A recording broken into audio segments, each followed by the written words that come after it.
I It's, think yeah, it might so actually it says go live. something with a microphone, but it's so quiet. Because it's a lot noisier than it used to be. Call yourself an audio professional. That's what you get when you take a microphone out of a bin and repair it. Yeah, yeah. Yeah. That's actually this microphone I was instructed to dispose of. So. Oh, that's definitely crackling. Yeah. Yeah. Yeah, sounds dodgy, that. Yeah, it's an unhappy bunny. Excuse me. Yeah, if I give myself more gain, I also have a shit ton of noise now. Yeah. Well, hang on. Let me... Copious waterfall in the background.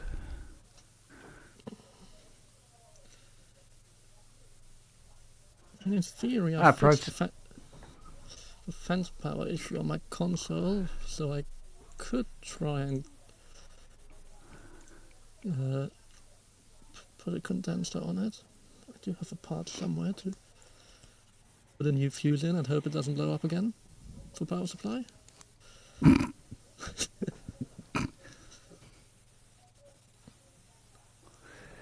Yeah, I decided to take a loop out tonight. Yeah, and it's nice to sit in front of keyboards haven't got their arse hanging out all over the place. Just You know. like my women. Yeah. I like my synths like I like my women. Turned on with their ass hanging out. Yes, so, yeah, I'm trying to, what I'll do tomorrow, Robbie, is I'm going to make a, what's the word?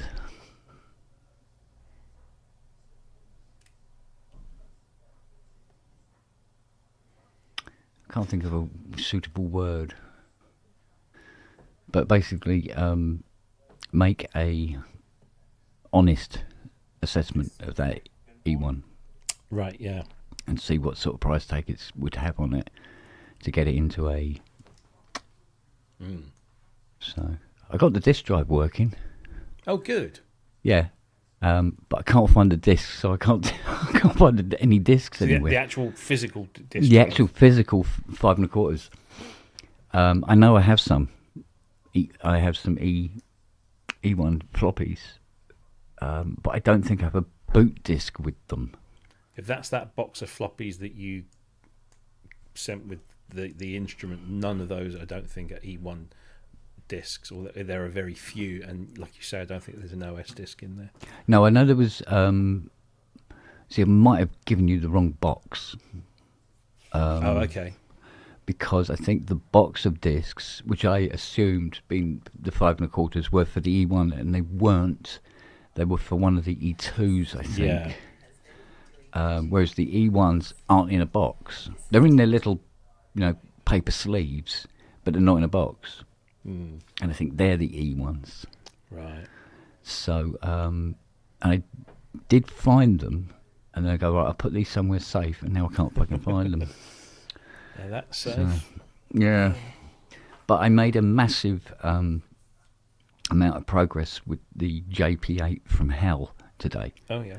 To the point where it only has now one fault. Yay.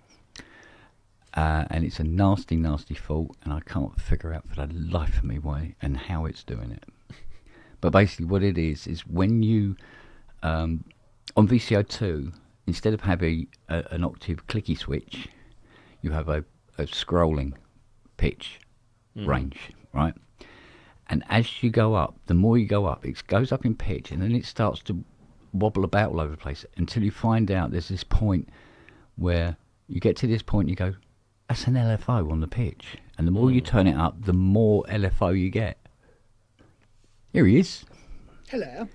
And these are two systems that never meet up. And I'm going, how am I getting LFO amount on the range control? So of course all the balls come back out again, and it's like... It's a Jupiter 8 and it's fucking shit. But it's down to this one fault now. It had, I'm not kidding you, when I first turned this thing on, nothing would work properly. And it's got a Groove MIDI in it. to make matters worse. And but it had all these different compatible faults. with the Cherry Audio. Yeah, exactly. But it doesn't. None of the sliders would work. Half the keys didn't work. Well, the keyboard didn't even scan properly. Right. And you'd get the same note all the way up. All this sort of stuff. All that is fixed. All the voice modules have been balanced out and everything sounds right. And it sounds, as long as I don't touch the range, absolutely gorgeous, right? But I've got to get rid of this fault. Because when you go to make a patch, if you adjust the range, of course, it's suddenly got modulation on it, whether you wanted it or not. And I mean heavy pitch modulation as well. It's sort of like, fucking hell. So, going through the schematics, I can't find anywhere where these two systems meet up. You know, at least at the same same decoder IC or something like that. But no, nowhere. Okay. So how's it bleeding onto it? What the fuck is going? And he does it across all 8 voices. So it's not the voice card that's doing it. So it don't even meet up on the module boards. So I don't know. I'm hoping it's not software. I don't know yet. Yet. So Fiona's booked in another 8 keyboards.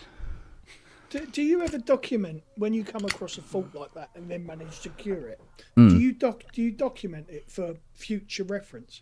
No. Or for other people? No, because 9 times out of 10, my neck of the woods, you never see that fucking fault again. Because what tend to turn up at the front door has been to 4 or 5 other techs first. And they've all had a little poke and everything, and they go, no, I don't know what's wrong with me, mate, and give it back. Well, that's what I mean. There's somebody on the net who goes, well, take it to that wank. He'll figure it out, because he'll put himself in an early grave rather than fucking give you back a keyboard that doesn't work properly. You know? So I built a rod for me back there. But most general faults are already documented on the net anyway. You know? Yeah, but these aren't general faults. No.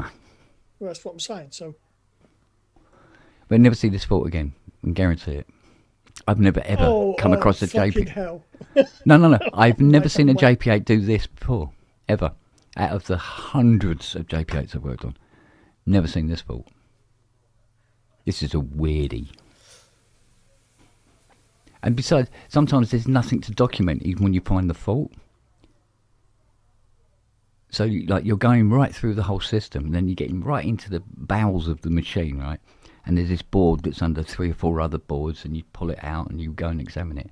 And some monkeys put a op amp in upside down. Right. You say, so what do you document? Oh, check to make sure nobody's put that IC in upside down. Yeah. Well, it doesn't happen. That would be such a one-off. People do it to other boards, but you say, well, check that board. No, you've got to check all the fucking boards to see if anybody's put an IC in upside down. You know. It's even more fun if somebody decided to send off all the labels on your ICs. Yeah, well, Publison can go fuck themselves, right? Well, EMT, the white thing behind me, same with that. Yeah, exactly. So, you go. So that actually. You go. You cautious fucks, up your ass. The previous owner decided to, rather than eventually fix the RAM board, just make a new RAM board, because he thought it's just easier. Yeah. It was easier than. Yeah. Trying to work out what. I think the board was broken anyway, but yeah, it reached that point that this is less hassle. I will have less trouble replacing one chip at a time to find out that whether this one is also broken or this one is half broken. Yeah. Did you have any joy with the emulator? Yeah, I own it. Right. I told the bloke, look, you got to throw more money at this. He went, nah, fuck it, keep it, mate. I'm not interested anymore. But what about the time that you spent on the thing? Well, I own it now.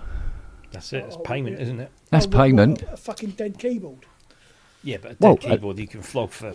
Well, if I put some money and some effort into it, again, and get it working, She's worth a couple of quid, you know. Rob's going, I spent fucking hours on that thing. Yeah, I should get a cut. Hey, That's exactly what yeah, my brain I'll tell you what. You can have you own one of the LEDs on it, because compared to what fucking hours I put into the cunt, Put mate, blue one in it. seriously. That'll work. Yeah, we all know blue LEDs have a pinnacle. They fix everything. I should have got Dave Rossum to sign it after all, because then that would have been added to the value even more. Yeah. Oh fuck! I didn't bring it up. I was going to show you. I've got one of these big selection packs in the workshop, and it's all the coloured LEDs, right? And it's got, and on the front it's written red, blue, and everything. And over the blue ones, I've got Mac killers.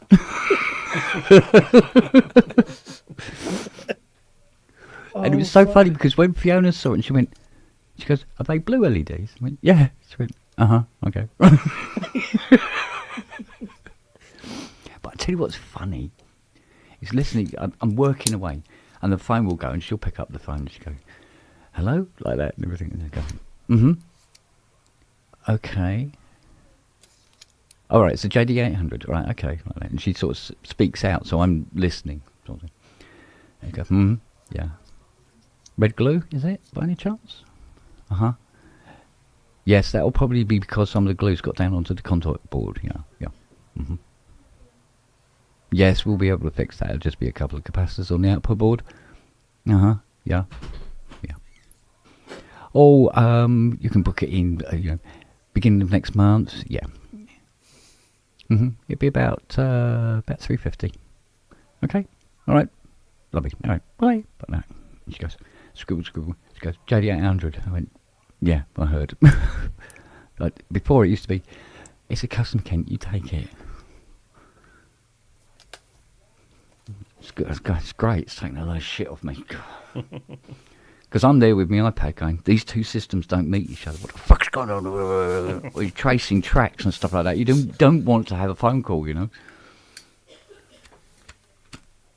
Rob's got full Vegas mode going on the fucking Ash and stuff.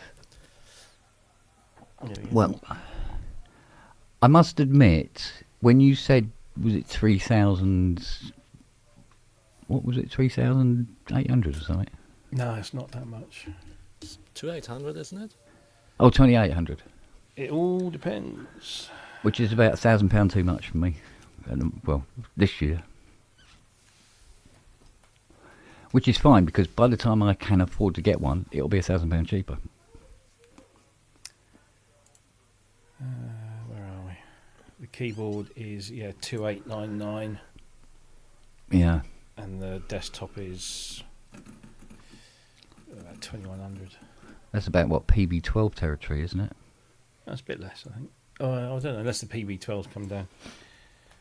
I've seen them going for about 28. PB12's about 3,100 still. Oh, yeah, really? Yeah. But, this welcome to the world of tariffs for a start, certainly for the Americans. Yeah. Because it's all coming from China, so... Yeah, well... There is a bit of a difference. But, see what happens when they land in the stores and who's willing to knock it down. Yeah. But it's worth... I mean, the thing is, there's very good reason why it costs as much as it does. Not least the fact that the processor in it is massively fast, which is one of the reasons why it didn't come out 2 years ago. Because the system they developed was far too much for the processor technology that was available at the time. Yeah, I'm with Wags. If it had been about 2K, I would have been in danger of ordering one. Yeah. But when are they making the Uber-synth of both of them plugged together? Hydrogen Deluxe and one of those. I don't think anybody's done touch knobs before, have they? Yeah, Arturia. Did they? Yeah. Oh yeah, they did, didn't they? Yes. Yeah, they have them on the key labs. Mm. We just touch the top of the knob and get a special surprise. Just touch the thing and it tells you on the screen what it is. I mean, yeah. Touch the knob and it spits out what you want. That's it, yeah. Ba-boom. or connect your mains incorrectly and Yeah. have a fun time. Or Yeah. have a power supply that decides to blow up and put mains through, or something that is offset by like 100 volts into your DC. Fun, isn't it? Yeah, it's so much fun. It's fine until you realize. Well, it's fine if you use it in isolation. Fine if you just use it with headphones. Yeah, And then if you really. plug it into other things, you suddenly realize that there seems to be an offset. Mm. It's funny watching all the comments coming in from various places. Oh, they do not like mine. There's the guy that I pointed out to Matt earlier. Yeah. He called it the Leviasynth. I was waiting for fucking Dumbledore to make an appearance. Swish and Yeah, and Was it- he's I'm not going to buy the Leviasynth because it's Leviar, too not expensive for Leviar. what it is. No, it's too expensive for you, mate. Too Simple as that. expensive for what it is. Yeah, it's consumerism gone mad. They're people are just going to pay. that Don't was buy his it. whole fucking argument. It's consumerism gone mad. Yeah, it was He just. had no cogent, because I fucking ripped into him. Just said to him, I gave him all of it. You've seen it. Yeah, haven't you? yeah.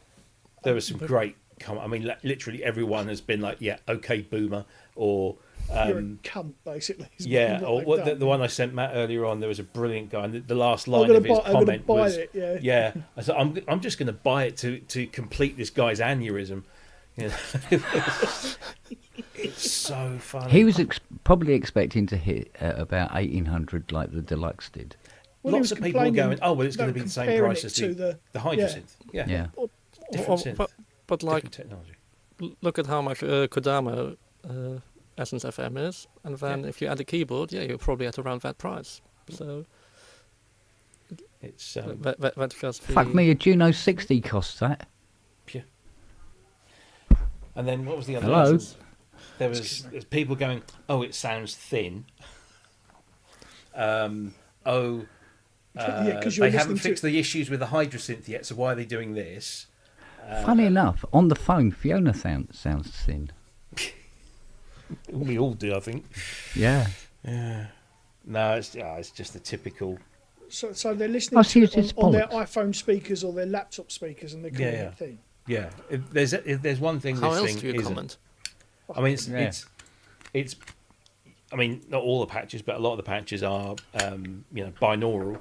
Mhm. So I mean, it's wide as fuck, and it can really do deep subby sounds. Which for probably then in mono, it might sound really terrible. Your sub I end. say if you're watching it on your iPhone, for sure, yeah, Yeah. and you're watching it on YouTube. I mean, it's not really a My measure only of gripe, my only gripe is they never did a 61 note Hydra. yeah. See, That that would was have been- interesting. That would and be beautiful.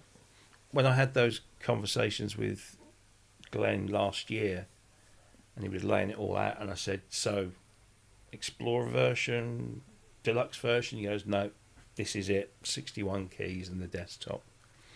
Fair play to them. I mean, they might change their mind if they believe there's enough. Well, of he a lied market about there. the name, so what else is he going to lie about? Well, exactly, yeah. But I mean, they can't easily make it smaller. Because with Hydrosynth, it was very easy to just take the same Yeah. front panel board, put it in a bigger case, and I mean, at you least could make a bigger version. quarter of your money is already what was saved on the Deluxe. Well, by I can sharing understand the that. 61 note thing because from the experience I've had, those 12 keys up the top, they rarely get pushed. Listen, Yes, I mean, but you have the they've ones at the had bottom, 4 very form important factors on sale Yeah, put them on the bottom. for the yeah. last 6 years. Had 4, well, not maybe not the last 6 years, but certainly 2 of them for the last 6 years and 2 of them for the last 3 or 4 years since the Deluxe and then the Explorer came out. Was it 3 years ago? Anyway, they've had a few years of sales figures to know which ones are the most popular and where there's traction and where there isn't traction. So, I guess a decision was made that 61 is the sweet spot, which it generally is. Everyone's kind of happy with one of those. Yeah. As Robert said, I don't think I've obviously not opened mine up, but you've got analog filters in there, and there's a lot of stuff going on. And could it fit into an Explorer? I don't know. You'd have to lose the touchscreen, and that's a kind of an integral part of this. It's completely replaced that whole central part of the with the. Well, the I like the master fact that the screen is bigger on this. So I think fucking. It's not really. I mean, you've got more It's detail. deeper. Everything's It's in one deeper. place. It's a deeper display. Oh yeah, obviously the Hydra's got those 4 little OLEDs that are split in two. So yeah, but you get much more detail and you get much more interaction. You can see so much more. Takes up less space, but the paradigm's still there. You still got the 4 rotaries at the top and the bottom, and the 4 buttons that you'd have on the Hydra are now at the top and the bottom on the edges of the screen. Yeah. So navigating, if you know your way around a Hydra, it's a familiar thing. Obviously, things are in different places, but this is one of the cool things. Is I like that. It's got the name on the sides as well as the back.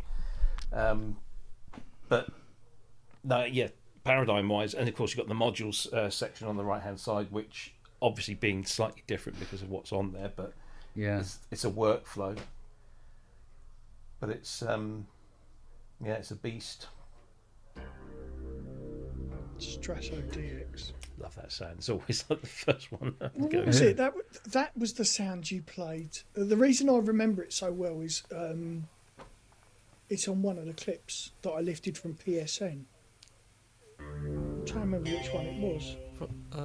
It's a show with Matt Lee, and Chris was still around. Chris was on it. That was it. It was that can't Was be it- the Kent asked if Cli- it was clitoris clitoris patch. patch. No, and I it said, can't be because he found it. Yeah. Yeah. It That's can't because right. he found it. Yeah. Classic. I was doing this thing last night. So if you line up, so this is the thing. Lots of people are going, "Oh, it's just an FM synth." It's so not just an FM synth, because if you line up those 8 oscillators, all as carriers, so they're Yeah. all sat on the audio chain, and then you just dial in like a sawtooth wave on each of them, and then stick it through the filter, dial up or putting it in unison mode. You've got 8 oscillators per voice, 16 voices. It just sounds immense. It really does. But then, of course, you can do all the cool, funky stuff that algorithms allow you to do. And the algorithm morph, I didn't find that out until a while into having it. I wasn't reading the manual. I was trying to sort of work my way around it without the manual, which is how I tend to approach new things. Like, I have a feeling that algorithm morph is taking away most of the processing power. Because I don't know, but I was just looking at, because there's a little that seems- 2-digit display above the algorithm knob, and you scroll through, and when you get to 99, it goes back. I think that it uses a dot to signify that it's now into the 100s, because you go up to there's 144 algorithms in their presets. But I was calling up some patches, and they were all saying or some of them were saying 3.0 or 2.0. And I'm like, what's that about? So that's when I went into the manual, and it said, algorithm morph. I thought, hello. And what it is that when it says 2.0, it's currently on the second algorithm in the chain of algorithms that you decide you want to morph between. So you pick and choose which algorithms you want to go through, and you put them into positions 1 through 8. And so when you're at 2, you're at algorithm 2, and when you're at 2.5, you're halfway between 2 and 3, and increments in between, and so on. So as you start scrolling through the algorithm, you can hear the tonal quality change, because the oscillators are now moving their positions, and some are modulating now that weren't before, and others aren't. And and then you can build your own custom algorithm. But the only limitation of that is that you can't store more than one custom algorithm per patch. So if you design 5 patches, each with a custom algorithm, that custom algorithm won't be saved anywhere else but the patch that you saved it in, until you create another patch. can you import it? So what you can do is, From like, one if patch you've to created a another, or- custom algorithm and you want to use it in another patch, you just save the patch you've created, that custom algorithm, into a new patch slot, and the custom algorithm And then sits there, and then you build around that. But you can't just decide, oh, I've made the best algorithm. I want You to can't try this add to the out bank of algorithms, no. and you can't like import it. That would be the Leviathan since S. Yeah. Or to be fair, that's something in the software editor. It shouldn't. It's relatively trivial to extract the data from one patch and or Yeah. extract a subset of data. Yeah. I don't know how much I can say about the life, the journey of the Leviathan, because that was something I was treated to by Glenn, and he's going to come on the show. We're looking at, obviously not this Friday, but next. Is it the 30th? Yeah, it'll be the 30th. We're going to get him and Dominic, who between the two of them basically invented this thing. But it had a very tortuous past, and it got to a point, and then they said, no, we need to go back to the beginning, and they started all over again. And that was partly to do with the fact that they couldn't find a CPU that could handle everything and make it usable. And the thing is, this is snappy as fuck. I mean, there's no delays at all. And it's dealing with all of this stuff going on, and nothing slows down, nothing lags. Boots in like 16 seconds, I think. So Should have done what Emu did with E1. Let's just put more processors in it. yes. Fucking hell, there's what 3 Z80s in it alone. Presumably one that just does the keyboard, one Yes, that deals with one the that runs the disk, keyboard, one runs the disk, and one does what appears to be and one does the CPU. memory allocations. Yeah. You know, and then there's a couple of other sort of co-pros, I suppose you'd call them. So I haven't looked too hard at their codes yet, so I haven't quite identified them yet. This is what an algorithm morphs. Go on.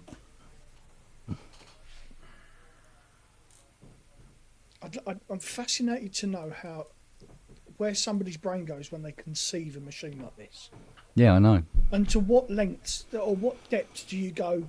That's enough. Where's the cut-off point to what you're creating? Probably the cost. Oh, yeah. At what point are you running out of money? Yeah. So I'll just play a single note. Go on But then. then there's also I'll horsepower as well.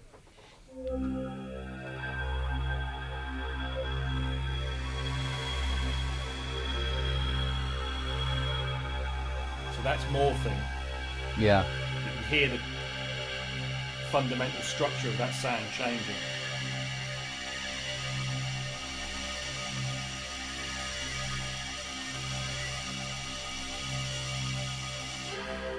And that's all done by an LFO, but you can, if you want to, you can do it manually.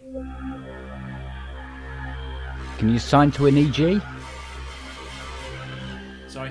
Can you assign to an EG? Yep. You can assign pretty much to anything. Pretty much the usual. Yeah. Yeah. Because assigning that kind of thing to envelope generators, you start getting into the realms of like where you used to be able to, not used to be able to, what am I talking about? Synths that have where the pulse width, assign that to the envelope, and so when you start playing chords quite rapidly, you get quite a thick sound. So is this on your radar, Ken? Not at that money. I can't afford to buy that yet.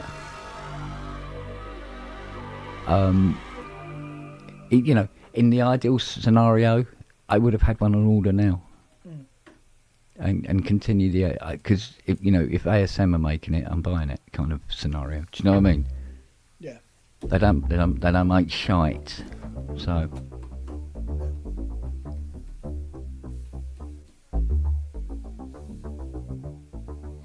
It's on the streets.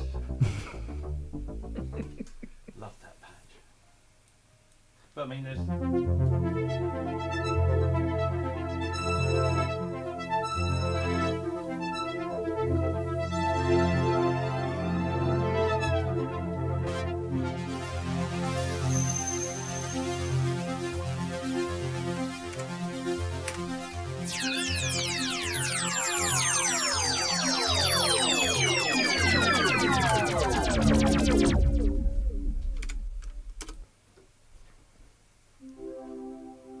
And somebody reckoned this sounded tin. Yeah. Probably should get their ears checked.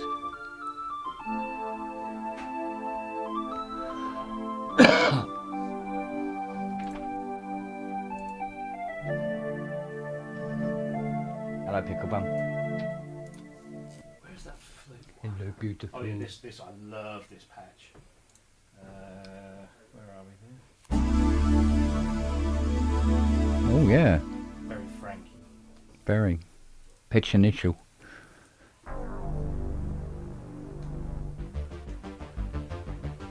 Oh,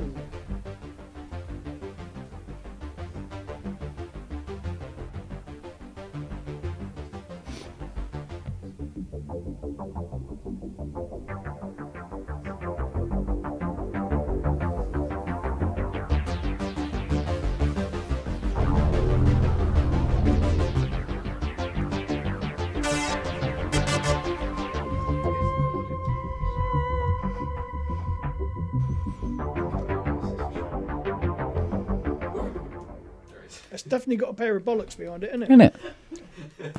What about you, John? Hello. Luke has a request. Have you got a suitcase upstairs I can borrow? Because I know the grey one's in the storage unit. Is there another one? We can end one, can't we? He's probably got a flight case somewhere he can give him. Land on my stand there. Yeah, fair like mainframe flight case. Yeah. Get a lot of clothes in that. Or a dead hooker, depends what he's up to. Puricelli's going to be a horse's head, isn't it?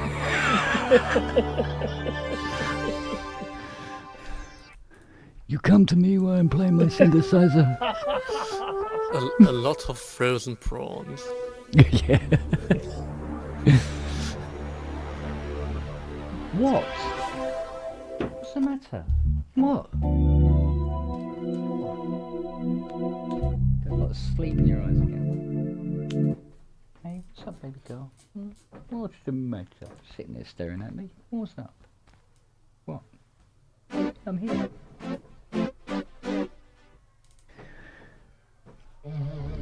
You having a moment, are you?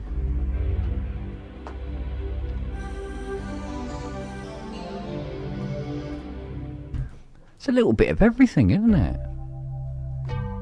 It goes very analogy, then it goes very PPG-ish, and then just like it's everywhere, isn't it?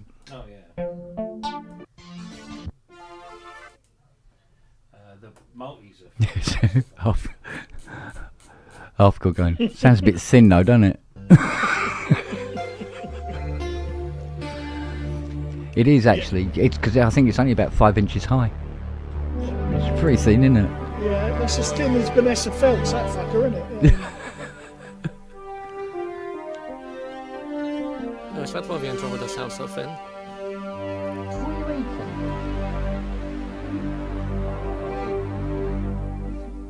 They're going to sell an absolute fucking ton of these, aren't they?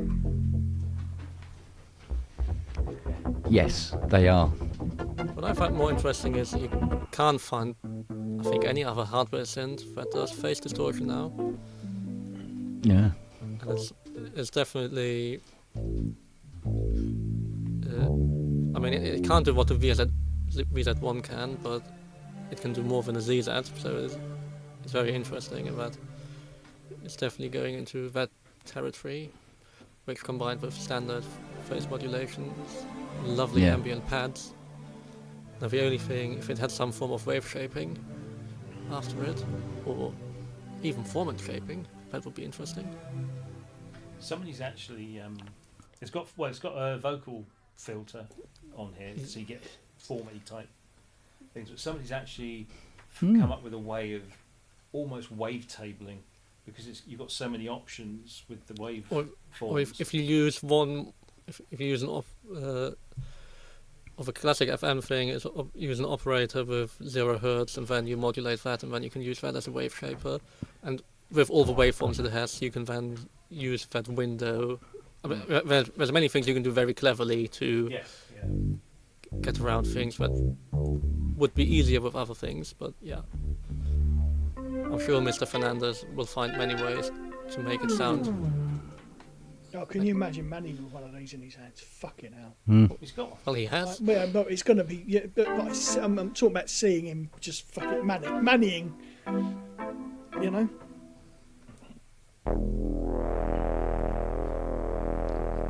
Yeah, but where's the D50 sound bank for it?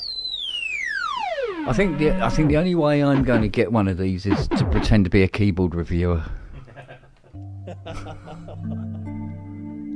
Yeah, you could compare everything against the CS80. I think that would be your review style. Yeah, would you imagine sound on sound over me as a keyboard reviewer? It'd just be this blank page, and at the top it says, "It's all right." This fucker made me get my headphone wire out. No, you could do amazing reviews that would be absolutely useless, but you could compare anything to a CS80. Yeah. That would be your style. It's just like Yeah. Timberwolf. If I ain't a CS80, it's all shit. I don't like this keyboard.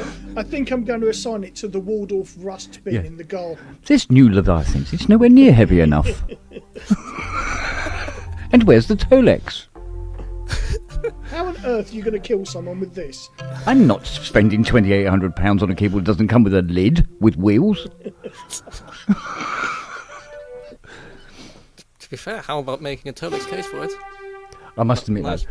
when the guy dropping off the 80 from Church Studios and he's wheeling it down the driveway on wheels, and I'm there and I'm going, no! Because what? No! I know it comes with wheels, but don't use them. Fucking hell. Things like this. It's like, nah. I said, do you want me to calibrate this? We carry that, we trolley that back to the van. We do not use the wheels. I went, oh, okay. And don't use the wheels when you get to the studio either. Oh, fucking hell. The worst thing he ever did was put that on wheels. He's gone now. Look at him. He's away. Oh, he's off, yeah.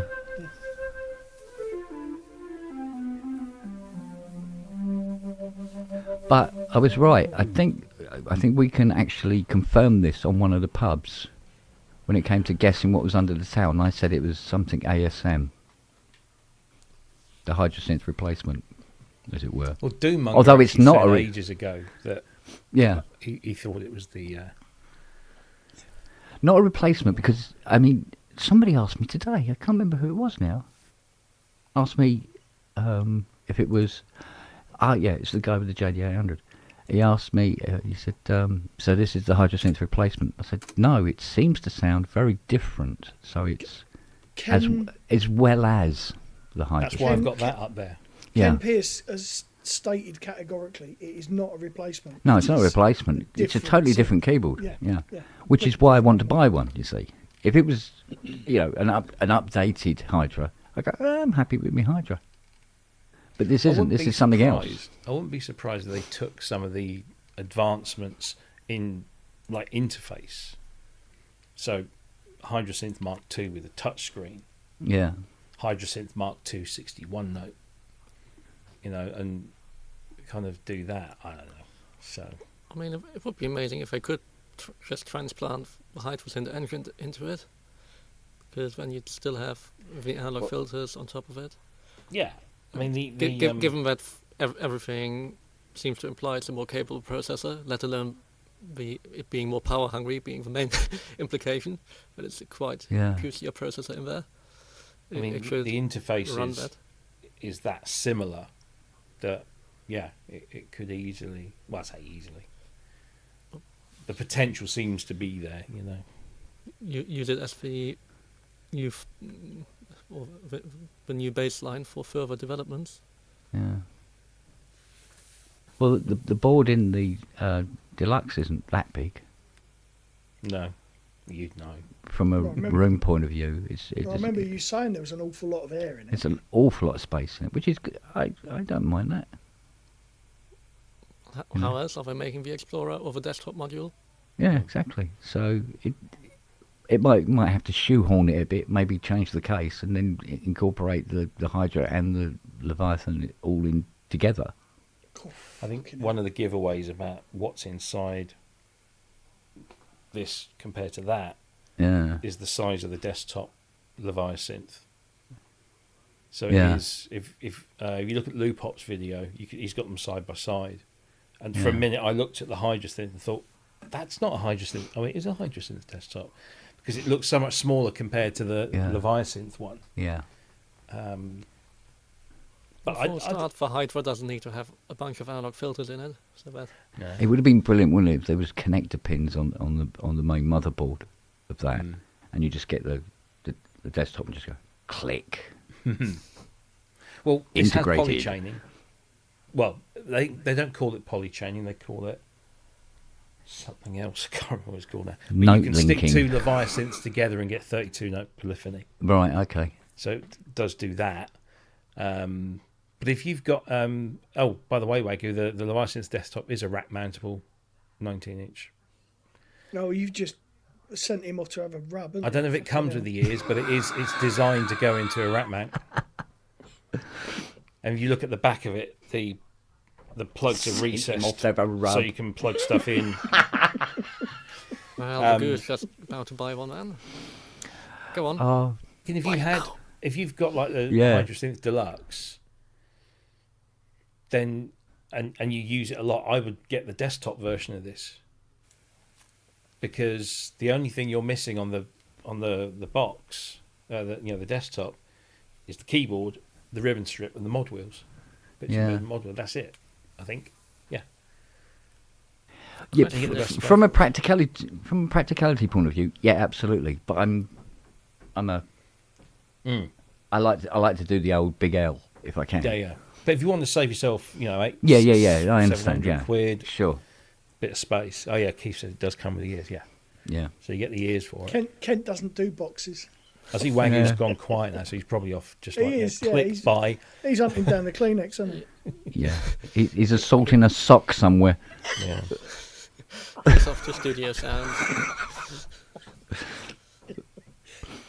Crack. Yeah. chanting ASM. ASM. Oh, fucking hell. Hey, with enough willpower, you can rack mount everything. Yeah. And a big fucking saw, yeah, you can. Yeah, big hammer.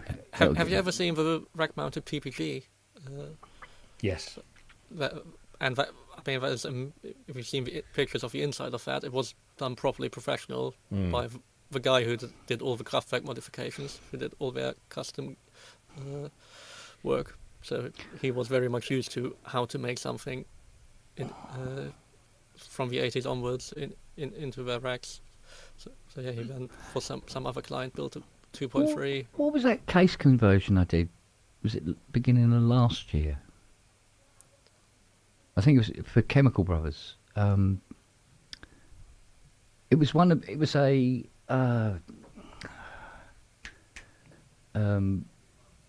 Analog Solutions type of 2600 thing. Fucking enormous thing. And you pick it up, it's like this. And I put it all into aluminium case and made it as small as possible. And you could pick it up under one arm, just walk off with it. Wow. It was all metal case, an empty space, but it weighed a fucking ton because of it. I remember looking at when I went to see Soulwax. They've got these amazing custom build cabinets. Yeah. With all of these big controls on the front. Yeah. But the angle that we were at, when I zoomed in on my camera, the unit's kind of got a semi-open back. And I think there was some Roland boutiques in there. So basically, it was just Roland boutiques, but this wonderful, big, impressive, control panel, which was all being used live.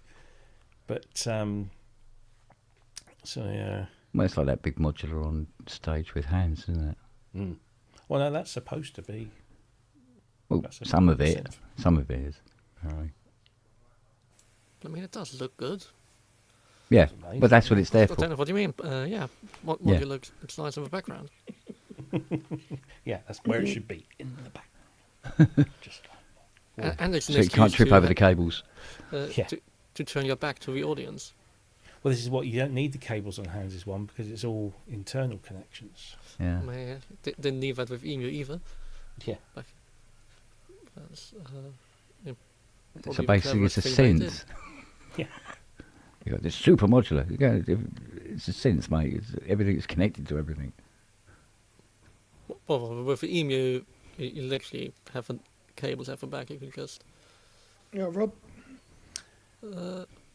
It's only the 49 that didn't have release velocity. The Deluxe has release velocity. Honestly, when I was watching Nick's review and he was going, the keypad feels. It doesn't feel different. I think one of the things, because he was going on about, listen, because if you just gently touch it, but that's only on certain patches. It's like any an FM synth. Yeah. The velocity. Let's try to find the patch that does it. Actually, Question is, do I get rid of the Rev 2 and get Leviathans? I would have thought anything that says Rev 2 on it, fucking get rid of it as soon as possible. What type of Rev 2? The Prophet 08 or the Prophet 5? Yeah. The Prophet 08 Rev 2 or just Rev 2, whatever they call it these days. I think you're certainly going to get a larger sound palette with Leviathans than you're going to get than you have with the Rev 2, I would have thought. But ideally, keep both so you can have the best of both worlds.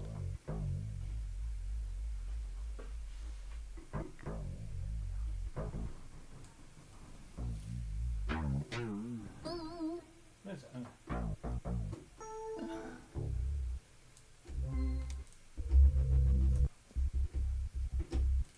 Where's that fucking patch?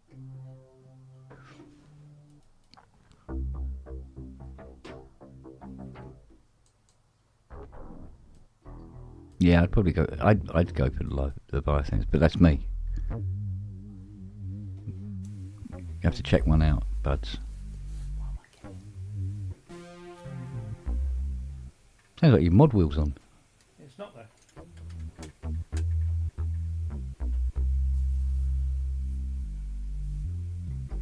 Have you got a Yeah, sound not on the the? top. Have you got a sound on the top of the keyboard? Now, play the top sound and use the mod wheel. Yeah, so your mod wheel can be individually assigned. So if it's on the lower patch, if you go to lower.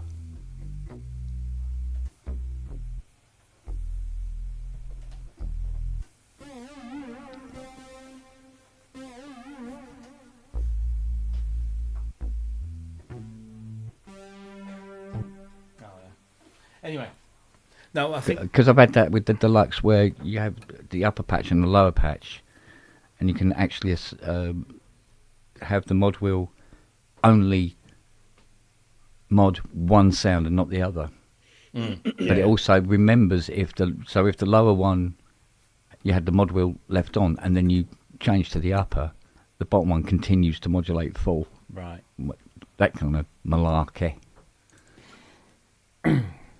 So I don't know if the keybed has been updated from previous iterations. It doesn't feel any different. I don't think there's much more you could do with it, is there? I mean, you could maybe increase the.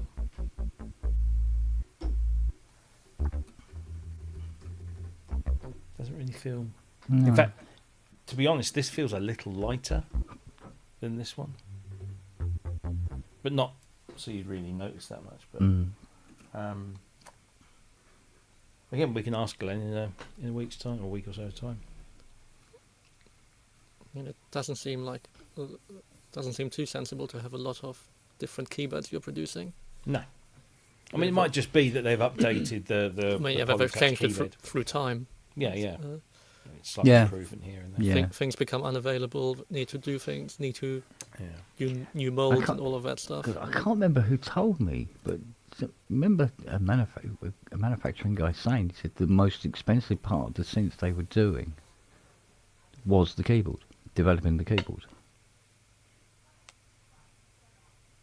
And it cost more money than it did to actually do all the electronics. It wouldn't surprise me the Polyroot 12 full touch keyboard costs more than pretty much everything else in there. Well, this is why most manufacturers buy in from, you have For keyboard time. manufacturers and, let them get on with it. Sort of, they can do all the fucking about and we'll just have that keyboard or that keyboard, So I must admit, I was quite surprised. When Hydra, they're doing Polly Aftertouch, I'm going, oh, hello. It's like, but, bonsoir.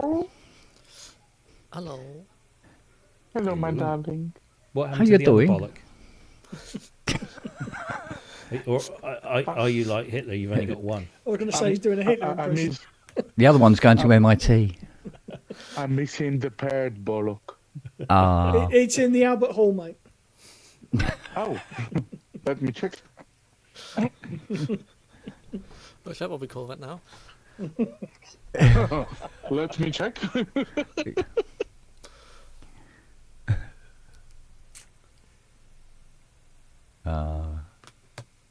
I don't know. Robbie, may I ask you? No. Did you? Okay. No, you can't have it. Okay. No. You get to the back of the Did I what? Did you manage to compare it to Waldorf Iridium? I don't have a Waldorf Iridium. So there's your answer. What sort of keyboard reviewer are you? I know, right? Waldorf. I have to God buy damn. my Waldorf. Oh, a keyboard reviewer that buys a keyboard? That'd be a afford fucking first. protein. Because Robbie. obviously, I love the new thing, but I was on my way to work. I was, Jesus, what's his name? The guy from the Guitar Center, Oh, Daniel Fisher. Dan Fisher, yeah. Yeah, and then I watched his. There was like a 30 sounds from it, and it sounded absolutely amazing. And then I watched 6 years old Iridium of 5, whatever, how old it is. And there wasn't much difference, especially in the kernel engine, which is basically 8 operates FM. But you can choose for every oscillator, you can choose anything you want. Not just wave shape, but you can choose wavetables and anything like that. So what I'm trying to say, I absolutely love Hydra. Hydra is one of my favorite synths ever. But I don't really get the price point of this. They're saying that it's the same price as similar synthesizers, but I don't know what they're talking about, to be honest. Like a third wave, or what exactly? I don't know what they have in mind when they're making that comparison, but Probably this. yeah, it could be. If you're thinking about, This is kind the of other big flagship- girl on the pitch, isn't it? That girl. But also compared to an Iridium, I mean, using the kernels in there and in the Quantum, or I've never used an Iridium, I've only ever played a Quantum, but using the kernels on the original Quantum is effort, let's put it that way. It is not the best user interface for that form of synthesis. Oh no, definitely not. Yeah, that's for sure. Because it is amazingly capable, but it is pulling teeth is more favorable, I think, on that thing. Or let's say the resonators are far more fun to play around with on that synth than the kernels. To try and get new sounds and have something different. I've heard it's easier to play with the privates first, then work your way up to a sergeant major before you get to the colonel. I'll do that myself then. Lord. Oh, that's better. Isn't that Oh, good, Rob? Come on. God, sorry about that. I'd give that 10 if I was you. Yes, so it's well, I mean, I'm sure we've got more announcements coming of other things. I'm not entirely sure because everything I've seen coming through at the moment is nothing to do with synthesizers, apart from there was a Numa something piano thing. Yeah. Yeah, but obviously they're just piano, surprisingly. the Akai MPC XL, which was officially announced finally today. There's something new from Core, which I think most people know about. It's finally Phase 8 has There was There's somebody Robin had going one. on, I read somewhere, yesterday I think it was, bigging up the whole Behringer announcing the BX1. Oh.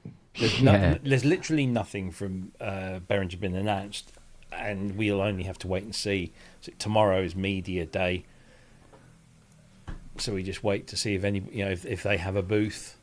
Yeah, I mean, the guy sounded very convinced, and whether it was a case of, just wishful thinking.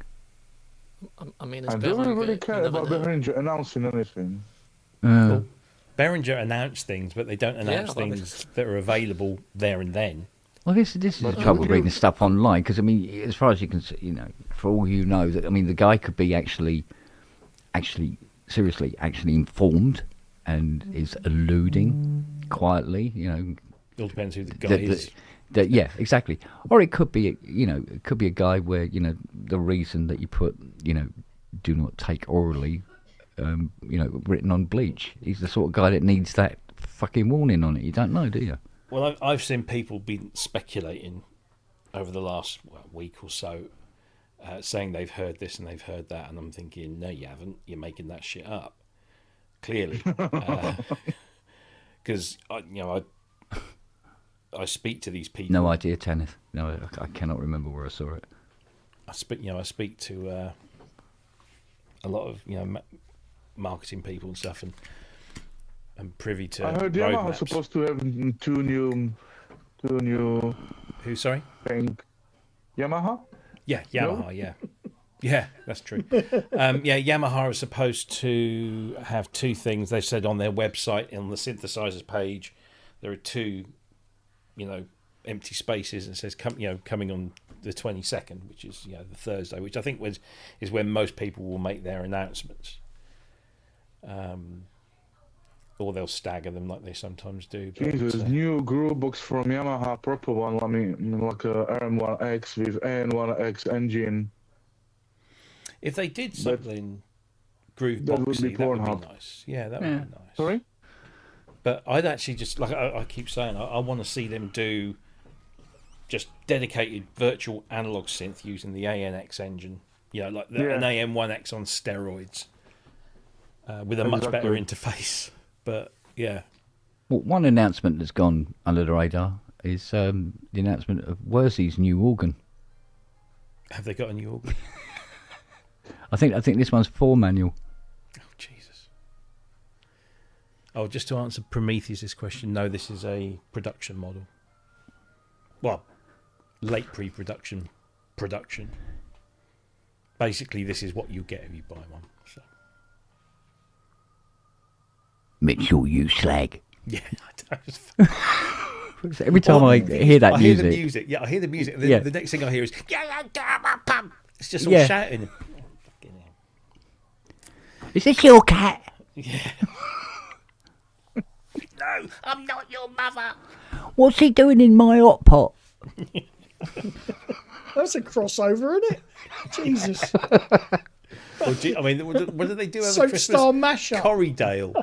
They mashed up Coronation Street Corrydale. in Emmerdale. They called it Corrydale. Fuck's sake. Jesus Christ. Oh, Or cross-enders. Yeah. cross-enders, yeah. With a Queen Vic wobbles as you fucking walk through it, yeah. Yeah. You go, I say, that's quite a fucking car you've got there. I say. You slag? No, there's a lot of. I mean, there's always lots of speculation going on about what's coming over the next few days. Oh, I'm sure there'll be some surprises, Mate, if speculation was money, we'd all be fucking millionaires. I know, right? I mean, I've got everything, literally all my stuff out of the way. So if anything does drop, I'm ready to go. And write about it. But I'd rather there wasn't too much this way. I just get a feeling. I might be completely wrong, but I do get a feeling from what I'm hearing and what I'm seeing that the synthesizer community or manufacturers, the people that we're all, the manufacturers we're really into and interested in are gonna wait until Super Booth. I think that's kind of the trend now. That it's like Arturia. Arturia never launch anything. They never bring anything new to NAMM. But they'll be there. They are there. I got an invite. I was like, no, sorry, can't do that. But what they'll have is either a hotel suite just outside, or they'll have one of these office cordoned off areas, and they'll bring people in to show them, the bits that they've got coming up in the next. And a reminder to take their phones off them. Yeah, and turn the fucking phones off. I mean, I've got something of Arturia's down there that's not coming out till next month, but it's nothing really fantastic or exciting, should I say. It's good, but it's the not Arturia exciting. doorstop, is it? At the moment, yeah, kind of. Yeah.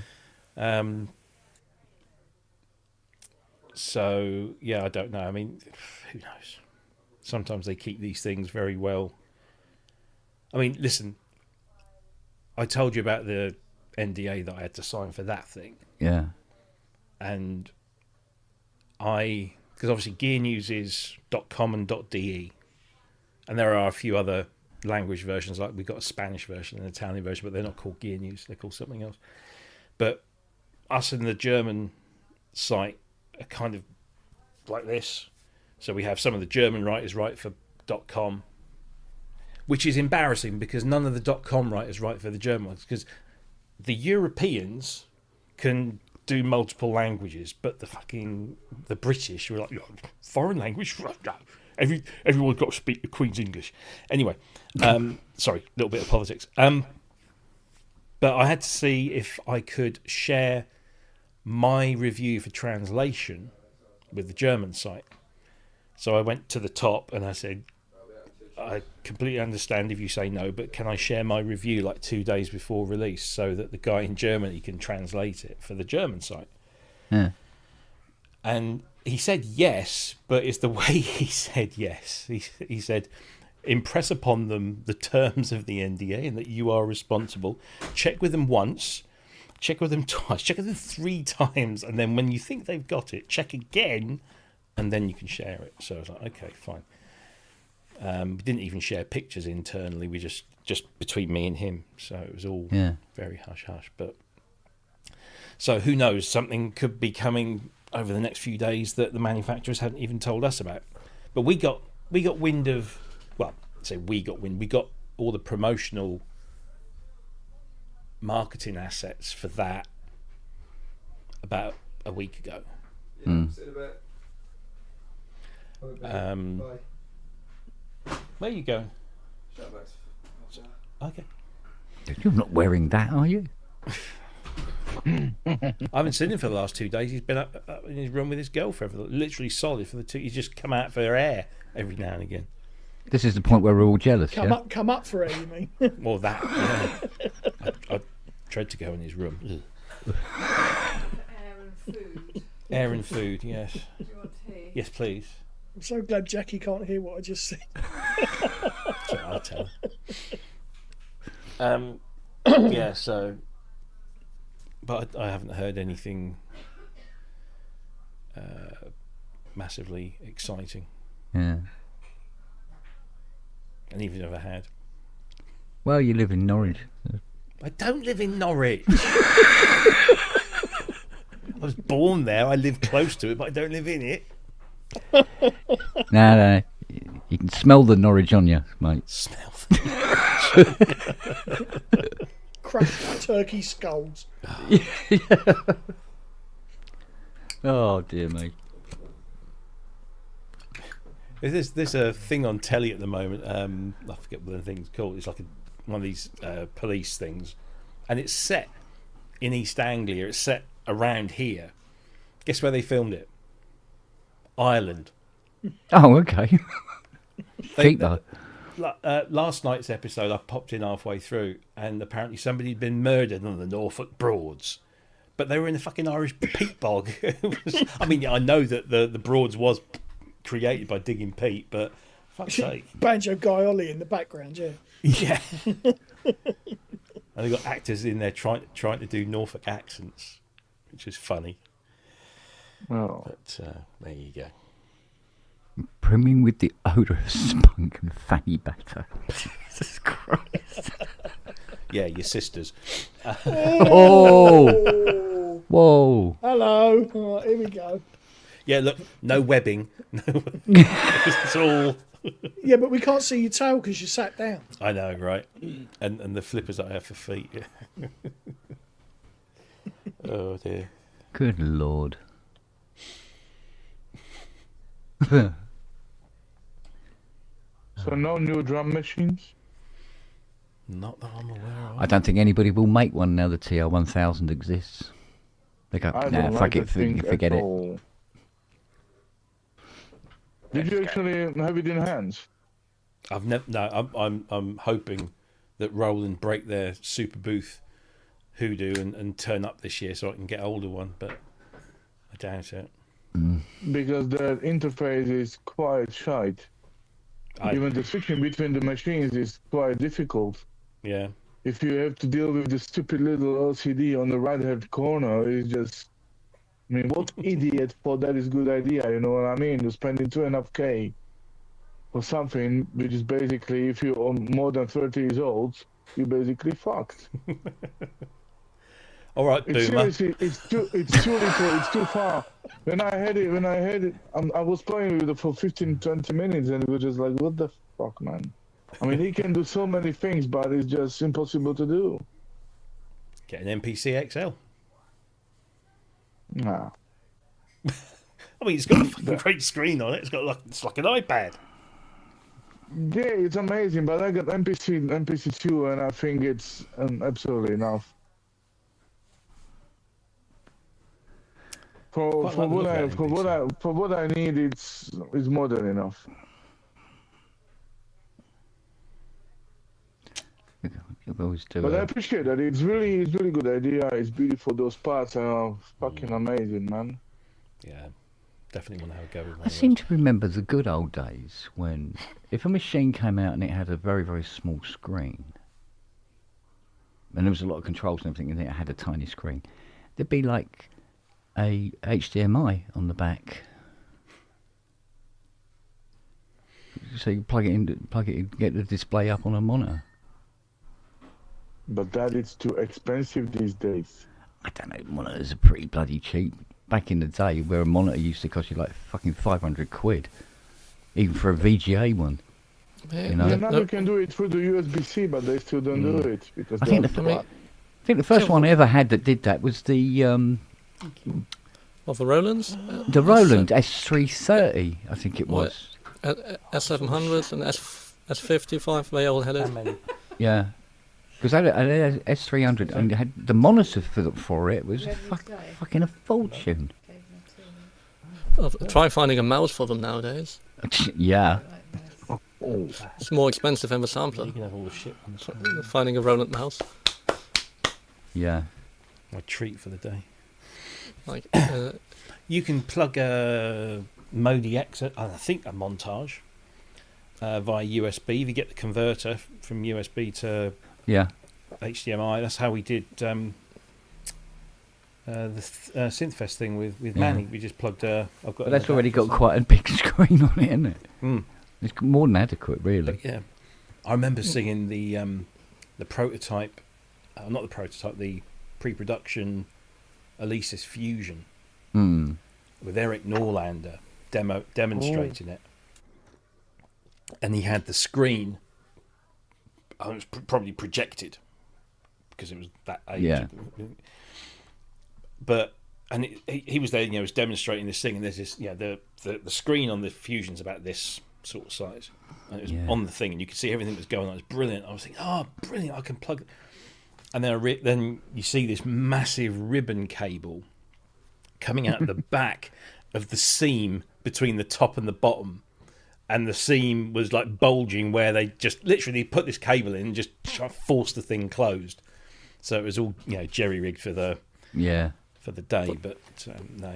but to be fair, that jerry rigging is nowadays not that hard because you can get enough for the hobby computers. There's enough converters where you can just take various types of data directly off a chip, and it will, with enough brute forcing, read it and give you a usable image.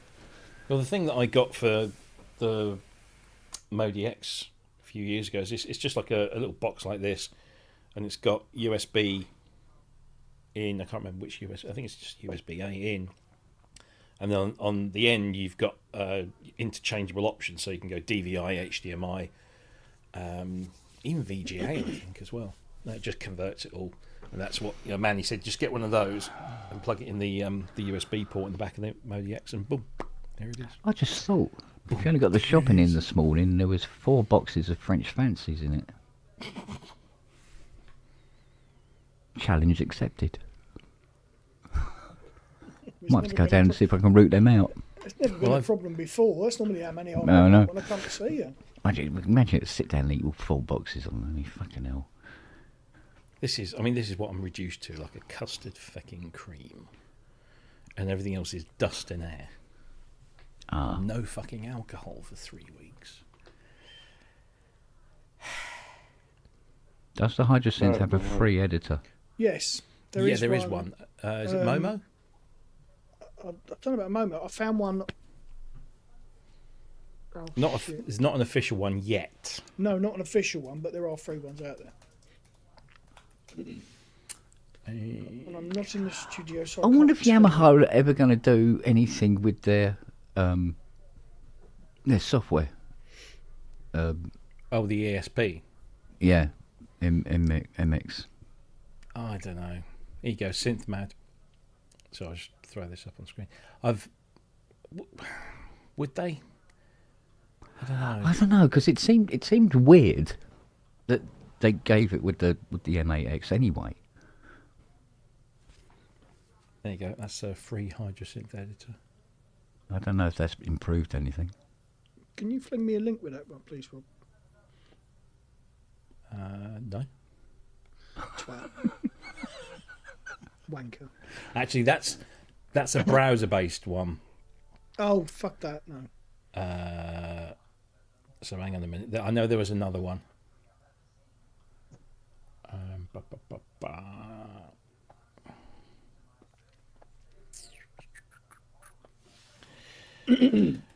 I thought Momo had done one. Don't they make steering wheels? Is it Momo? I can't remember what it is now. Free Hydrosynth isn't getting me much. Free Hydrosynth editor. Yeah. I'm sure there are links to one on the Hydrosynth owners page on Facebook. Because I'm sure that's one. Edison. Yes, there you go. That's the one. Yeah, they've added one. And Edison. Just called the cat a very pretty synth. There you go. You're not the first person to do that. Edison.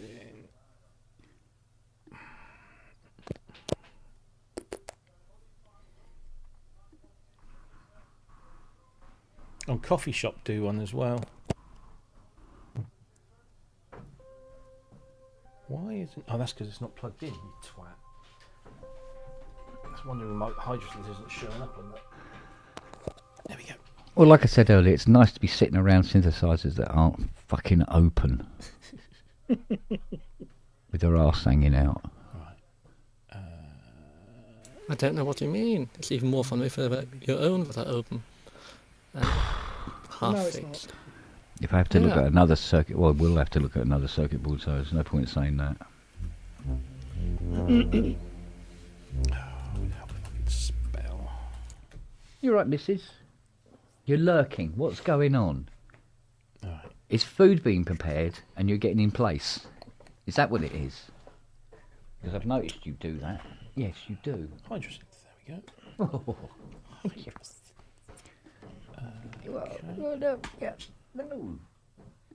New synth, ASM Hydrosynth. She doesn't like the beard. You know, it freaks you out, doesn't it? Keith asked me to share something. Hang on. Is it the image file? I hope it's money. It's Robert and his teddy bear ears, apparently. That's what Keith sent me. Yeah, there you go. What is there to see? I don't know. I'm You just not asked showing me to anything. No, it's not like there's a shelf of plugs behind me, so... No. Well, you've got them in the little box. We can't see them anyway. Well, no, they're on the shelf above my monitor, actually. Yeah. Oh, okay. Do you have them arranged in like the colours of the rainbow? No, I have them arranged by size. I think okay. that's more useful. Yeah, that makes sense. From small to Scanner's neck, There you Yeah. go. Yes, that's the That's one. the Edison. Yeah. Ah, right, okay. Basic, but it does the job. I've got a lot of Edison ones actually. I've got one for the DX11, the System 8. I think I've got one as well. I've got quite a few. Oh, it's a good little thing. And I'm doing this bloody thing where I'm clicking on the Of a picture. on StreamYard, not on the actual fucking thing. Yes. I mean, Robbie, is I'm there so a plan annoying. to do the Levia synth just pure digital version without the analog filters? Say again. Is it a plan to do the Levia synth just digital version without analog filters? Not that I'm aware of. It's never been mentioned, but doesn't necessarily mean they're not going to do it. But I can't imagine why they would, really, because the addition of the analog filter is quite a thing, you know. I'm afraid it's gonna be the same thing like with Quantum versus Iridium.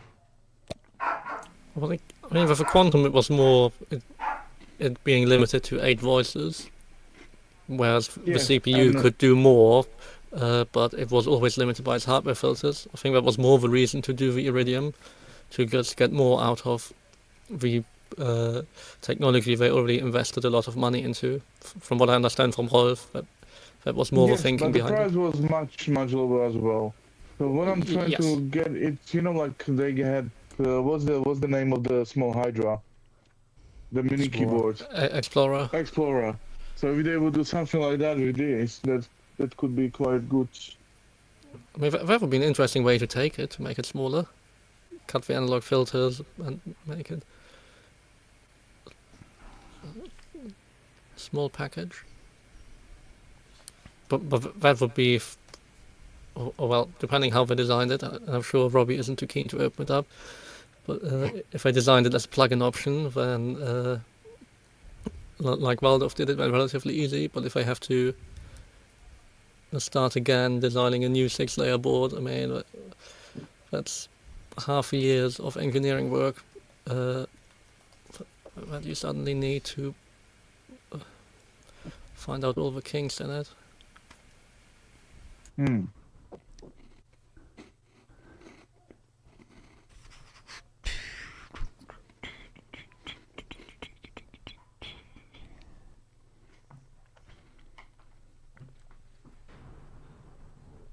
I could sworn there was another hydrosynth editor.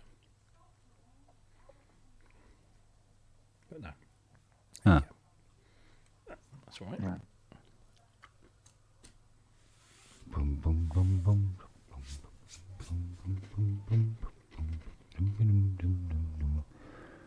Where's the other end then?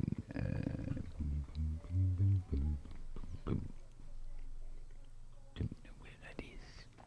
Where has they gone?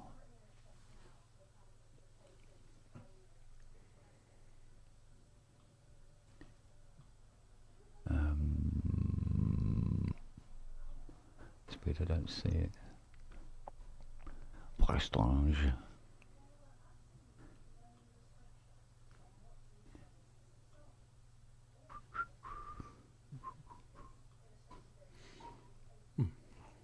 Oh yeah. Okay then. Check this out. Should be this one. Nope. Try. Which one is it then? Here we go. Right. So you know that picture I've got If you this stick out. for the pub, Oh yeah. right? Of this indiscriminate looking piece of green bubble wrap. What lurked inside? God, I'll get it right in a minute. what looked inside was. This is Casio just as- SA25. It's just as well Robbie, Matt isn't here, because he'd probably have a fucking small heart attack. There you go. That's right, we can pop him out if he comes in. Jesus. Oh, Yeah, It's a Roland jigsaw puzzle. isn't it just? But it isn't just broken into individual bits. It's splintered. but this is not the first time when I see this completely broke. Yeah. I saw a similar picture maybe 2-3 years ago from France. Yeah, Some it's quite idiot common. You just- see that corner particularly. Yeah. Yeah, exactly. However, oh, I keep clicking on it. I moved it. That's what it is. Captain Obvious in the house. Sorry, Picky, I'm just taking the piss. No, I thought it had been dropped as well, but no. On closer inspection, if you look at this picture, right, Somebody stood on it. it's been run over Mm. at some point at the airport when it was unloaded off the plane, going to probably the There's a customs massive warehouse. Crack on the right hand side, isn't there? Yeah, One of the somebody keys gone. because the metal is bent as well. Oh, well, Right. yeah, that's.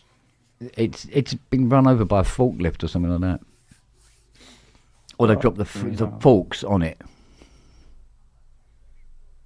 So I started searching the planet for one of these end cheeks, right? Well, both end cheeks, because it had splintered. When you glue it together, there's gaps in it, you know. And Doesn't Ty have a spare one lying around? strange enough, no. One for spare parts? No, normally the best place to check is other techs. So the first thing I did was find out all the other techs. And no bugger's got one. I think Ben's got the right hand end cheek. The metalwork's not a problem. I can beat that all out straight again. That's not a problem. And he has that one. But this, what they call an end fascia. There was websites that were sporting that they had them, and you go and chase it and go down through the catalogues and everything and find it and click on it, and then it goes out of stock. You go, fuck you, update your fucking website, you cunt. And but yeah, there isn't one on the planet. So I don't know, see what you think. I'm phoning him up tomorrow, and I'm going to suggest to him that what he does, seeing as it was insured, just claim now. Claim on it. Get yourself about, whatever you insured it for, hopefully anywhere between 15 and 2k, and go and buy another one. It's I'll just get not. a Roland boutique.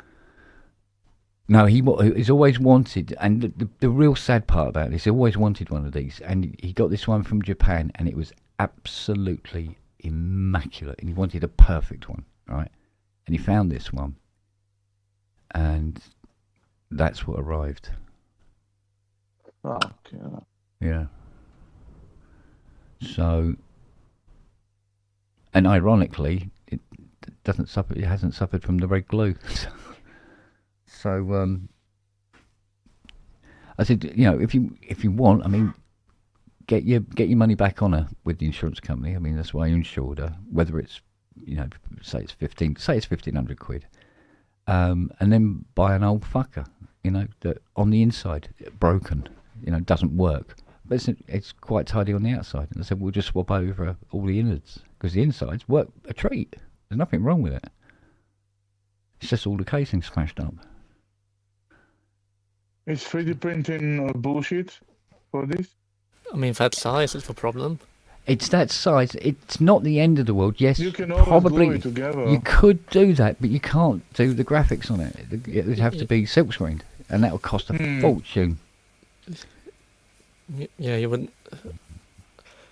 I mean, it would still be expensive enough to get the 3D printed plastic to look smooth. I mean, that's a lot of effort. But yeah, I don't know. It wouldn't look the same, of course. No. Well, they do these new printers, don't they? With the where they extract you extract the print out of the liquid.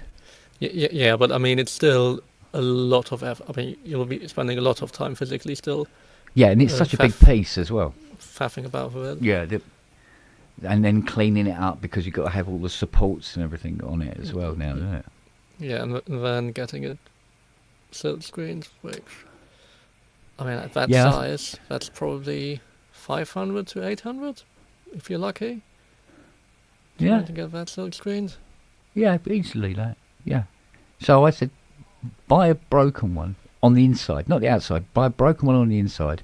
We'll take all because that, as I said, it works a treat. There's absolutely nothing wrong with it. It's just being crashed into a tree, basically. So there's some other photographs of it, but it's just more harrowing.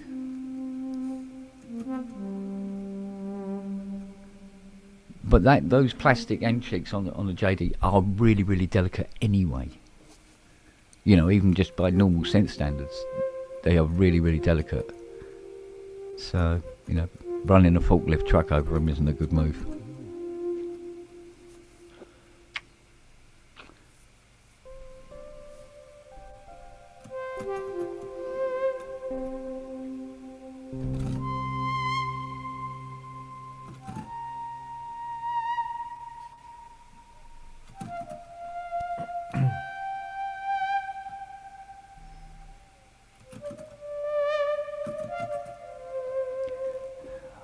Well, I don't know. Yeah, I mean, the thing is, there's on the bubble wrap, the outside bubble wrap, which was like it wasn't bubble wrap. It was like a cling film that was wrapped with. There was what appeared to look like a tyre mark on it, for want of a better word.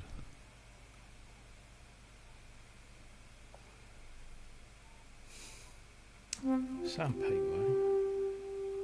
So I have been known Prometheus. I must admit, I've played the CS80 with my cock. It was an interesting experience. When I go around there.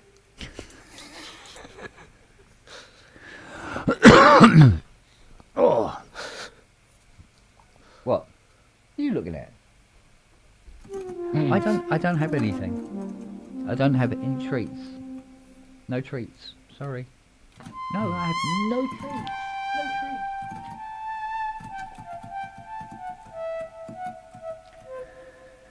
Actually, thinking about it, don't I have a...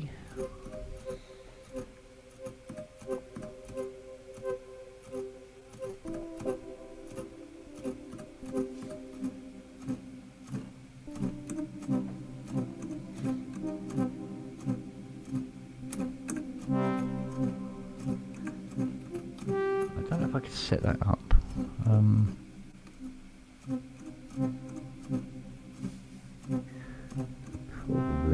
Probably could actually.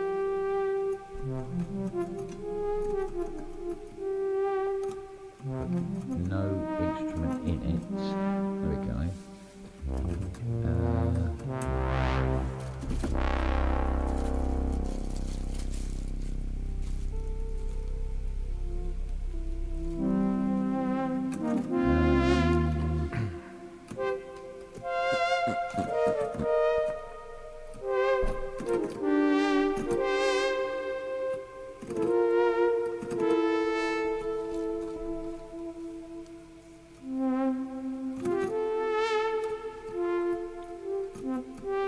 Okay, ladies, I will have to go because I have to teach my son how to tie his tie. Ah, Good luck. yeah. Good luck It with was that. lovely to see you. You Good to love see you you, all. Rob. And you, And sir. you. Bye. Bye. See ya. Au revoir.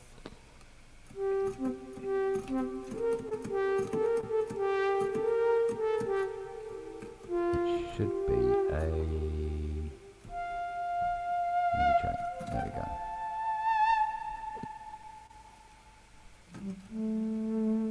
Pattern event, yeah, channel. Be any.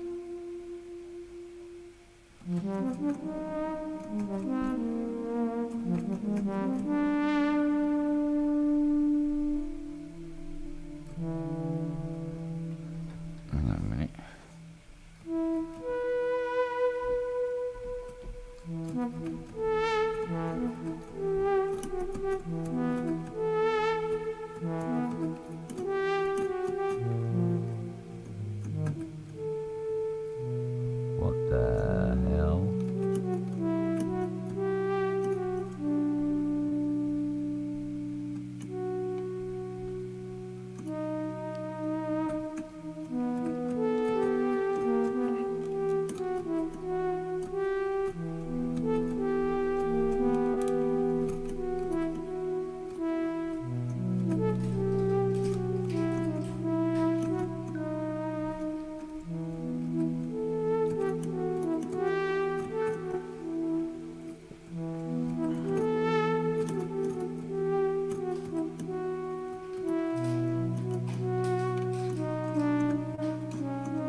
Kent lost down the hole.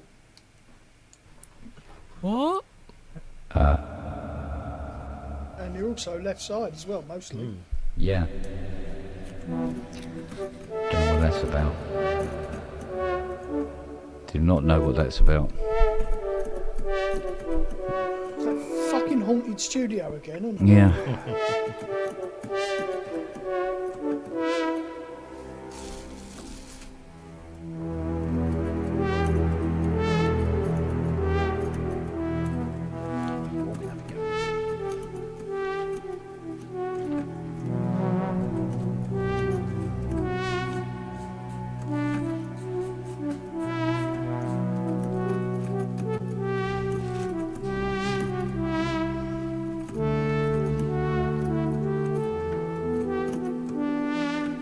B.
Prom asks, is that you playing the modular, Rob?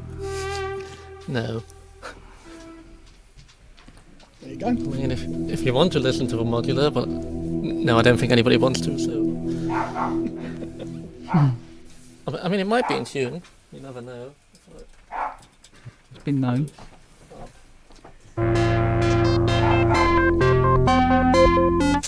No, after 2 weeks, it's not in tune, to the surprise of nobody. Thank you. I mean, if I give it another 2 hours, it might be back in tune where it used to be. What's that? Good lord. Wait, half an hour or an hour, and it might be in tune.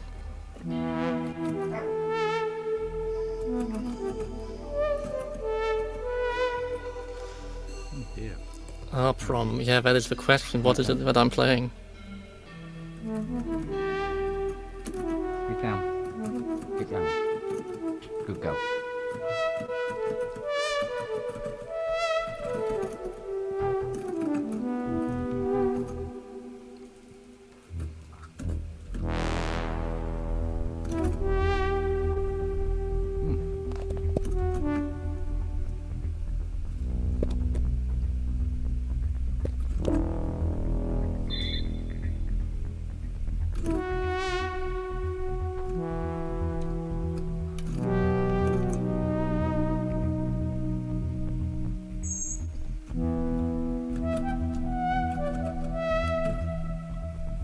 I could check whether the Andromeda actually takes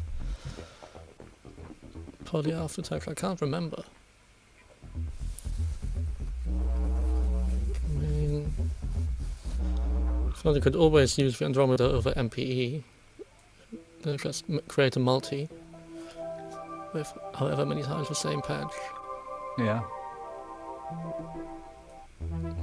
But yeah, I actually don't know whether it can take poly aftertax. What's annoying is Cubase can do voice assignment, but not in real time. You can, after you record something, you can split it out. So you can record something in, even with poly aftertax in your note expression, and then split it out, and then run combine with a logical editor script that will just take it. Bobby's on his favourite patch again.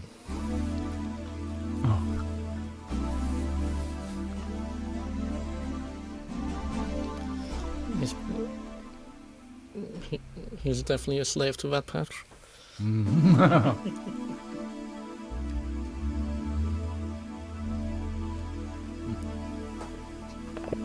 Quite chewy.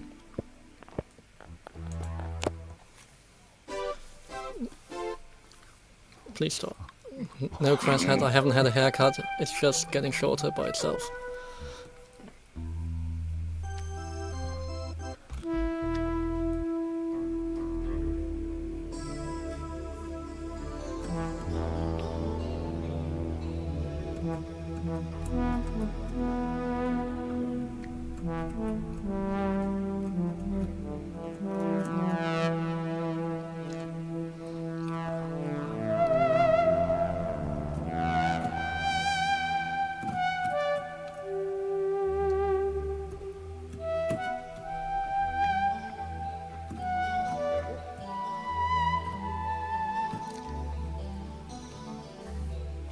And there's the copyright strike for the night. It's the pub. They don't know we're here. Well, you're not So paying lock- so PRS lock license. So lock in, we're behind the fucking wall. Need to be paying your PRS. We're like the DPN of pubs. YouTube channels.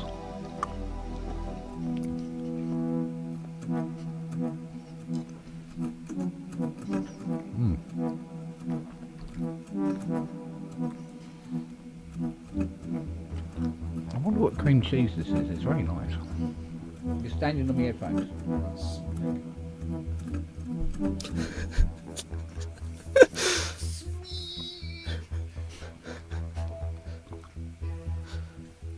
How inappropriate, Robbie.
Yeah, makes me laugh, right? Peter James Stevens gone all the way up north and we had this in Brixham last night.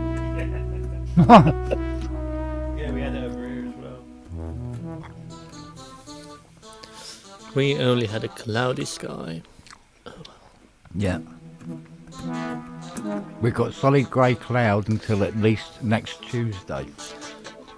Oh, Oh, apparently it's pissing with rain at the minute. I can't hear it. But Yeah, but it was reasonably nice this afternoon here. Like, well, let's call it acceptable. There was some blue you could see. I know we've been under a yellow weather warning all afternoon. It's fucking Jesus. 60-mile-an-hour winds. and Yellow shit. weather warning when it's actually pissing down. Yeah, but we also had high rain high wind as well. Sorry. Yes, I know. No. Straight over, mate. Fuck's There's no resistance, you see. Apart from the headphones. Well, and with you, it just goes straight through the middle, doesn't it? Because there's nothing there. Misses your brain by about 5'6". In one ear, out the other. What? What a bitch. There you go, Robert. Excuse me, who's at the door? There is a patch in here that's very much like tube. It's 1983. And they want that DX7 back. It does beg the question, why does he keep all them fucking DXs around if he's got that thing sitting there? Say again. I said it begs the question, why do you keep all them bloody DXs around when you've got that thing sitting there? He's a collector but won't admit it. I thought he'd admit he's a collector.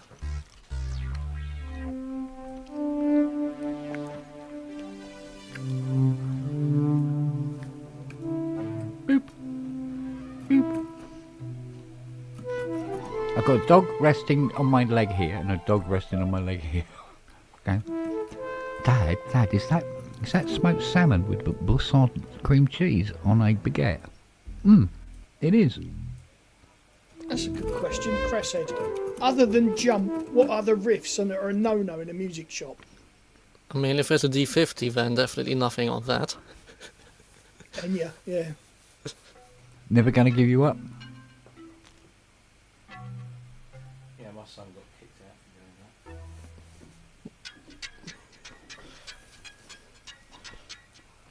that. Well, if you're in a guitar shop, Stairway to Heaven's a no-no, isn't it? Yeah. Man, any Nirvana. Anything by Chopin? Final Countdown? That's Yeah. a good one. Go for a bit of Toto, that's always more fun.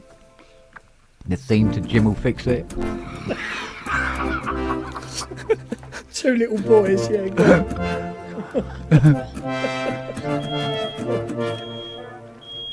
Oh. Oh, who's backing up? Robert's dinner's ready. Cat's cooked. Oh, That's my flatmate realizing that the new smoke detector he fitted might be working. Yum. That's why we didn't have one for so long.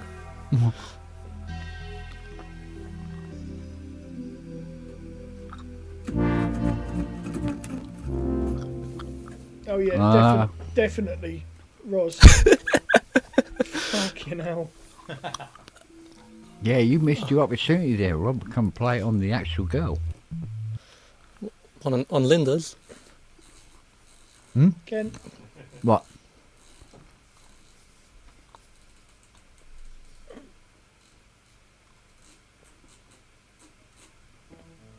I might have actually. I'll have a sniff. and once he's done that, he'll go and have a look.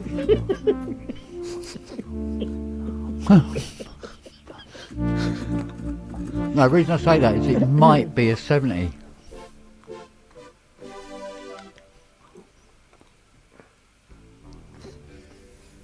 The most never covered songs, anything by Gary Glitter. Yeah. Do you want to be in my gang? No, fuck off, you pervert. Well, that'd be covered in arse juice. Rolf Harris's greatest hits. Yeah. That'd be a 12-year-old, wouldn't it?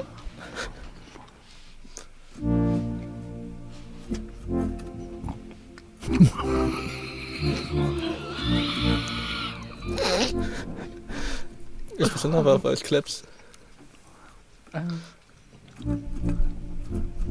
Breathe, Evans, breathe. Yeah, I think there is. I think it's a 70 bob, but it might be an 80 knock around. I'll have a look. I will have a look. There's so much fucking stuff out there, it's ridiculous.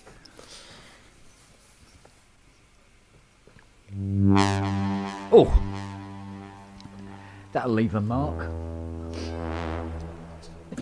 Bruise it on the way out. Bathrooms that way.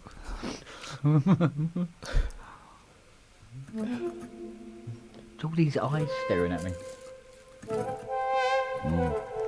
No. Get down. Down. Good girl.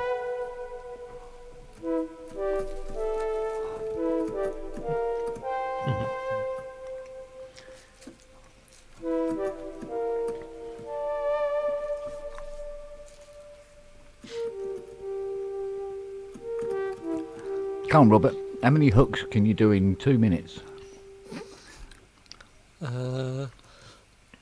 Good question. Would require me to remember some. Do you want them played properly? Then none. That's alright, I'm with you there.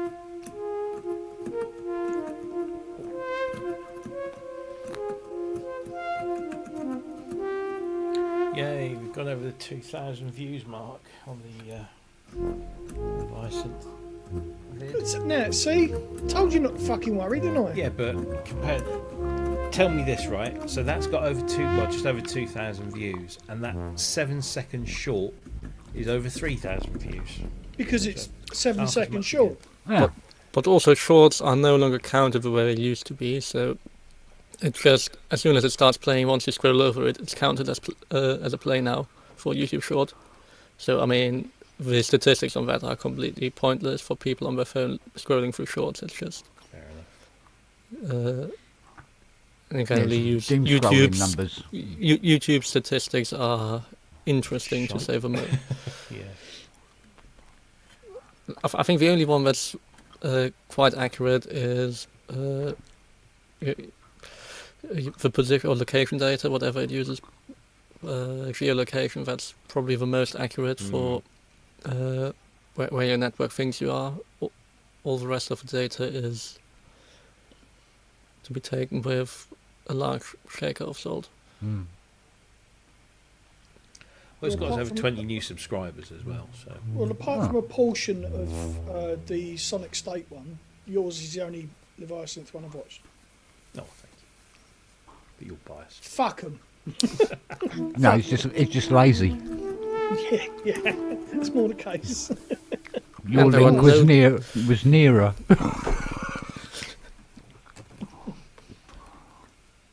Yeah, but it's like that how to tune your CS80 video. It's had a couple of thousand views and go, "Look, there isn't that many 80s. Who the fucking hell's watching that? I might have watched it. I've watched it several times. Yeah. Believe it or not. What? You just hear it go, hee, Yeah. hee.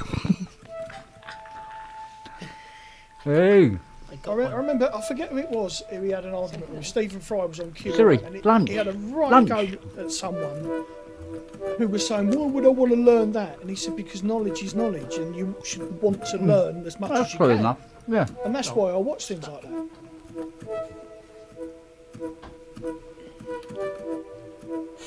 It's like The vet's tomorrow. knowing the name of the largest discoverable star in the visible universe.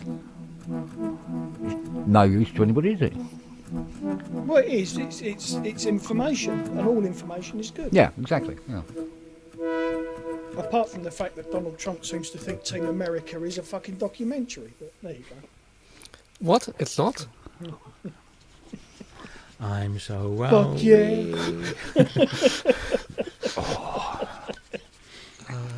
We're Yes, gonna Steve, need it a does say Leviathan on montage. both sides. Do some Chopin. You ready?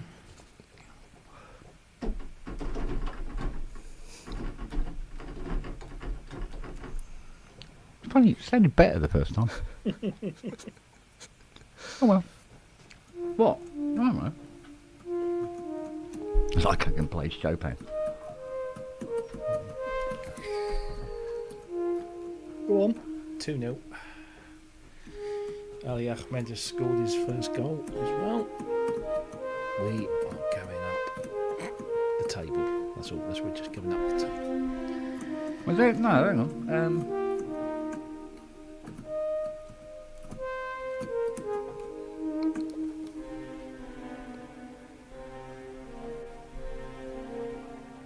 No, I used to be able to play.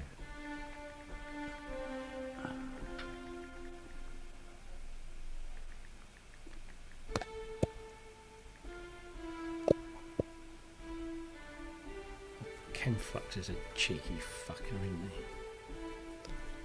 Go on. I mentioned that I would have liked the screen to be a little bit bigger, but I said it wasn't a showstopper. It's probably the fact that I'm old and my eyesight's not what it used to be.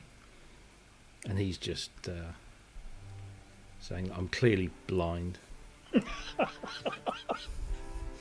He's had to field an awful lot of shit, that poor sod. So you got to give him a bit of slack. He's been brilliant, to be honest. The last sort of 6 months, he's been pinging me sort of like late at my night, but obviously he's not here. Hey, do you want me to go through some stuff with you on this? I think, yeah, okay. So, he's going to be in Berlin, so that's good. And so's Glenn. He does wear glasses, that's true. So do I, to be honest, but I tend not to wear them in here. I've got special ones as well for in here, but It's when you start wearing your magnifying glasses where there's a problem. I swear my prescription's changed again. I mean, when it starts looking like Trevor Horn, then you should be worried. Yeah. There was a time when whenever I got a new pair of glasses, I was looking for a classic Trevor Horn style. But I think I'm past that stage now.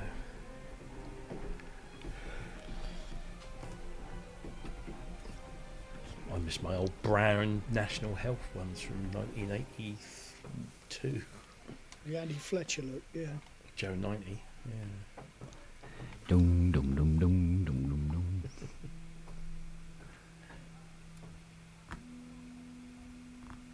The only other thing I don't like, or not I don't like, I think was maybe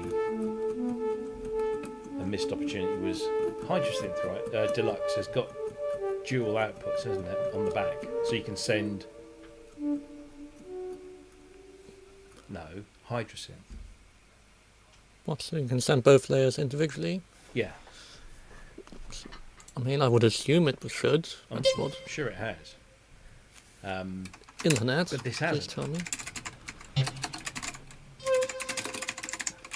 How about this one, Robbie?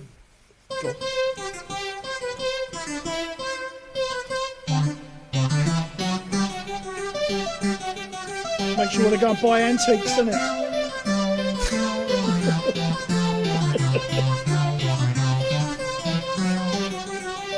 Ain't needless.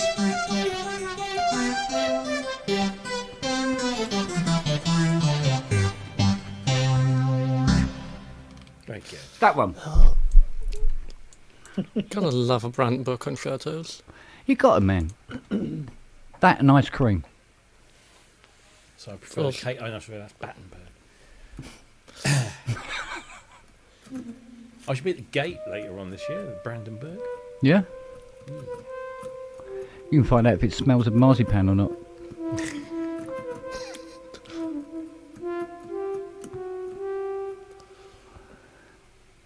It's a lovely walk that from the Brandenburg gate right up to Alexanderplatz and the TV tower.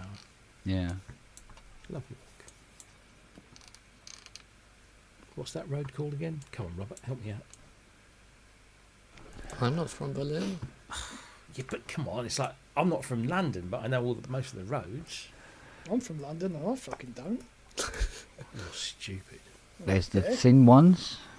There's the Thin wider ones, ones. wide ones. Yeah. I'm Right, stupid. You've Brandenburg only Gate just to worked this out. You've known me how long? And you've only just Unter sussed den that out. Linden, that's it. Unter den Linden. Yeah.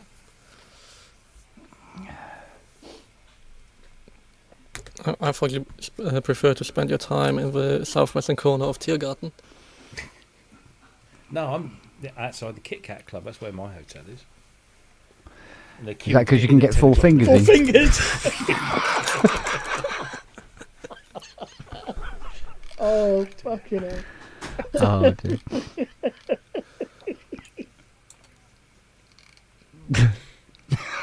The old oldies but goodies. An Irishman and Pakistani go into a fish shop. Yeah.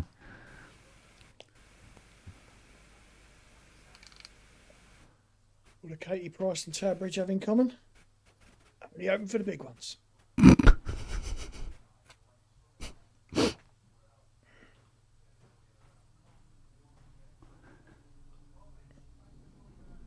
I think Robbie's pretending his screen's frozen. No, I'm sorry, just looking for something. Did you see that? There was a clip of that. There's some guy, and he was he'd been asked a question or something like that, so he pretended that his screen had frozen. He was like that, and then the cat walks across the desk, and he's there looking at it, going, "Oh, I like that."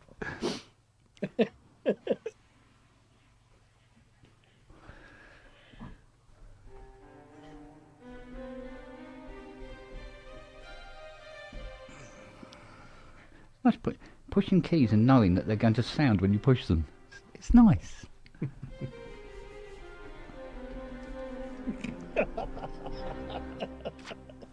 Oh, for fuck's sake. That's so we remember. Do I have to rattle them off now, do I?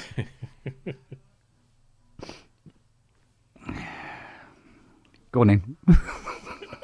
Trash. All right, 2 in the gash, 1 in the trash. 2 in the goo, 1 in the poo. 2 in the slit, 1 in the pit. Where do you want to go? I don't know, I've run out of fingers. Oh,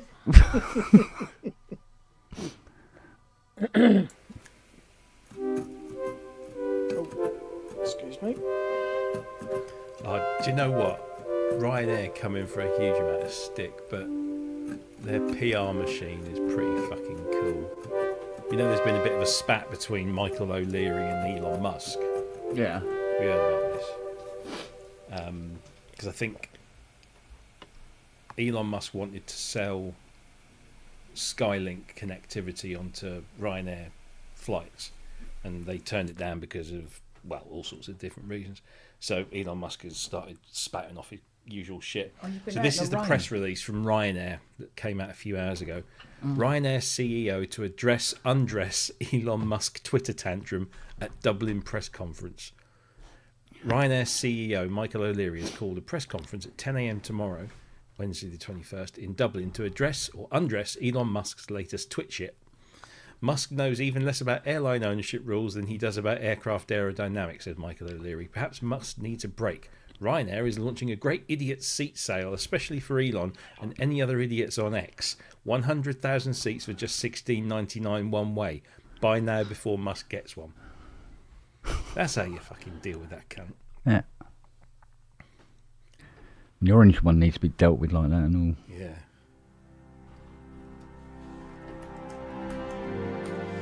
I'm just wondering if that is actually a genuine thing. It is!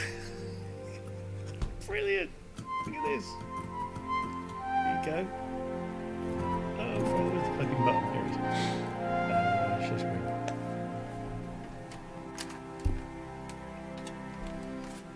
What was that other one he did? Look at that.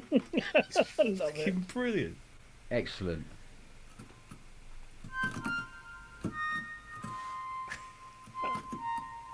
Good on him. Yeah.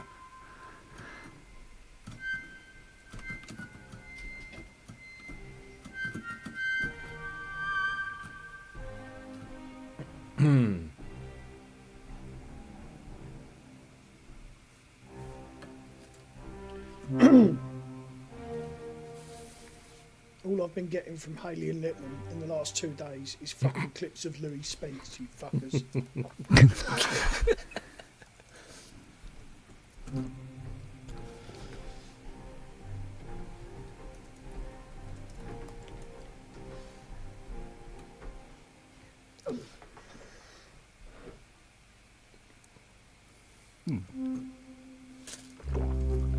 Wow.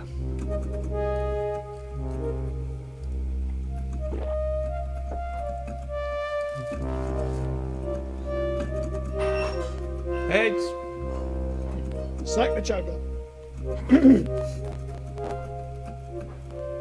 Hey Ken, you know the stream you did the other day, and you just closed the iPad to finish it. I had to come in and turn the stream off. Yeah, I couldn't turn it off. I know. In the top comment, it still said go live. Yeah. And when I click on it, it went go live. I go, 'Cause I no, watched- end stream. You go, no, I can't. I'm not in control of this. I went, really? Okay. And I literally came back as you were doing that, and it was like, fuck, he's still live. And I came on and ended it for you. It wouldn't let me end it. So,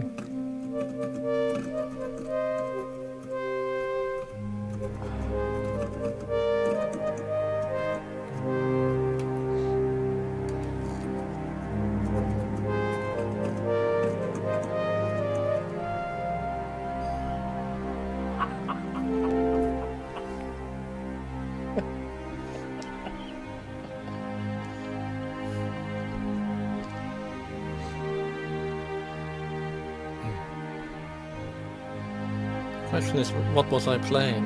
I think it was Bounty. It's I definitely one think that's it not is. It's definitely one that's not released, but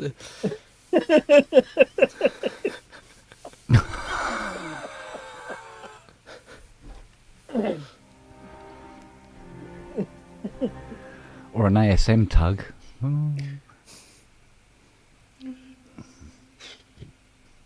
Oh, pardon me.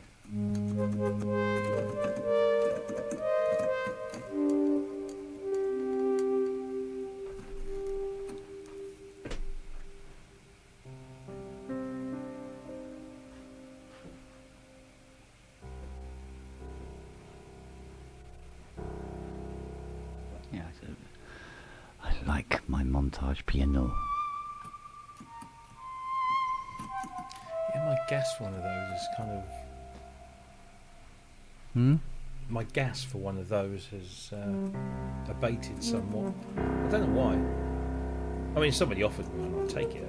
But I know what you mean. It's still. What's the word?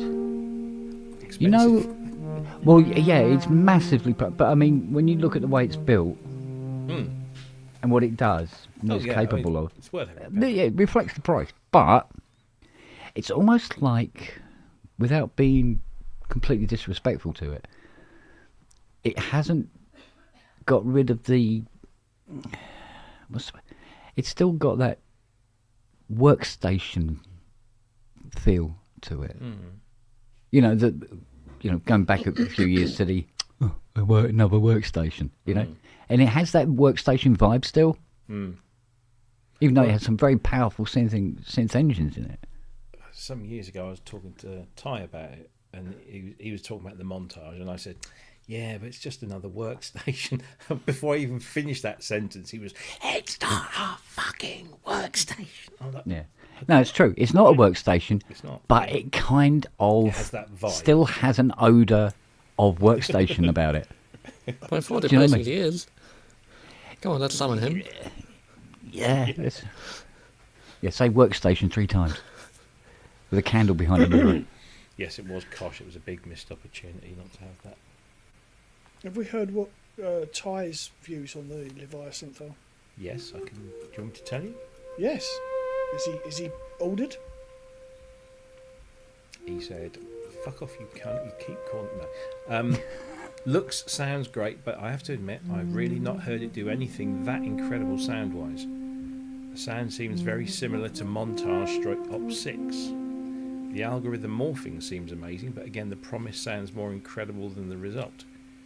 From everything I've seen so far, I'm sure it will be amazing, and I'll almost definitely get one, but I really wanted my socks blown off. And it's more of a gummy blowjob from an ex who doesn't swallow right now. Yeah. No, that's verbatim. Yeah. He's got such a way with And that words, quote hasn't he? is going into the review. Yeah. And up on the ASM website. Going up on the ASM website. Endorsed. Yeah, endorsed by gummy girlfriend. Young composer swallow. tie-in win. Yeah. I can't follow me. I mean, that's no way to talk about Pip. Well, I thought ex-girlfriend. Oh, excuse me. Yeah, yeah, but like I say, it has a workstation-y vibe. I can't deny it. I can't deny it. It doesn't look or feel. See, like what you got above it looks like a proper, full-on. It looks, it means acts, and it business smells sense. like Yeah. a synthesizer. Yeah. Whereas the montage, yeah, I mean, well, the one you've got with, like all of that stuff over there with the extra screen Yeah. and stuff, that certainly helps. But yeah, it does have that, because it's a synthesizer that's not necessarily designed for the same audience as your polygroups. Well, this is it. I think it's one of those things where if you buy a synth and it does a very, very accurate recreation of a grand piano, it automatically Yeah. pushes it That's into it. the workstation Yeah, neck of the woods, whether it is or not. you're pretending to be a synthesizer. Yeah. I don't know what it is. I think it's probably that though. If it does recreates conventional instruments really, really well, then it's not really a synthesizer.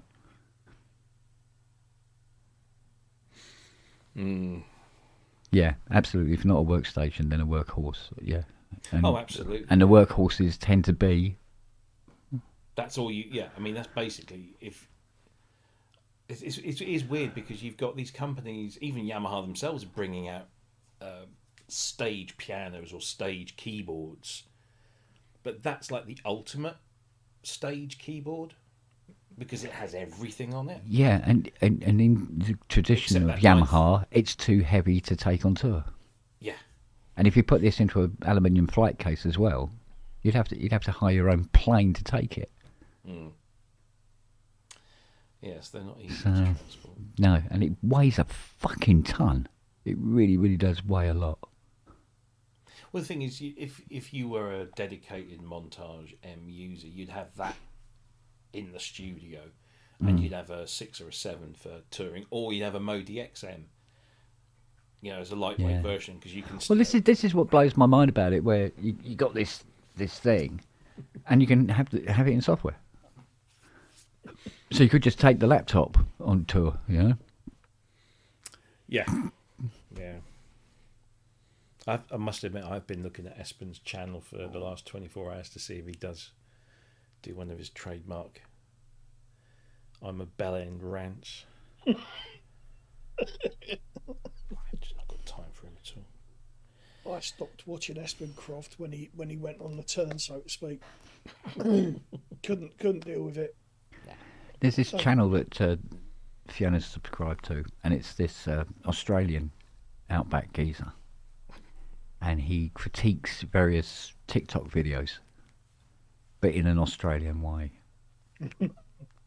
To the point now where people are now putting TikTok videos up, asking him questions about things. And so, like for instance, this American guy actually, with hand on heart and all honesty, asked him, "Do you still need to have a criminal record to go to Australia?" And That's he prerequisite. he turned around. He uses the word a lot, but in this particular instance, he used it, and he goes, "You seppos," he goes, you really don't understand anything outside your own border, do you? Kind of thing. And I looked at Fiona and went, "Seppo? What's a seppo?" And she goes, "It's what Australians call Americans." I went, "Okay, but I'm not understanding seppo." And she goes, "Well, the slang for Americans is yank." I went, "Yeah." She goes, "Well, in Australia they call them septic tanks, so they call them seppos." Yeah, because Cockney rhyming slang is usually a septic, isn't it? Yeah, exactly. And I went, "Oh, Chieftain. so they call them septic tanks." Okay. Cool. I still think my favourite expression is, we're not here to fuck spiders. Well, that's a good point, 'cause if you did down there, half of them would kill you anyway. Yeah. But as this guy points out, because he's sort of like a Steve Irwin, but without the danger element. Like he's not an idiot. It's, let's go and kiss a crocodile kind of thing, you know. And this huge American's going on about how he reckons he could take on a kangaroo and kick its ass. And he's going, you do you? Come on over and have a go. He said, they're about 8 foot tall, and they're built like a brick shithouse, and they will fuck you up, mate. You might get one in, but you won't be getting up. And he shows this male kangaroo coming up to the camera and he's going, yeah, no fucking chance, mate. He goes, you sure you're not thinking of a wallaby? You can and he was saying about cane toads. They introduced cane toads to eat the cane beetles. But the cane toads are nocturnal and the beetles are, daytime. And they live at the top of the cane and the frogs can't jump that high. So it's a complete waste of fucking time. But the cane toads, they're imported from Venezuela. And they multiplied. And now most of the country is covered in cane toads. Right? And it's by law, actually by law, if you see a cane toad, you're supposed to stomp on it. Yeah. By law. To try and help get rid of the fuckers. They're everywhere, apparently. They're calling it a ecological disaster. And they're ugly fuckers as well. And apparently they've got these little There's no way to talk about the Australians. poison glands up on the back of top of their heads here. And they squirt the toxin out if you fuck with them. And so if you get it in your eye, you're blinded. That's the end of it. That eye will never work again. That's why they've kept them there. They're all getting off their tits while fucking having a rub with the cane toad. That's what it is.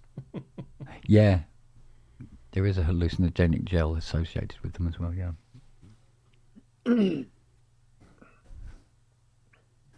Yeah. Rub your face on one of them and go and make friends with the blue-ringed octopus. Yeah.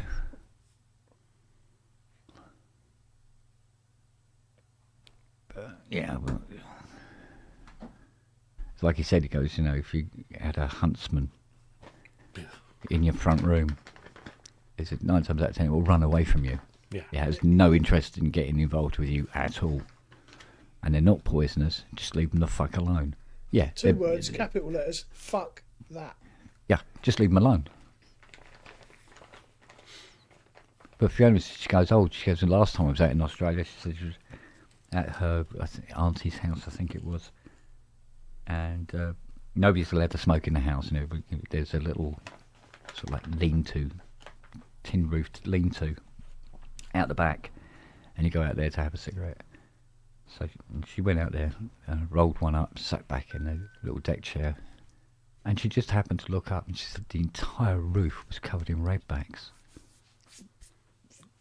And she went, no. He said, but everybody else is just smoking under there. Yeah, no problem. He goes, they're all right. They're up there, we're down here. Yeah, I refer you to my previous answer, my lord. Yeah. But Fiona's going, well, what if one of them falls down? Peter Listen, Vogels. I'm getting to the point of my life where, when I go to the loo, there ain't no fucking around. I'm going to the loo. I don't want to have to lift the toilet seat to check if something going to bite my arsehole before I go. Mm. Or So check dumb. that's why they wear thongs, flip-flops. Yeah. You don't put your foot straight into a shoe. Yeah. You check the shoe first. There could be a kangaroo in it. Fucking big are your feet. Well, you know what they say. Big feet, Little dick. big shoes.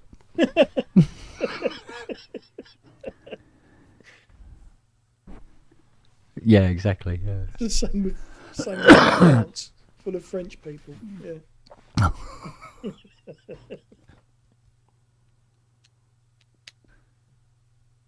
You know, some comedians saying that when he goes, it's not racist if they're French.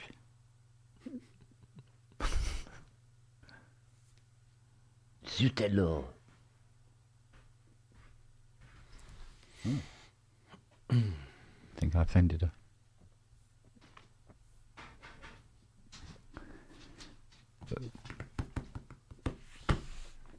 Hello, you. 4-0 up.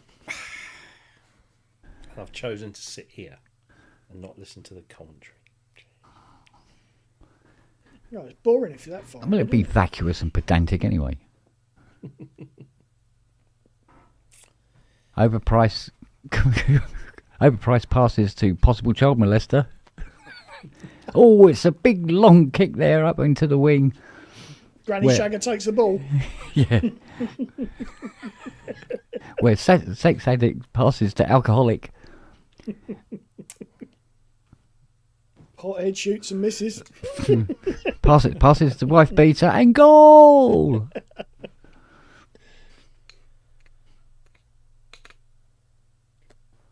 Oh dear.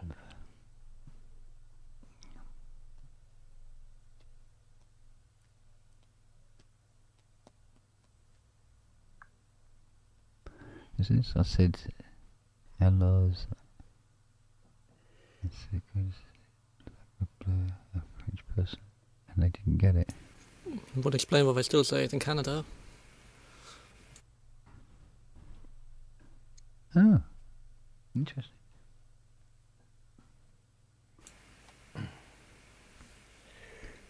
Did you know when there used to be in English, like for instance, any word beginning with H, you used to say an rather than a.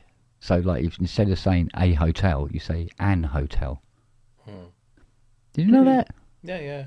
People still do an, and it's just like. It's, Makes you feel superior. yeah, H is a consonant, for fuck's sake. Well, apparently really wasn't back then, for some reason. Yeah. Well, I mean, they used to write S as an F, so. Yeah, well. Isn't there something in history about the way Mingus is pronounced? You know the name Mingus. The Z is. Oh, what Menzies? Yeah. Yeah, yeah. Yeah. Some people pronounce it Ming. Well, it's Mingus. Yeah. But Yeah. It's just. It's like there's a defunct letter or something. the Liberal Democrat guy. Mingus Sir Campbell. Ming Campbell. Yeah. Yeah. Yeah, fuck that. And Saint John is St. John. St. John. Yeah. Yeah. Norman St. John Stevens. He's a fucking idiot. He was a cunt, wasn't he? I prefer Sink and Smythe. St. John Minge. St. John Minge, yeah, she burnt it. Oh dear, we always end up in the gutter, don't we? Yeah. Well, yeah. It was warmer. Warm and wet, just how we like it. Warm and wet and got a drain in it. Full of fag butts, yeah. Yeah. It was a bit scratchy, all those dead leaves, darling. No,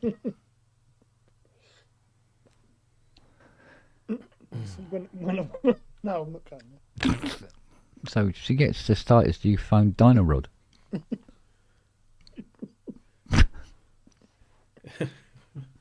They're remaking Starsky and Hutch on a budget.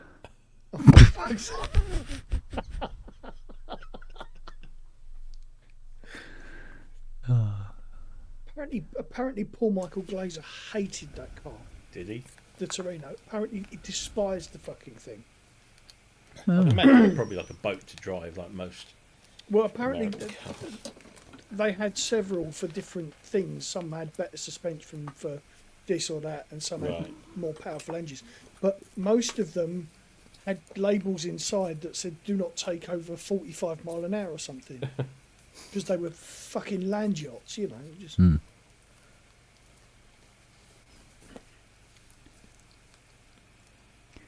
Well, it's like, I mean, the Muzzy's got the uprated suspension, but unfortunately, it's in Britain. British roads, man. Fucking hell. It's suspension. You mean And if you look at the roads there, driving over in the Starsky and Hutch series, I mean, early 70s, San Francisco, wherever, or Bay Area where they shot it. It's just, a lot of that doesn't look pretty. Mm. And then in and out of drainage basin and all that It was stuff. New York, wasn't it? Wasn't it New York? don't Starsky think it and was Hutch. shot there. Well, it's supposed to be Bay City. Huh.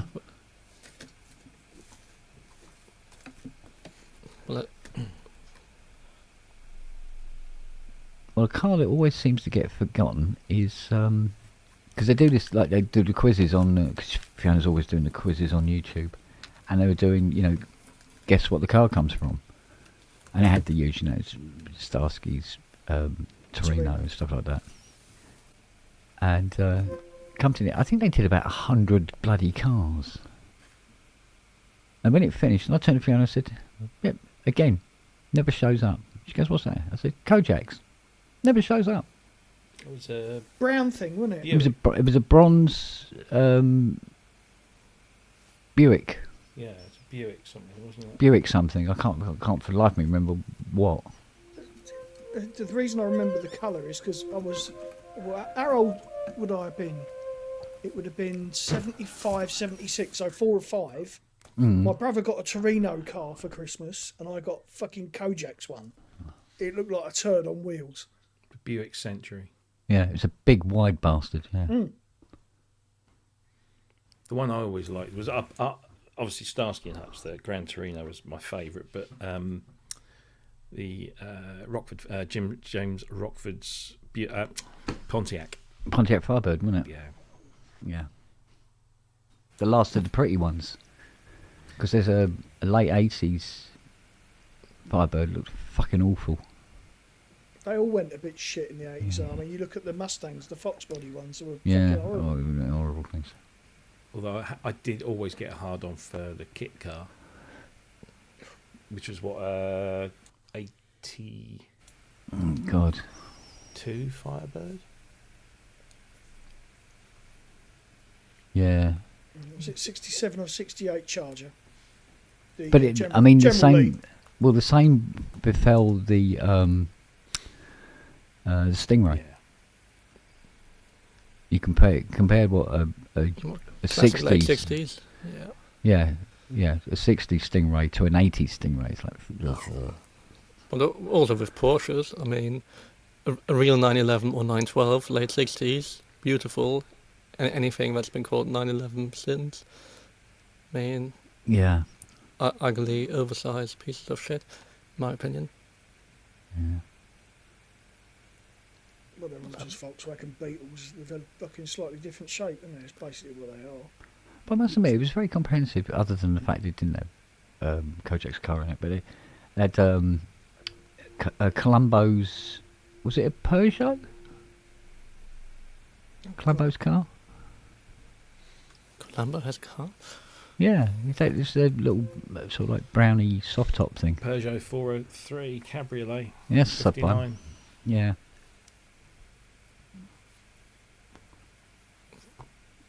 What was a piece of shit in the professionals? What was? Well, Well, they had a lot of Granadas. There's a Mark 2000. II, And the Mark II Escort, and there was a Capri as well, wasn't there? It was a And Capri. Granada. 2.8i, wasn't it? Yeah, or they had a something? granny. Yeah, No, what was a British one? One of the Leyland ones we had. I think it was later series. Clearly after they spent too much money on other things, they had to go for cheaper cars. Yeah. Well, you had the So, Saints Volvo Bodie- 440, and then the next time So now it's Saint came back, it was an P1800, S-Type, wasn't it? P1800. a P1800, sorry. Yeah, and then it was a Jaguar. And then the XJS. Jag XJS, yeah. So Bodie had a Mark III Capri. Mhm. Doyle had an RS 2000 Mark II Escort. Mm-hmm. In later seasons, Cowley had a Ford Granada. Early episodes featured British Leyland models like the Rover SD1, the TR7, and the Dolomite Sprint. TR7, Yeah. I love There was the most misnomed car in the world, the dollar. Purdy had a TR7, didn't she? Yeah. There's one down here for sale for about £6,000 in fucking local garage. Yeah, get a White TR6, mate. If you're going to get a TR, Yeah. that or I a just- 4. But you can't. Nobody can afford a 4A anymore. So go for a According to this- TR6. Early series of the professionals started with British Leyland cars, including the ones I just mentioned. Fucking hell, look. But reliability issues led to a switch. Told you, you save workstation 3 times. Only takes half an Oh, hour. smile, you miserable cunt. I see you're open for business. Got your red light on. Why isn't it purple? Or do I want to know? No, I don't want to know. Why purple? I missed that one. What does... Okay, Well, please share with what me, happens Rob, at- the significance of purple rather than red. What happens in Amsterdam stays in Amsterdam. Well, I'm sure it does. Well, I think we might be going to Amsterdam at some stage soon, but I really want to know what's the difference between red light and purple light. Yeah. Well, Please share, Rob. He's Look, put come on. himself on the spot there, isn't he? Come on, Robert. Come on, expose the code. I think you can work out that why red might be the main one on most Oh, windows. right, okay. Oh, are we talking Oh. red? Red is female and for male. Red, and purple. Yes, purple red tends to be What they it says call a- female, and purple or blue tends to be nonsense Rectorations. female. Yeah. Okay, fine, Put it that way. Fair dues. excellent. So, We'll Ty, you stick- got a purple we'll bulb? stick to the red. Alexa, main studio purple. There we go. Just Arse for Robert. action engaged. Just for Robert. Time to take the butt plug out. Yeah. Ah. Are we all well? Well, kind of. I'm just wondering why all the bald cunts are all this side of the screen. What's going on there? We're all over this side, and then you got Because that's Well, you're not everything exactly in life. bald, Robbie are you, and Robert Kent? over the other. Let's be fair. You're not exactly bald, are you, Kent? So I am at the You've got- moment. you've got a lot more hair than I have, Mr. Spong. So. Everyone's got a lot more hair than you. Oh, I knew. Why didn't I just fucking just? Why did I could have queued that one from Well, fucking? then stop going for the wax every week. Is everywhere else bald? What for me? Yeah. Yeah, more or less. Yeah. Oh, okay. 'Cause I'm not- it's weird how baldness just sticks at the head. It's really No, weird, no, isn't it? it's just not always. No? No. Oh, okay. yeah. Looking forward to the Depends- positives. Depends on what I'm The told more to you do, know. really. I'm only here, and I'm literally sticking my head in because I suddenly realised that I haven't showed my face on here for a long time. But Been a it's while, only- been a while. It's only because I'm not in the studio on an evening. Thank fuck. How's And the then- thingy going? I don't know if I can talk about it. How's the thingy going? I don't. Well, we can't really talk. Well, yeah, I've had to kind of put that on hold. Robbie knows about it as well. Oh, okay.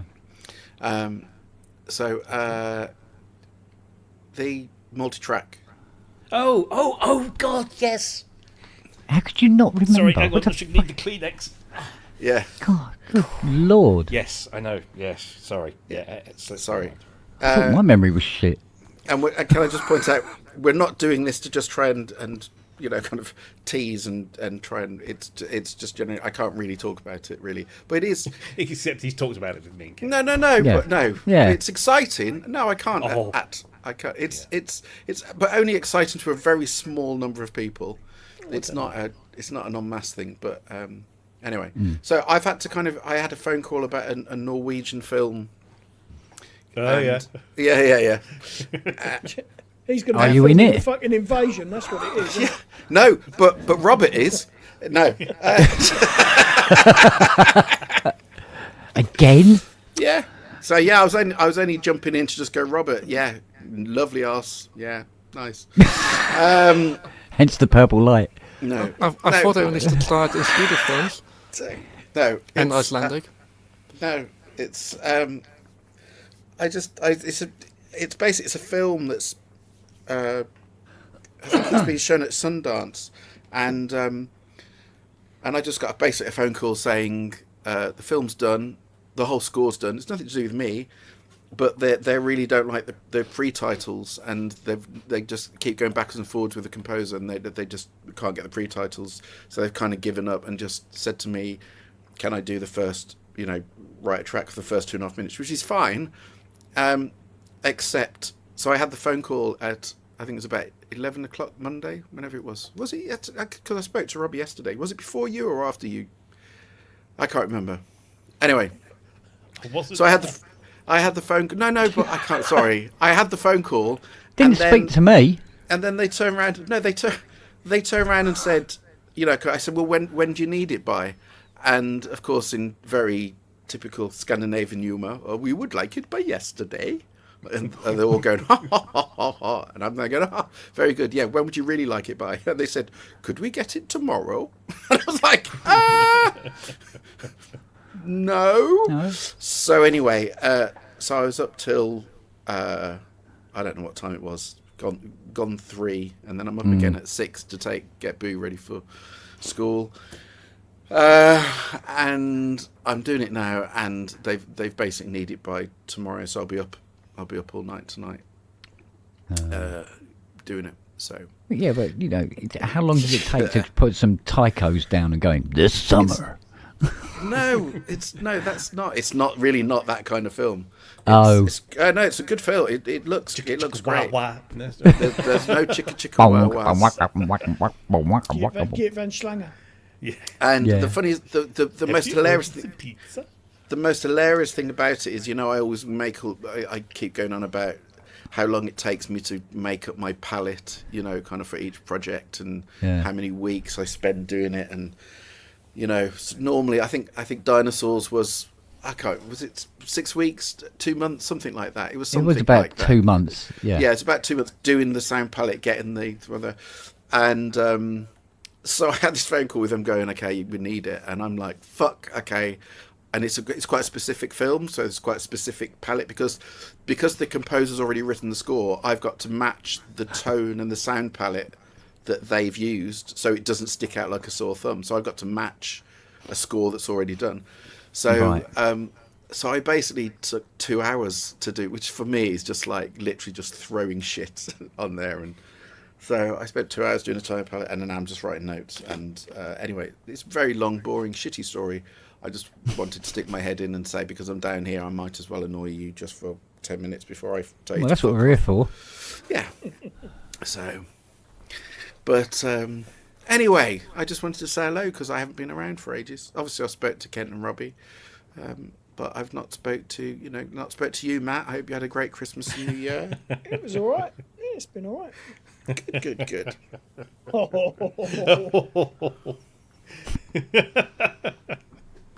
I thought that was quite funny. Yeah, fuck off. Yeah. Not in a fucking million. Do you know what I watched? Norwegian porno. It's not fucking porno. I thought it was. You think everything's porno? Exactly. Business opportunity. Yeah. Where did I put those GarageBand MIDI files? Oh, you want it tomorrow? Yeah, no problem. But what if you could have an AI in your door that would go through a template and decide? You type No, stuff that sounds like this. I don't want anyone fucking deciding anything. I fucking decide, not a fucking computer. Nobody decides other than me. He had to go there, didn't he? Oh my god! Don't even. Honestly, I watched Pro Synth. I watched the show on Friday, and there was that bit about the ceremony thing, and all that kind of thing. And you were being the whole, kind of pragmatic, and we're not going to be able to hold back against AI forever, and it's going to be integrated with this kind of thing. Honestly, somewhere out there, something will remain. Oh, wait, I sang that in my head. No. No, don't. I will be the one right to the last. I don't want anything to do with fucking AI. I don't want anything making decisions for me. I just don't. Not going to happen until there is literally no choice. When there's no choice, then I'll have to move with, but that will literally be the last You, minute. you will yourself become the dinosaur that you. Oh, absolutely. Thing is, to be fair, the great thing about it is by then, I won't be, I won't be giving a fuck. I won't be working, so which is great. I won't be having to do anything. So I just won't update to whatever it is that's forcing me to do it. I'll just quite Speaking happily of which, stay where I am. Kent, you put any fucking AI shit on that computer now, I'm not touching it. Why would I put AI shit on it? Because I know what you like. I'm quite happy here with my workstation.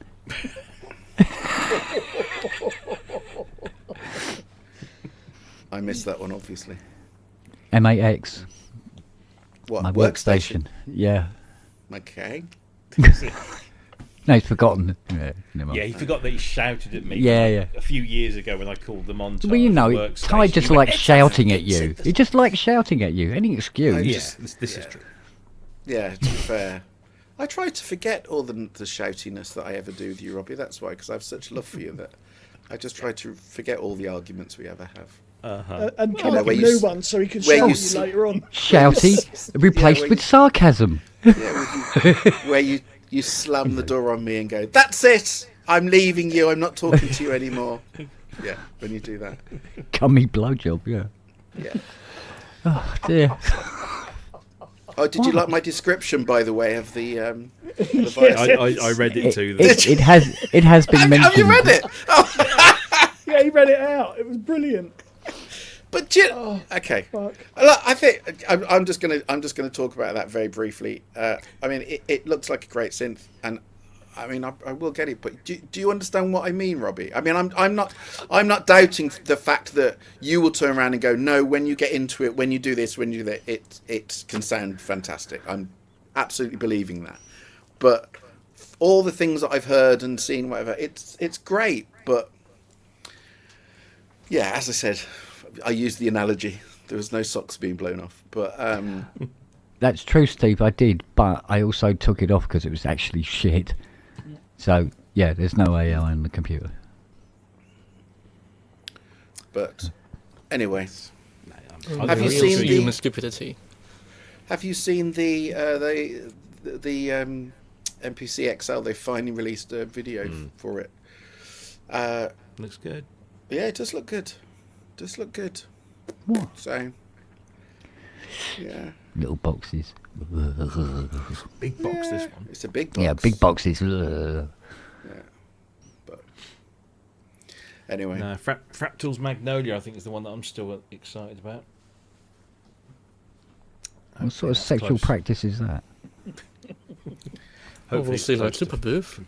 Well, it was at Super Booth last year, but hopefully this year they'll be saying you can buy it, but it won't be cheap. It'll be more than that thing. No. So. Well, $4,000, right? Well, they've stated a target price, but tariffs and shit. Can I just say that I fell down a bit of a rabbit hole? Was it yesterday or the day before? Looking at that PPG limited edition, the 1002. Very nice. I had a little play with it last May, and it sounds gorgeous. I know. 1002. Yeah. Yeah, it's the kind of Cornell reissue, but without a keyboard. Yeah, of Cornell the old Hecht PPG. has, The Sonic Carrier. the one. No, it's the same circuits, but the version that's not programmable. We've covered it on the feckin' show. Oh, I wasn't listening. That means nothing. Clearly. We're talking about Kent. That means fuck all. Yeah. No, because the PPG 1002 was their Sonic Carrier. That's a 1003. Yeah, it was a synth. It was a mono synth from back in the day. I thought it was 002. Well, I'm losing my mind. Yeah. And it does sound lovely, but again, it's just that yeah, it's $8,500 for another.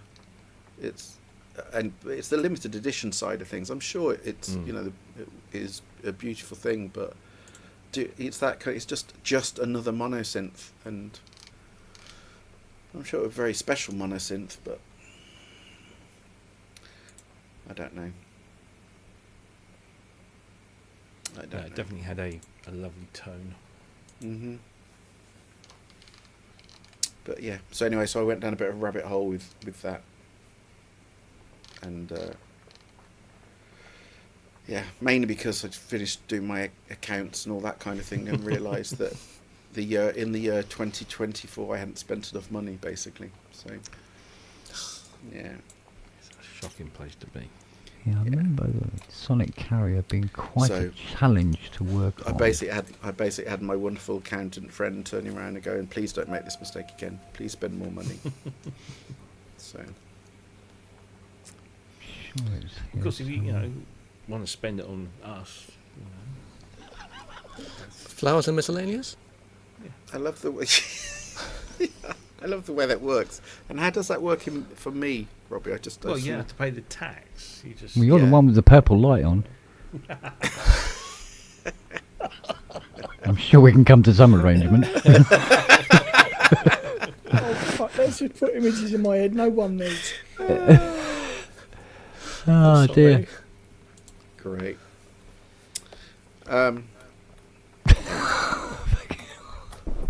Well, Robbie is still enjoying his red light.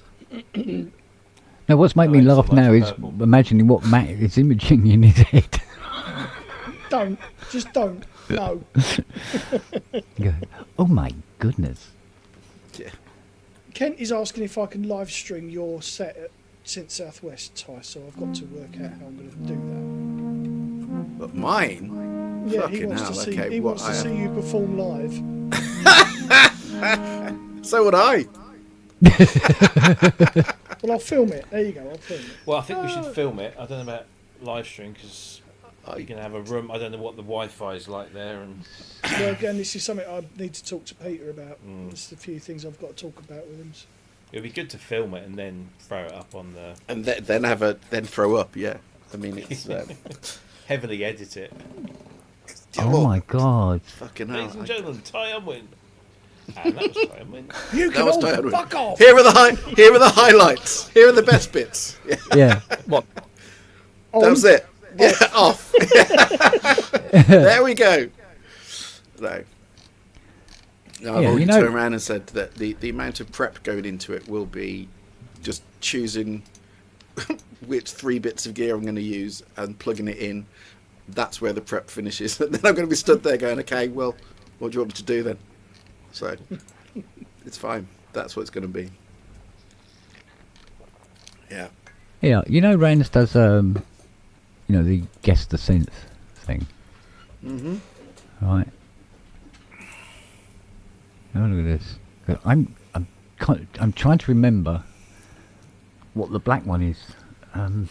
Why is there a pack of nappies on it? There's always a pack of nabbies in it. It's Why is that downstairs on toilet. Why is that on top of a publishing keyboard? It's like one That of is the a rarest publishing things. keyboard, isn't it? Yeah. Yeah, that's Yeah, the that's- publishing keyboard. I've lent that to a geezer. I must get that back. That down there, I don't know. It's probably a Kurtz file. This, Is that an RMI? it is, isn't it? It's an RMI. Which one? Harmonic or a keyboard computer? I Or think it's- or the piano? Maybe. No, it wasn't the piano. I think it was. I think it was the synth one, wasn't it? The KC one. Do you know what? I can't remember. I really can't. It was quite colourful front panel, if I remember rightly. But I remember it being a massive pain in the arse because you couldn't get to the bog roll, as you can see. But Should have had it the other way around. A That was it, keyboard to yeah. the front for bog that roll was would have it. fit. That was it. It was an RMI. Yeah. That one. Yes, Oh. that one. No, or was No. it? With a harmonic sense, Yeah, I think it was a harmonic. It had different controls on it. Talking of the Publison, have you know Sarah Anglis? Do I?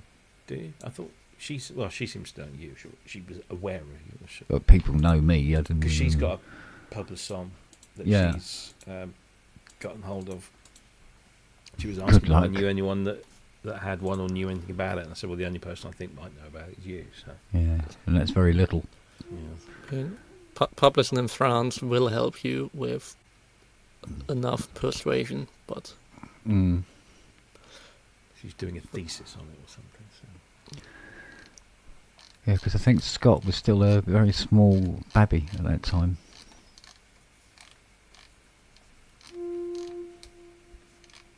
Because he used to have to work on this stuff and babysit. Which was actually good training for when Mum got dementia, to be honest. Because it ended up being very much a similar thing. What? Hey, you're not tired? My mother-in-law fell out of bed the other day. Yeah? Well, not fell so much. I mean, her bed is only about a foot off the ground, if that. Yeah, just as well. But she maintained that she got out of bed and walked around, but she can't. So that was a no-no. But no, she they found her sort of like sat on her bum. So she was fine, but they're resisting putting the guardrails on the side of the bed until like it's absolutely necessary. So now she's got crash mats either side of the bed. Bless her. Is she how compass mentis is she now? No? Generally not very. Sometimes it's better than other days, in and out, yeah. It's like today she was quite chipper, although my eldest had a baby and it was called Freddie and they'd had to give it away or something. Where she gets this stuff from. Is there a telly in there? Oh yeah, she got a TV. Yeah, then so she's probably a lot of the stuff time up. what she sees on TV becomes a memory or a reality for her. There's a bloke that walks around. Whenever I go there, we often see him, and he's a resident. And Yeah. He's always not smartly dressed like suit and tie, but casual smart. He's always, he's got a nice blazer on and sort of. Yeah. And he'll walk past and he'll just, if he looks in and he sees that you're awake, he'll say hello or something. And he said hello to her the other day, and that turned into something very elaborate. Fuck knows. But Jackie managed, because Jackie's now trying to research her family tree as much as she can while she is still around. Yeah. And when you talk to her about all of that old stuff, she seems to be quite, it's ingrained. It's there. Yeah. It's untouched, yeah. It's only the more recent stuff that she has trouble with, but... Well, that's frontal lobe, isn't it? Yeah, it's all... Yeah. Yeah. I mean, to be fair, what was it? October, November time, they said to Jackie, you might want to prepare yourself. There's no sign of anything. She's soldiering on, bless her. Oh no, she'll take all the time she needs. She's getting, obviously thinner and weight's going. She was like, what was she, 75? Something, 75. Is it 75 kilos? Yeah, it must be 75 kilos. Yeah, I mean, Mum went very, very quickly because she had two different types at the same time, as opposed to just the one. Yeah. So, I think she went from being Mum to who the fuck is this in about 8 months.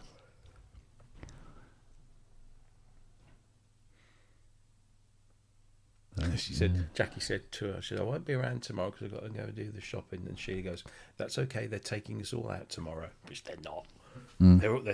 She every now and again she has this thing about, they're evacuating us. Yeah. I must admit, it was the hard bit about watching Slow Horses. With old David Cartwright, wasn't it? Yeah. And there was a lot of, I'm going, oh, this is a bit too real for me. Yeah. All a bit too soon. There was something else.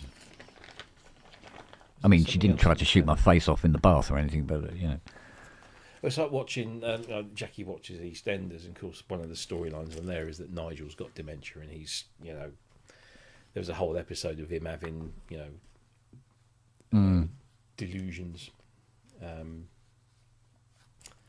But yeah, they seem to be covering it. It's like, well, not fashionable, but it's definitely... I think the worst time is when they know. It's when it's that period of time between starting to go and gone, where they're going and they know they're going, and they're questioning everything they do and say, and it's not a great, it's a fucking horrible time. You almost find yourself wishing to go, look, just get to the, you don't know who the fuck anybody is anymore, kind of thing.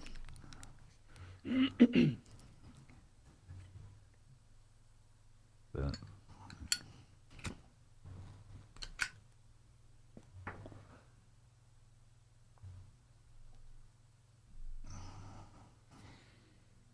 I think that's when just making jokes and stuff like that.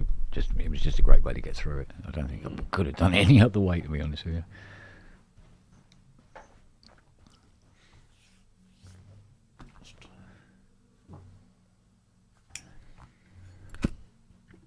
I've got Guinness in the fridge. What, alcohol-free one?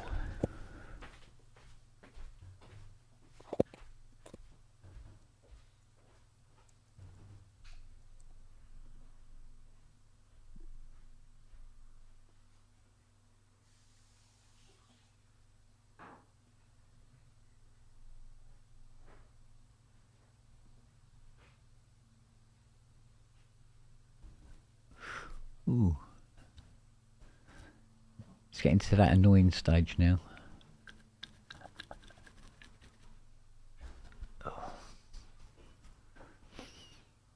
Needing new dentures. No, the beard, it's getting itchy. Oh, I hate that. It gets to that point. It's just like, Yeah. no, get the fucking razor out. It comes off.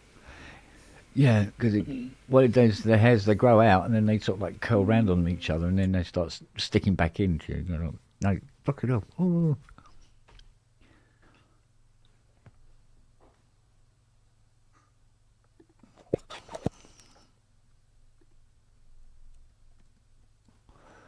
I don't know if I'll stick it out or not, to be honest. No, I've got mine out because I've got a scar that runs along there. Yeah. If I catch it, it's really bad. So it's just I don't go near it as often. Yeah. I leave it as long as I can. Yeah, but you've got to get to the long beard stage, isn't it, Wags? That's the thing. You've got to go through this to get it. Once it grows out a bit more, then it stops aggravating. Mm.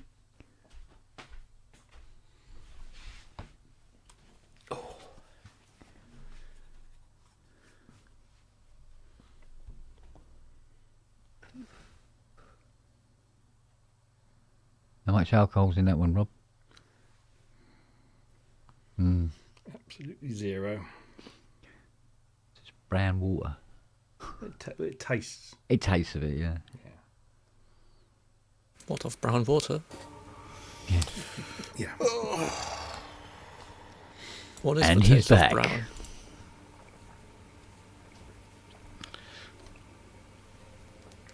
Yeah. Is that like just a very, very long reverb tail, Ty? It is just a very, very long reverb tail. Yeah. Yeah. Yeah. Anyway, how was your Christmas, Ty? Oh, fuck off. Oh, sorry, I'm Ask him a nice joking. question. It was Yeah, really mouthful of fucking abuse. it was great, thanks, Matt. No, it was good. I mean, it was Good. just it was. I mean, compared to last year, because last year was all just fucking dino-centric, and it was just shit because I just worked. So I didn't work this Christmas, and it was great. It was really good. Good. Yeah. It was just but I'm just you know how much I love Christmas, and so now January is just It's the come down month for you, isn't it? yeah. It's just if I had my way, it would just be Christmas every single month. Just taking the lights down is just I mean January the 7th, January the 8th, you just don't want to talk to me at all because it's just like fucking shit. That's See, the I one don't- thing I like I don't about have not that putting the problem. decorations up. Is like Yeah. don't have to have that fucking morning where they've gone. And you come downstairs and go, ugh, it's Not all a problem I fucking have ever. bare. Why? do you not put decorations up? No, I don't Didn't know do it this any. year. Didn't do it this year. None at Didn't even all? put a tree. No, didn't even put a tree up. Honestly, it's just that I don't know whether it's this place is just literally at Christmas. It's just absolutely just transformed. It really is just. Yeah. It's like a completely different place, and it's just magical. It really is. I mean, fuck whether it's for kids or not kids. It's fuck all to do with kids. It's just It's for big kids. yeah, Yeah. exactly. Well, I must admit, So we decided against putting because we could at least put, because even I said, well, at least let's just put a tree up, and then we went, yeah, where are we putting it? The front room's a workshop. There's nowhere for it to go anyway. And she goes, oh, we could have it at the bottom of the stairs, and it's sort of like just have to leave the bottom of the stair gate open. And all. I go, yeah, but the thing is, Lily. yeah, yeah. You It's don't like need to say having any a more than kitten. that. Yeah, It's like having a kitten, but it weighs 9 stone. To be fair, that's all you really need to say. If you just next time, just turn around and just go. Forget the rest of the conversation. Just turn around and go, Lily, and Lily. everyone just go, yeah, okay. Forget the decorations. But as it's fine. transpired, it turned out that she's suddenly become very unpuppy. She stopped Yep, doing but it's still all sorts relative. of, I know, but it's still relative, Ken. Even Oh, with yeah. Lily being unpuppy-like means she's still a liability when it comes to having a Christmas tree. yeah. We thought maybe next year, we'll put a tree up next year because she'll be fine. She'll be fine. Or maybe when she dies. Well, if she carried on the way she had, it would have been soon. Fucking hell, I tell you. Well, She was down here the other day and she was sniffing around the NAS drive. And she looked round at me like she was going, so you got yourself a new drive, have you? Be a shame if something was to happen to her, wouldn't it? Mm? Standing there with a baseball bat. Kent's going to design a new line of electrified fucking NAS defences. yeah, it's a very niche market. I love it. I had this girl, Melanie, she contacted me again. She emailed me saying about and she goes, no, there's a much better way to set up your NAS drive. And she sent me all the instructions on how to set the NAS drive up so it runs really, really smoothly and quickly. And it was not the way you Green had done the instructions. But I set it up the way she said, and it's gone like fucking lightning. It's got to be, 10, 11 times faster than it was? Oh, there you go. Bloody hell, okay. Have some of that.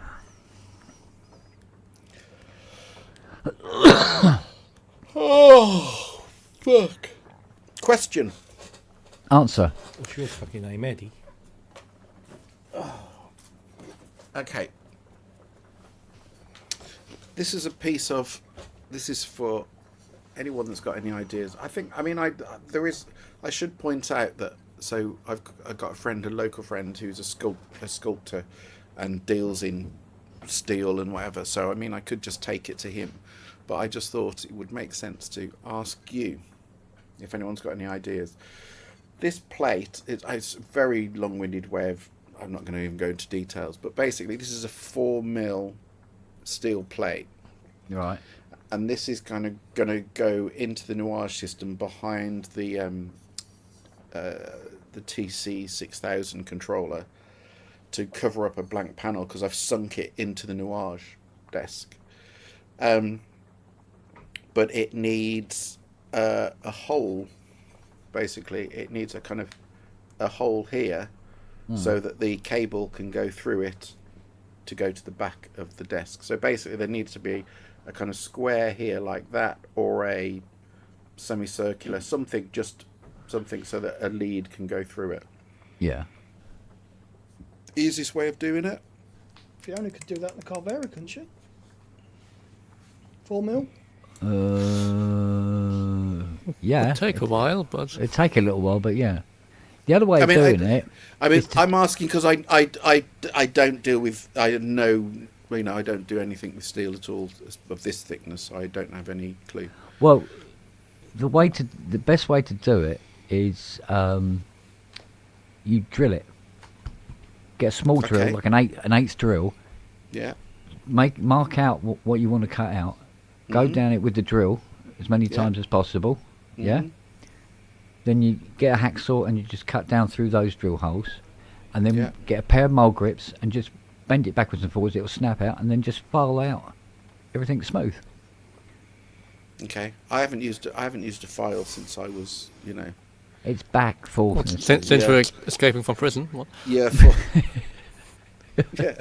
Escaping from the cell I was in with you, Robert. Imagine it's a Don't blame butt you. plug. If you imagine it, just imagine it's the same action as a butt plug. Yeah. Oh, okay. Oh, when you put it like that, of course. Yeah. Well, why didn't you just say that in the first place? That's fine. Yeah. Well, I could have Talk done my it with a language. diagram, but yeah. Okay. And that way, you can So- do at home. So the I'm just trying. Yeah. Is it that the easy way, or is there a? I mean, someone just turned around and said a round file. I mean, if I got a thick round file and basically just that would that do the same thing, or would it just take forever? I mean, how much time do you Take have? forever. We'd still Oh, have would to it drill take a forever? pilot hole anyway.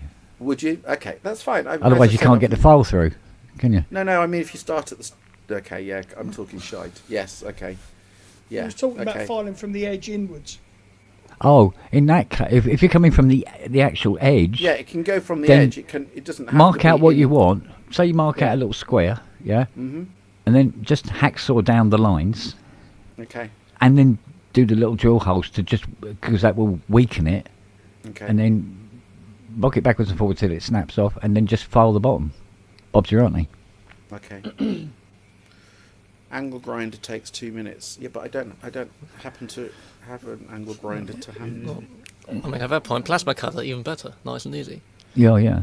Yeah, I 5 don't seconds. happen to have a plasma cutter to hand.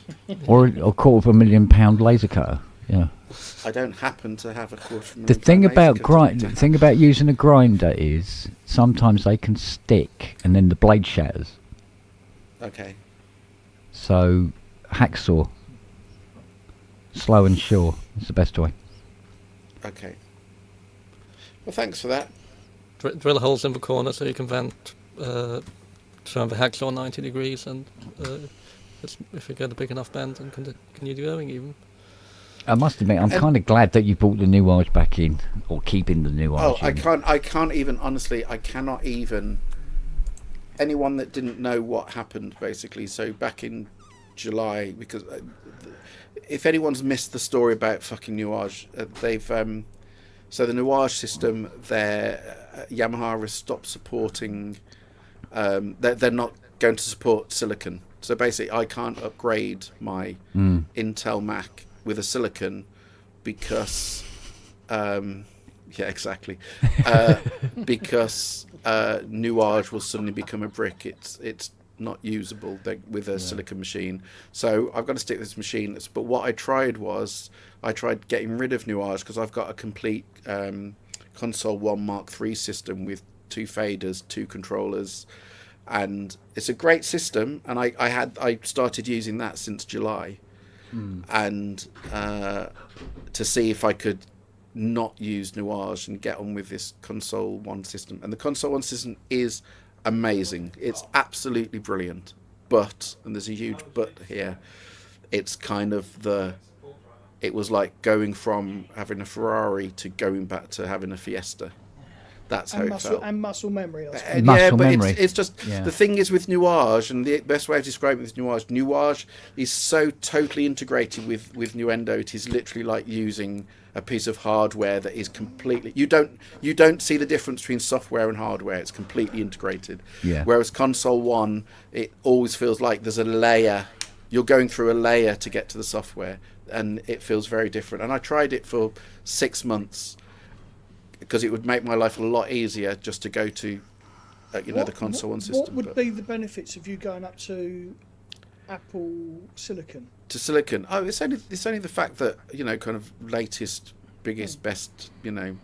So what I've decided is the nuage has come back in, and I'm just going to spend lots of money just on this because it's one of the last Intel machines, and it's completely spec'd up to the max, but I'm just going to spend a lot of money, mainly just spending a lot of money with internal SSDs because all my SSDs are all external, whatever. So I'm just going to fill it. I found a card that means I can have 64 terabytes of internal SSD. Nice. And so I'm just going to buy all that because reality is I'll get another 2 or 3 years of use out of it before it gets to a stage where Contact either won't support OS. One of the things will give way, whether it be the OS, Contact, whatever it is. But I'm going to kind of say I think I can get 2 or 3 years. And then at that stage, this choice will be taken away from me because I'll have to move to Silicon. So Nuage will have to go in the bin. But what I'm hoping by then is that there'll be an alternative that's worthwhile for Nuage. But it's back in now. It's been back in since just after Christmas, and fuck me, it's just I can't even begin to explain how much quicker it is to work on this system than anything else, and better and just more enjoyable. So but anyway, so I decided that I'm going to kind of go hell for leather on it, and so I'm building in the TC6000, the Icon controller.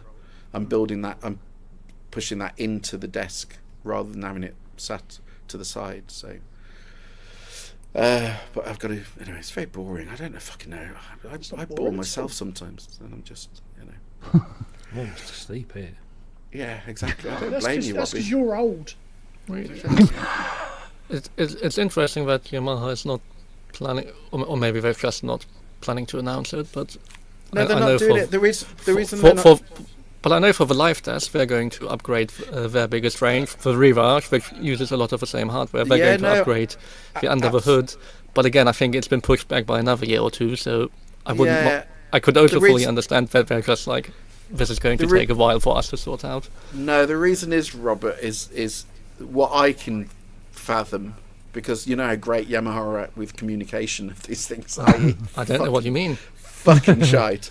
What I've kind of ascertained from everything that's been done and said is, Nuage for them was a complete failure. It was so expensive, and there's only, there's probably about 100 systems around the world. There's not many. It's not a popular. Yeah, well, I mean, there are a They're bunch very- of big post-production studios. Absolutely, the big ones in France and Germany tend to use.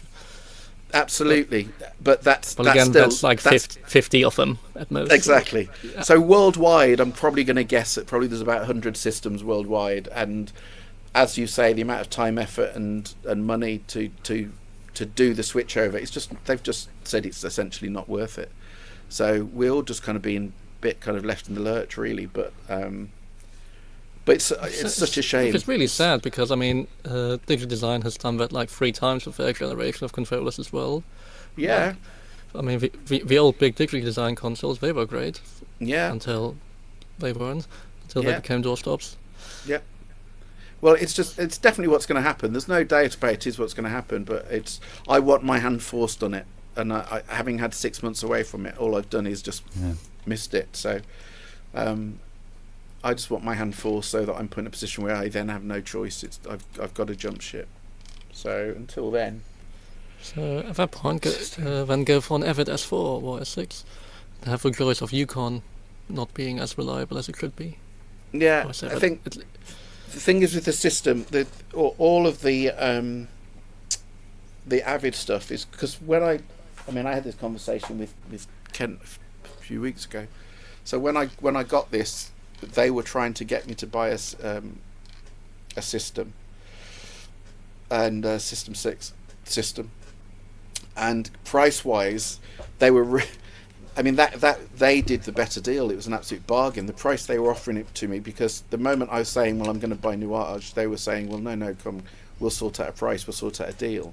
Even to the day that after I bought Nuage, they were still saying to me, we'll knock it down some more. It was ridiculous. Anyway, but the reason I didn't go for it was quite simple, is the fact that at the end of the day, Avid don't really want to support Nuendo. They don't want to support Nuendo because Nuendo's not their system, and so I'm just very aware with the System 6 that literally one day overnight they'll suddenly go, we're not supporting Nuendo anymore. We're only concentrating on Pro Tools, and it'll happen. It's just when it happens, and I don't want to be in that position. I don't want to be in a position where I've just bought all the hardware, and they go, "Oh, we've just decided we're not going to support Nuendo anymore." So Yeah, you know, I mean, they've gotten better over when I bought the System 4 at my old job. I mean, it's most of the time people are using it with Logic, and it's gotten a lot better than when it started out. Let's put it that way. They've had to sell more of them into other markets. They had to. Yeah, I mean, I had become better. Do you remember the MC Pro from the System 5, the center console of the MC? So I had. Yeah, I one mean of that's those. basically what the System 6 and I mean the System 4 Exactly. is just a cheaper version of the System 6 ultimately. Absolutely. So I had the System 5 MC Pro center system, which I always joked about was the world's most expensive keyboard and mouse, because that's With essentially its fancy what it was. macro buttons. That's all it was, but it was fantastic, and I could get around it so quickly. But I remember when I bought that, I think it was about 15k, and for 15k you literally had that. It was a mouse, some buttons, some assignable buttons, a trackball, and a keyboard, and that was it. Was it like four faders or something like that? Yeah, 4 faders. Yeah, I had the 4 faders, but again, that was before this, and that was amazing. But again, it's just. Yeah. Anyway. Anyway, look, I gotta go because I've got to go and write some fucking music and stay up all night. Oh, fuck you, fucking Italian cunt. Time to get out the wah pedal. That should have its own name, innit? An Italian cunt should have a specific name. Anyway, yeah, sorry, Robbie. Robbie, yeah, there you go. If you look up it, yeah, English to Italian dictionary, yeah. Annoying cunt, yeah. Robbie. Excellent. It's lovely seeing you all, and in the chat. Look after yourselves. Be good. And I'll go back to some Norwegian film. Norwegian wood, probably. Do you know, honestly, when I had the fucking Zoom call with them, it was yesterday. It was really difficult not to do because that's what they say. Honestly, they were so lovely, but the first sentence was kind of "Hello, it's so lovely to meet you, Ty." It's just like, oh. Anyway, before I get completely cancelled by our entire Scandinavian friends, you didn't read it in the chat. You better polite. So fuck you, Wagyu.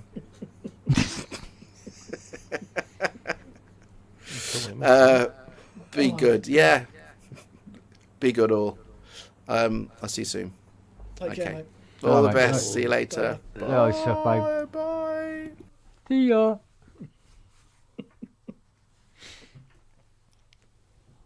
What a wanker. Oh, what a classic soundbite. That's brilliant. Yeah. Never gets old. The timing of it was absolutely fantastic, wasn't it? Shall we watch it again?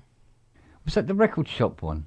Yeah. Mm-hmm. You were waiting outside the record shop in a little lawn chair. Don was doing the show, wasn't he? Oh God, yeah. Ah. What was the Synfest one? Oh, with me and There- Dom. No, there was also the Synfest one that had some other thing, I think.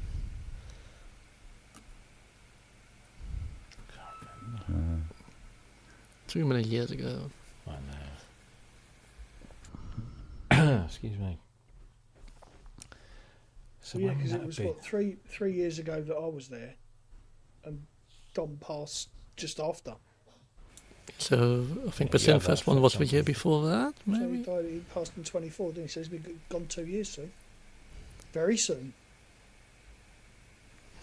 So early Feb, I think it was.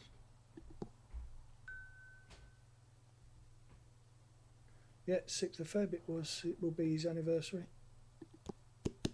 Wow.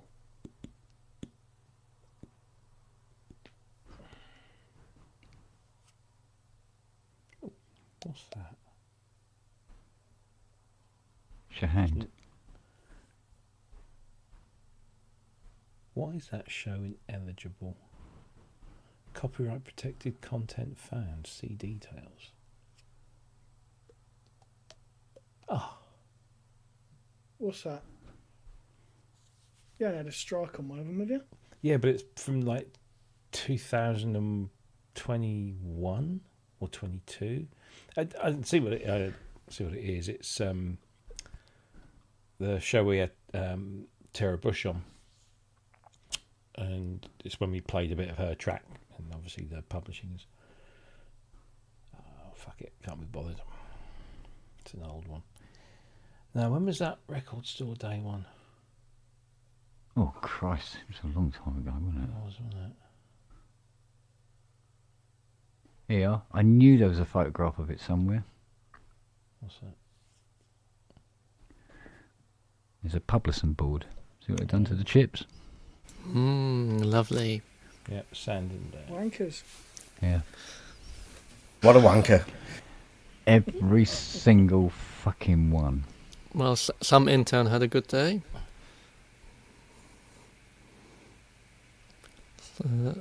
Yeah, probably had an intern or apprentice doing that Mad, full isn't it? time. Yeah.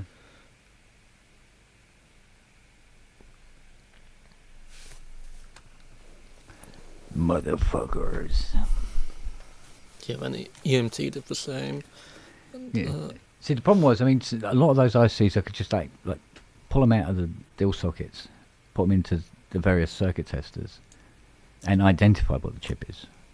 But if the chip isn't working, and let's face it, it was in because it wasn't working, it's a bit hard. it would go fail. You know, it would just say not in library because it's broken. So but I still don't know what the IC is. Yeah. Motherfucker.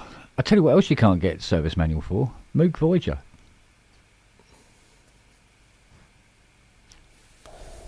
But they must have actually been around those service manuals because I mean, 25 years ago you would still send stuff to your local shop to be serviced. So surely they must have, Moog must have sent them out to people. Yeah, so I think what it is that you have to be a distributor or that something. kind of thing. You'd have service centres, specific service centres, and if you weren't a specific service centre, no, I've looked. I haven't been able to find any anywhere, and I went through tons and tons and tons. Done lots of Google searches as well, and I never seen. Haven't been able to find one.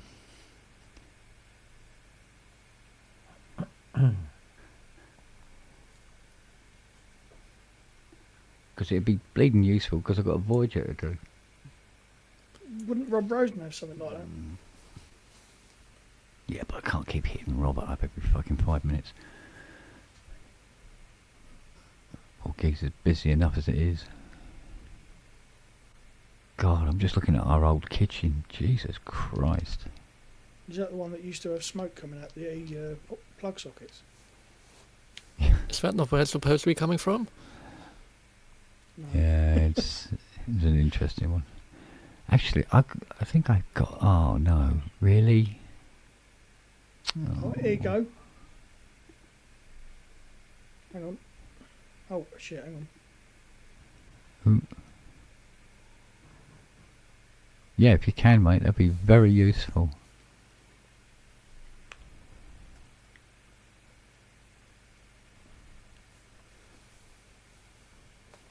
Oh.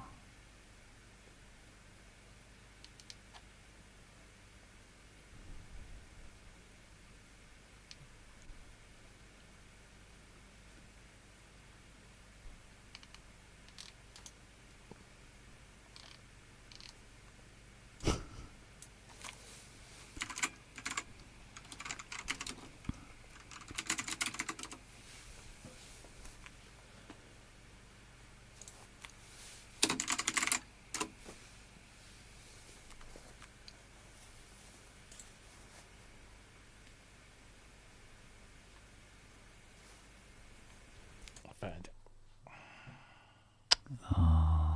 it. I just found some Bloody Bull videos. Terrier when you want to look for something, you Rob, you never give up.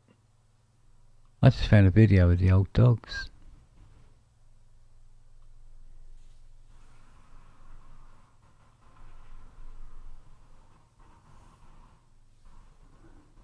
I've got a picture here of Mum grabbing Richard Hilton's fucking me? bollocks. Yeah, I've seen that photo. Yeah.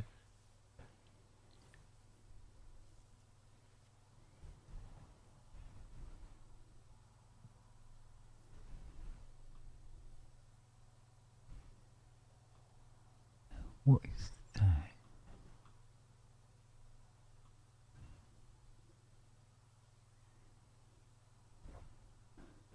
Fucking hell, it's another one.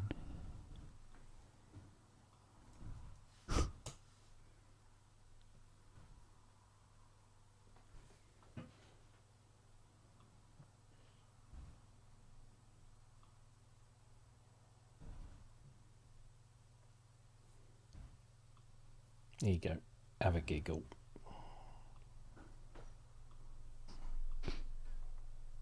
Top 3 records on your list then, Rob, in case you lose your battery power. Tears for Fears live at Massey Hall, 1985. First time on vinyl. Actually, first ever official release, I think. Prince, The Truth, which was an acoustic album that he put out in the 90s. That's quite rare. Michelle Indegiacello's sophomore album, which was produced by Dave Gamson, so it sounds amazing.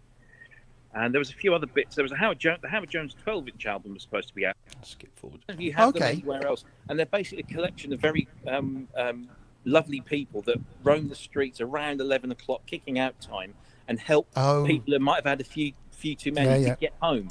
Yeah, and they always carry pocketfuls of Freddo chocolate bars because a nice little chocolate hit when you're coming down is always, and they always stop by and they always give us some Freddo. So that's takes always the edge off the fight that you're about to have. I think absolutely. Calms everything down. Chocolate always makes friends of everyone. I thought you was talking about food. Street pastas. I thought like disappointed. That'd be good. A street pasta. Yeah. Well, you shall forever be called Regimental Sergeant Zippo for me from now on. I think that should be your title as the, as the controller of the ProSynth network. We should probably have a look at something synth related for a moment, if that's okay. Is that all right, Rob? Absolutely. I'm going to go now because my phone is getting really hot and there's probably battery. Yeah. All right, no worries. So, pop up whenever you want, and if I see it pop up, come and join us in a minute. See you later. See you later. See you later. Bye. Bye. Bye. What a wanker.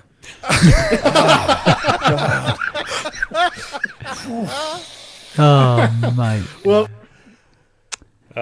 timeless. Timeless.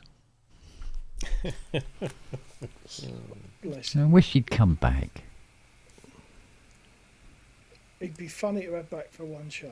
Just come back and do a guest spot. Keep telling him every time I speak to him. Come on. Yeah. It'd be lovely if he did. Come back for one, you miserable fucker. Let's all take the piss out of you. Come on. Well, he won't have installed something. Oh. No, he might have caught up. Just. No. He probably wouldn't. Do you know what I've just found? I love rooting around on other old drives. I've just found the original KSR80 stencil. How many are out there of KSR80s? Not this. There was only one of these. Oh, there was, but they're burnt. Actual KSR80s. Let's see. I think I'm on. Well, full restorations. It's probably somewhere about 330, 340 of them. But individual 80s I've worked on now stands at, well, since I've had these two last week, that's now 751 80s I've worked on. Out of how many? Maybe 850.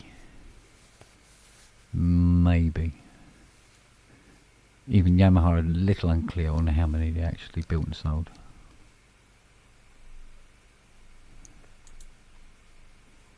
But the thing that broke my heart was the photograph that Dusty showed me of the two skips out the back of the Yamaha factory when it was in Milton Keynes. And is it still in Milton Keynes? Full of CS80 spares that they threw out. Whole front panels, keyboards, voice boards. Just no, move on. Just chucked them all away. That was in 90. I think he said it was about 97, 98. Just dumped it all.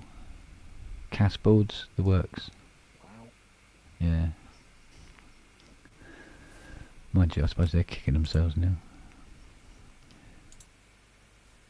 See if I can find this one. Yeah, the vocal jingles he did for the guests. Somebody's got to go and score Kent's one from somewhere. Can you tell me what's wrong? Yeah, that's stuck with me, isn't it? As well.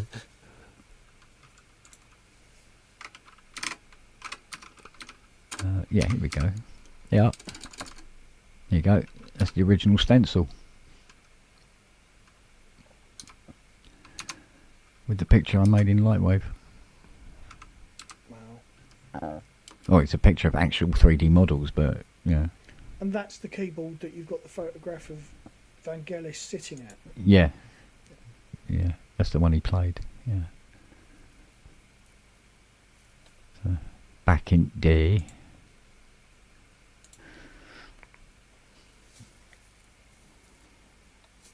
So I mean, he's been gone what, 3 years now, isn't it? 4? I'll be 4 years this year. He died in 22, I think. Yeah, it's got to be like that, isn't it? Same year Fletch died, wasn't it? Hmm.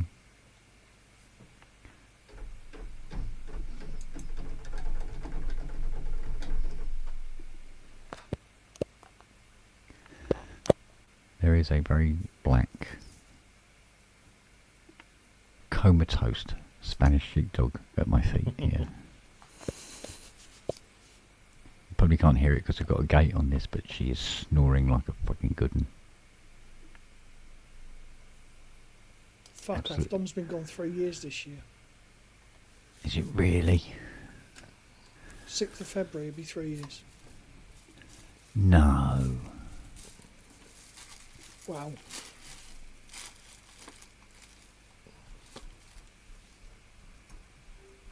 So what's that? It's 23. Yep. 18, 19, 20.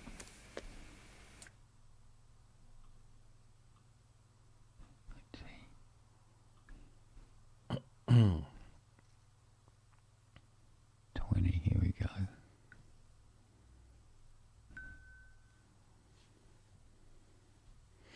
Yeah, I found a place because I've been thinking about relocating my studio if I can afford it. And this place has come up just down the road, literally just down the road, a 2-minute drive. Right. That's a thing. It's currently, or was up until recently, a drum school. So you got this large room here. Yeah. Then there's a slightly smaller room there.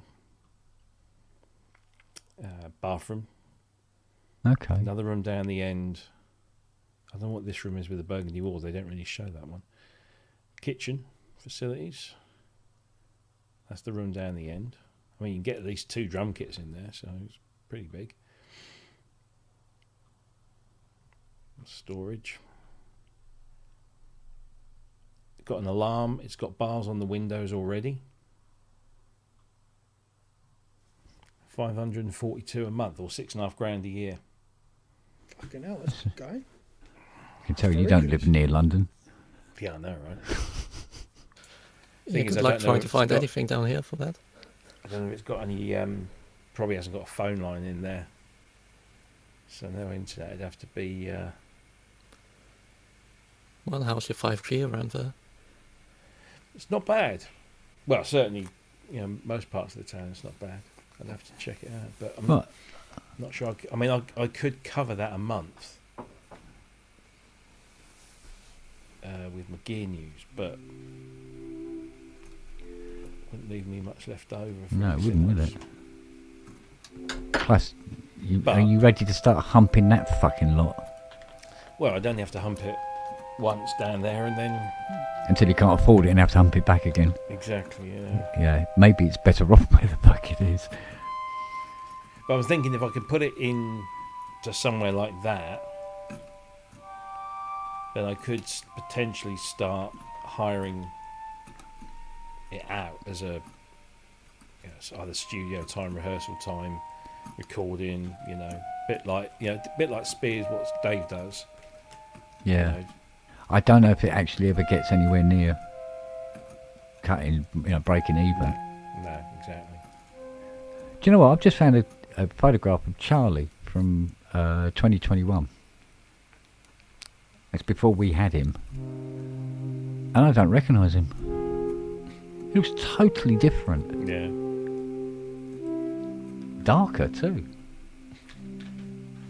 Much darker coat on him. We all go grey with age. Yeah, but he's greyed all over, pretty substantially.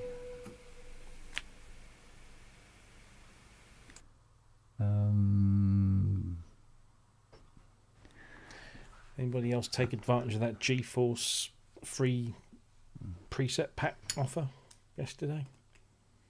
Didn't see it. No, I didn't see it. To counter Blue Monday, have a free sound pack on us.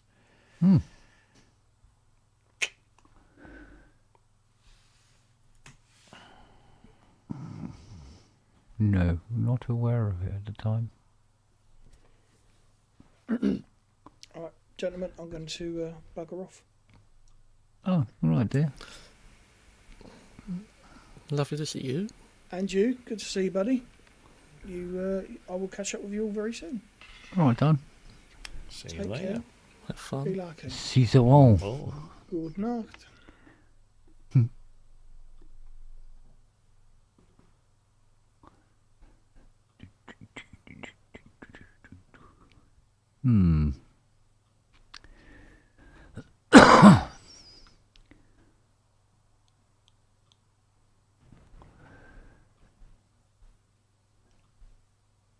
Sure, I had a photo of Dom here.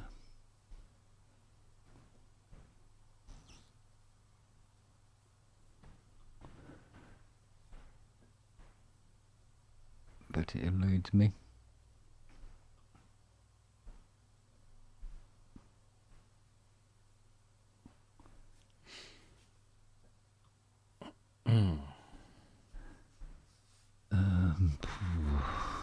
So look. Nope. Fuck if I can see one. I think the offer was only on yesterday, Wags. I think. What was it, a one-day thing, was it? Yeah, it was just a Blue Monday thing. Oh. I think I've deleted the email. Oh, that's my receipt. Brighton Blue Monday. Free pre. Oh, no, it's valid until tomorrow. So go onto their website, choose a preset pack. There's only one that you can't use it on, which is Dominion for base station. And then at the checkout, type in the code I'm Blue, basically IMBLUE, and you get it for free until Wednesday the 21st. So hurry up.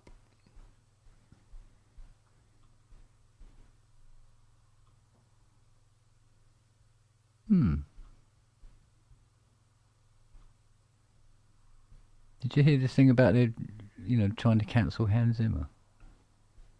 Oh, because he's doing some Harry Potter thing or something. Yeah, simply that. Fuck him. Oh, fuck's sake. I was speaking to Nigel. Yeah, it was Nigel. I was speaking to Nigel yesterday. And he mentioned that.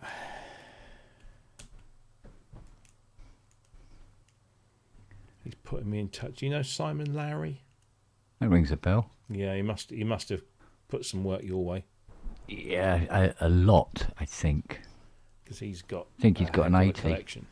Yeah. I think I did his 80 for him. Nigel was going to put me in touch with him. He said, "Oh, he'd be a good guest on your show." Mm. So we'll have a natter.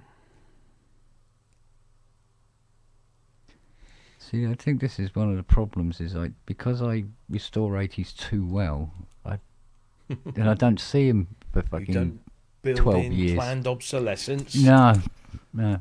I could keep myself rolling in cash. I'll never take you on at Apple. Well, it's the smell of prawns I need to get rid of. That's the hard Yeah. one. Yeah, that's true. You're severely lacking in the prawn. Yeah, you can always tell if somebody hasn't paid. I've seen Chad Wackerman play. He played with Stephen Wilson at the Royal Albert Hall a few years ago. Indeed. No, Wags, I still need to set my drum kit back up again. But I asked you that the other day, didn't I? Yeah. I got somewhat disheartened. Yeah, why? Well, because I was so out of practice. I'm one of those people, if I can't get it like first time, or I just I give up. Oh, you got to give yourself a little bit of leeway. I know. Get yourself let the flow go again. You'll come back quick enough. Mm. You don't forget. Not really. No, I don't forget. I was just bloody rubbish. So I don't know. Yeah. I must admit, I've noticed how poor my playing skills have become over the years because of not, doing practicing. Yeah. You know. Yeah, I still got the Crimson Wags, although there was a talk of changing up, but it's. I always think I look at the price of a decent E-drum kit, and I think, yeah, but that could be another synthesizer. not I need. Boy, you got the keys bug, didn't you? Didn't I just? Mm. Yeah, we shall see. I've got a set. I haven't set the Crimson up for a while, so knowing my luck, there's probably got a mouse in the bag, and it's probably eating through the mesh. No, it should be okay. Mm. It's all fairly well packed away. Because you really liked that new Roland one, didn't you? Roland, fuck me, yeah. But that'd get you playing again, wouldn't it? $8,000, yeah. Yeah, well. Jesus. So they didn't let you keep it then? No, that's one that they definitely didn't let me keep. No. That was an incredible kit. Not least the fact that the module was probably the best they've ever done. Yeah. Both in terms of using it and the sounds that were built finally. They've got all the DW samples in there. Yeah. So it sounds really good, but yeah. Mm. Yeah, I wouldn't mind a VAD. But again, it's another grand on top of that.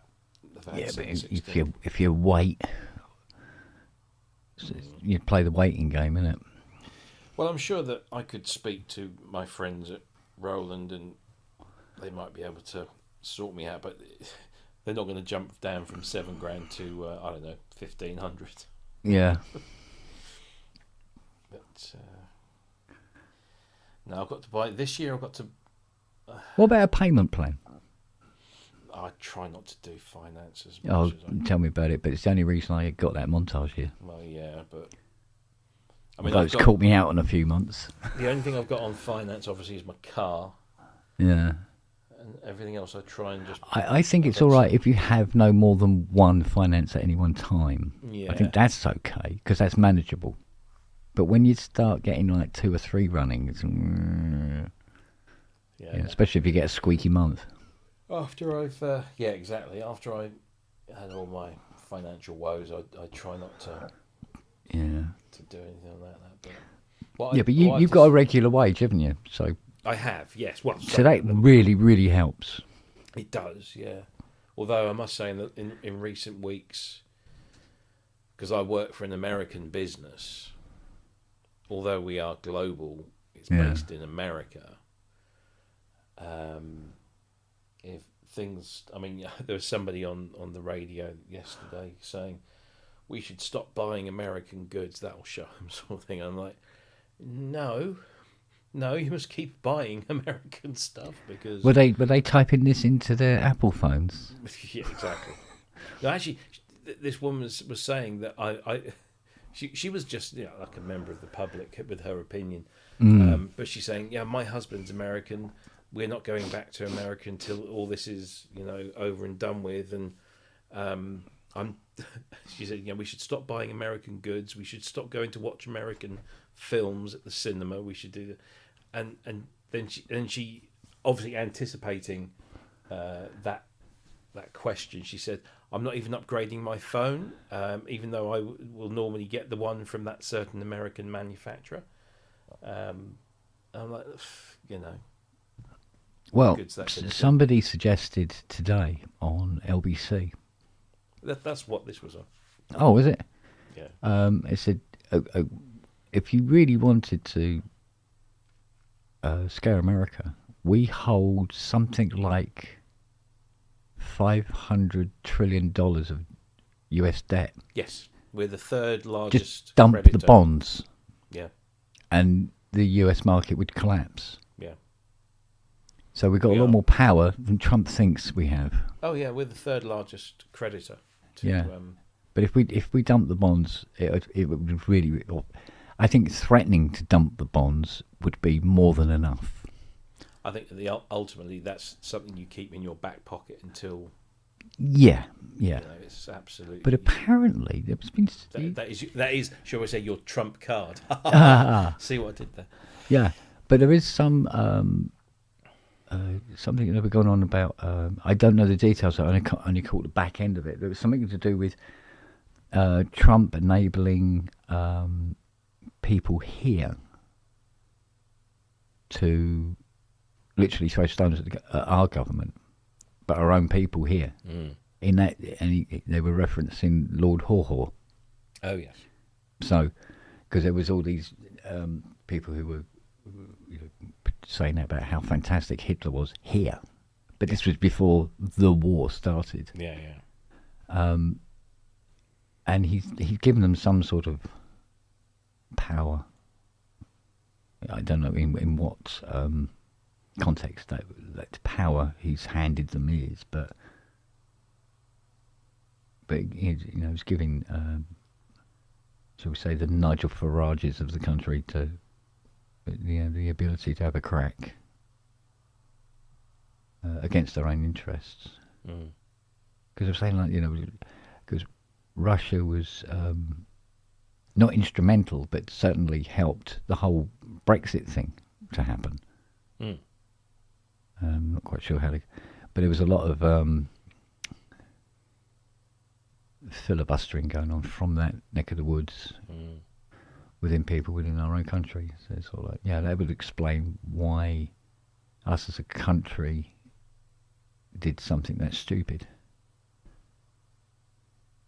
Why would you leave the second largest market in the world? What the fuck is that about? And now look at the way the world's going.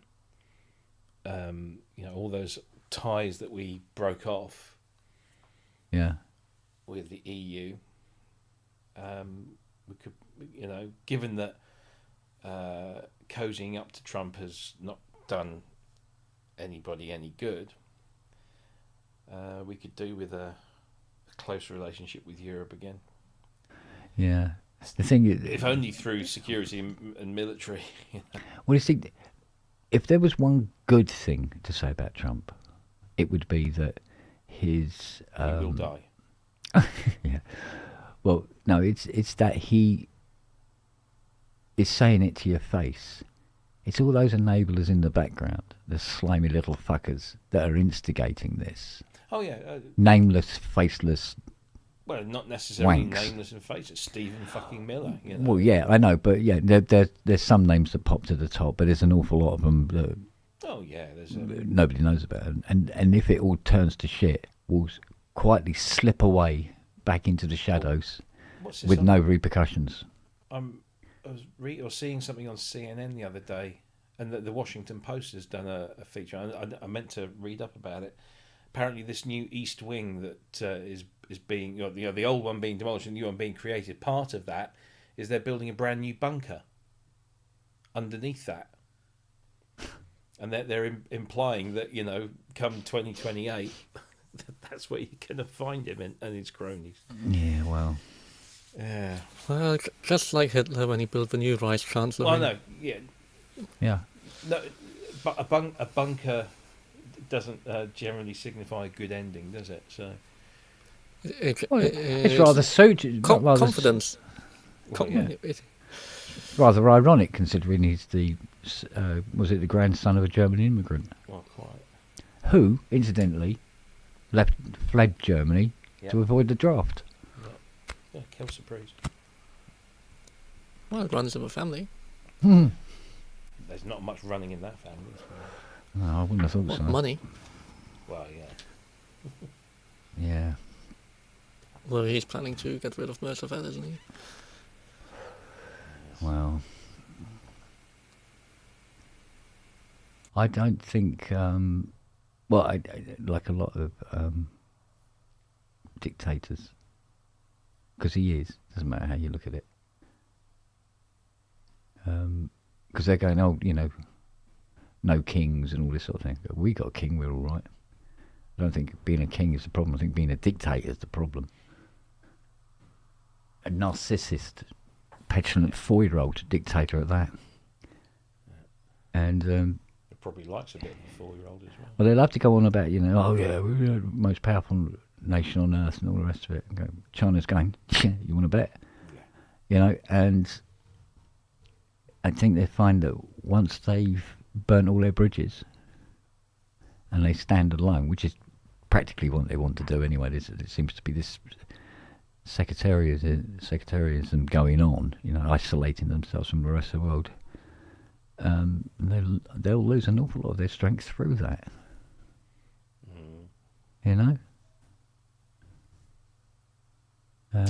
So we're going to see how strong that NATO treaty actually is. Yes. Or is it another case of I hold in my hand a piece of paper?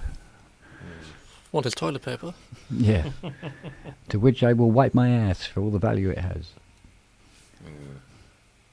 Come on, he doesn't wipe. He got people to do that for him. Yeah, no, he probably doesn't wipe because he can't fucking reach around that far. His arms aren't long enough.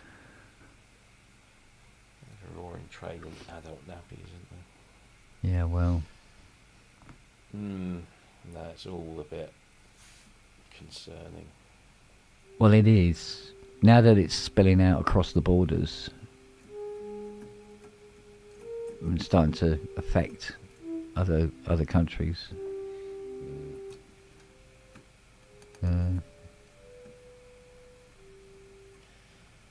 But isn't it weird? I mean, I don't know. Yeah, it acts like the Federation in Star Trek. Yeah. No, I'm all for a strong America. It's a country full of Karens. That's the problem. But just the very thought that America, fuck yeah, is on the verge of, if not currently, under essentially a dictator. I mean, obviously he won't become a dictator until he fails to give up the presidency in 2.5 years' time or whatever it might be. He's already alluded to it. Yeah, I know.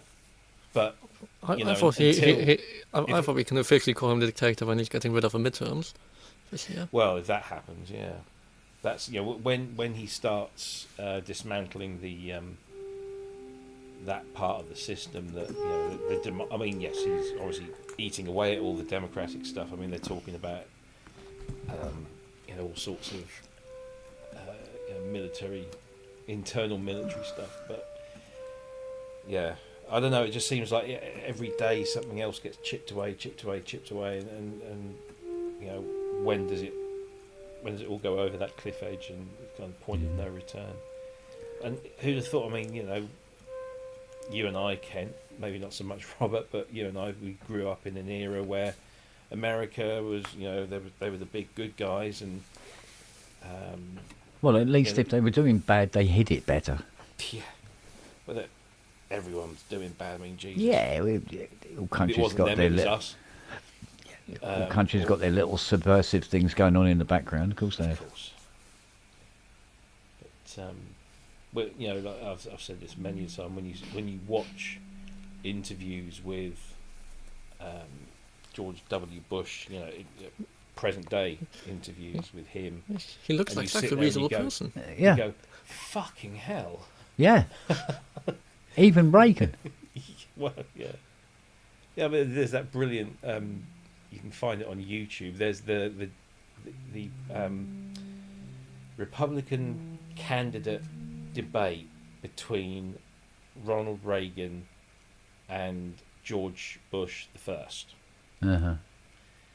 And they're at their podiums and they're doing the whole debate thing, and it is so civilized, so respectful, so they're not flinging mud at each other, they're not calling each other names. The things they're advocating for are decent things, even though they might be talking about running the economy in a different way to what some of us would like. They're talking about it in a positive, and it's breathtaking, to think that it wasn't that long ago that was the norm and nobody thought anything of it, and now we're so far over there that it's just it's bonkers, absolutely bonkers. It's like one of the little sketches. There was something about police have been started inquiries and is currently searching for Starmer's spine. Yeah. Oh look, I don't envy the guy. What he has to do, because on the one hand you've got to try and keep some level of normality, but then every time you do that, it's like today or yesterday, Trump tweets or whatever it is that you do on his social network about the Chagos Islands, and saying that Britain has made a massive mistake in allowing Mauritius to they're basically giving back the Chagos Islands to the people that that should have the ownership of them. Yeah. But the deal that they struck with the Chagos Islands and with President Trump was that we pay £101 million a year each, that's America and the UK, to maintain a military presence on a base or bases in those islands, because they're strategically important. And so whilst we hand over the ownership and the running of the sovereignty of those islands back to Mauritius or whatever, we still maintain our presence, because it's important to international security, that we have that.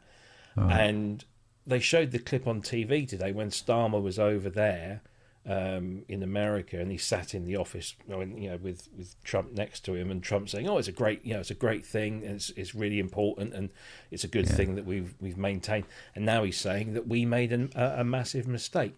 I mean, clearly deranged, but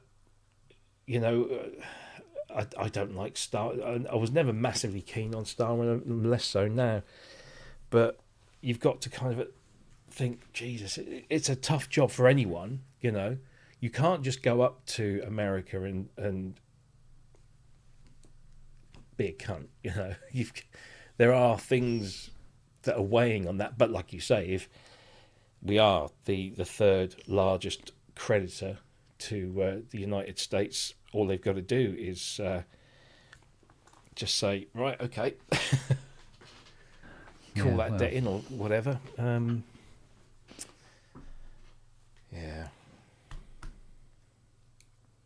Yeah, well, I don't know.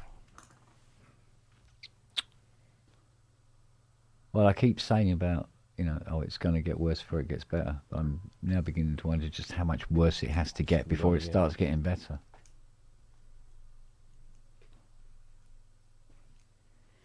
But, I mean, the momentum behind the protests against ICE in the States now is starting to hot up. Because they had there was a big kerfuffle in one of those super churches, Right. where one of the pastors is the church has paid millions into ICE, and one of the other pastors, and I tell you what, the one thing he doesn't look like is a fucking pastor. He looks more like an enforcer, right? Is actually a member of ICE, a pastor. So what they're preaching and what they're doing. So there was this big protest going on inside the church. People shouting and cussing and really kicking off. There was some professor on I think it was the BBC the other day, and they were talking about what's happening in America. They were also talking about what's happening in Iran at the moment, and they said every time there has been a popular uprising in a country that's overthrown the regime, whether it's somewhere in the Middle East, during the Arab Spring, or in the Far East, or Russia or Berlin, or East Germany. Mm-hmm. It takes is 3.5%. 3.5% of the to change a population regime in the country. Yeah. To once that it's throughout history, once that threshold of 3.5% has been hit, there is no coming back. Yeah, that's the tipping point. Yeah.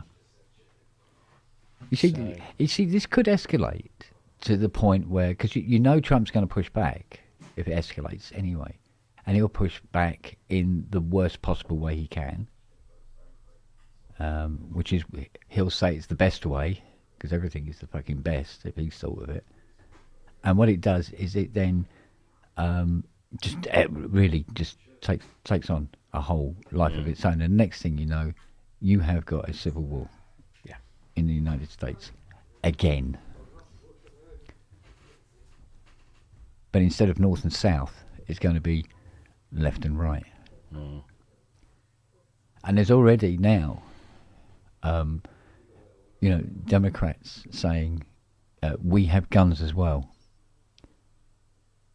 We just don't go around shouting about it. Yeah. And which is, you can take that any way you want, but it's technically a warning.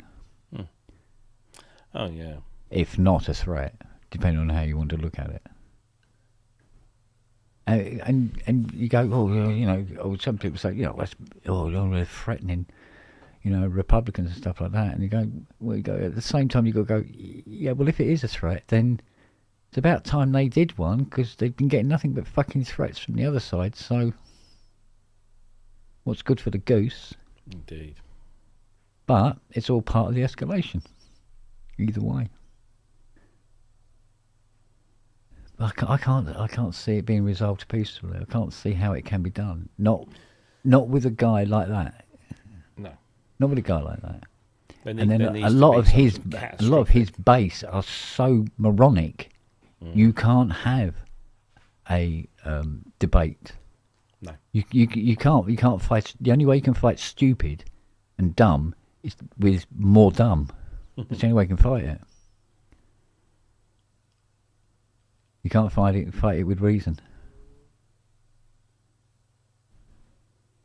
Yeah, I think the only way you're going to get either side to back down and say, do you know what? Yeah, enough, is at the end of in inverted commas, a civil conflict. Yeah. When there's been enough killing and enough horrible stuff happening that somebody eventually says, yeah, we can't take this anymore, and we stop, and that's when you start rebuilding your society. But every time that's happened in the past, we haven't had. But eggs get broken, don't they? The eggs get broken. They still have to be broken.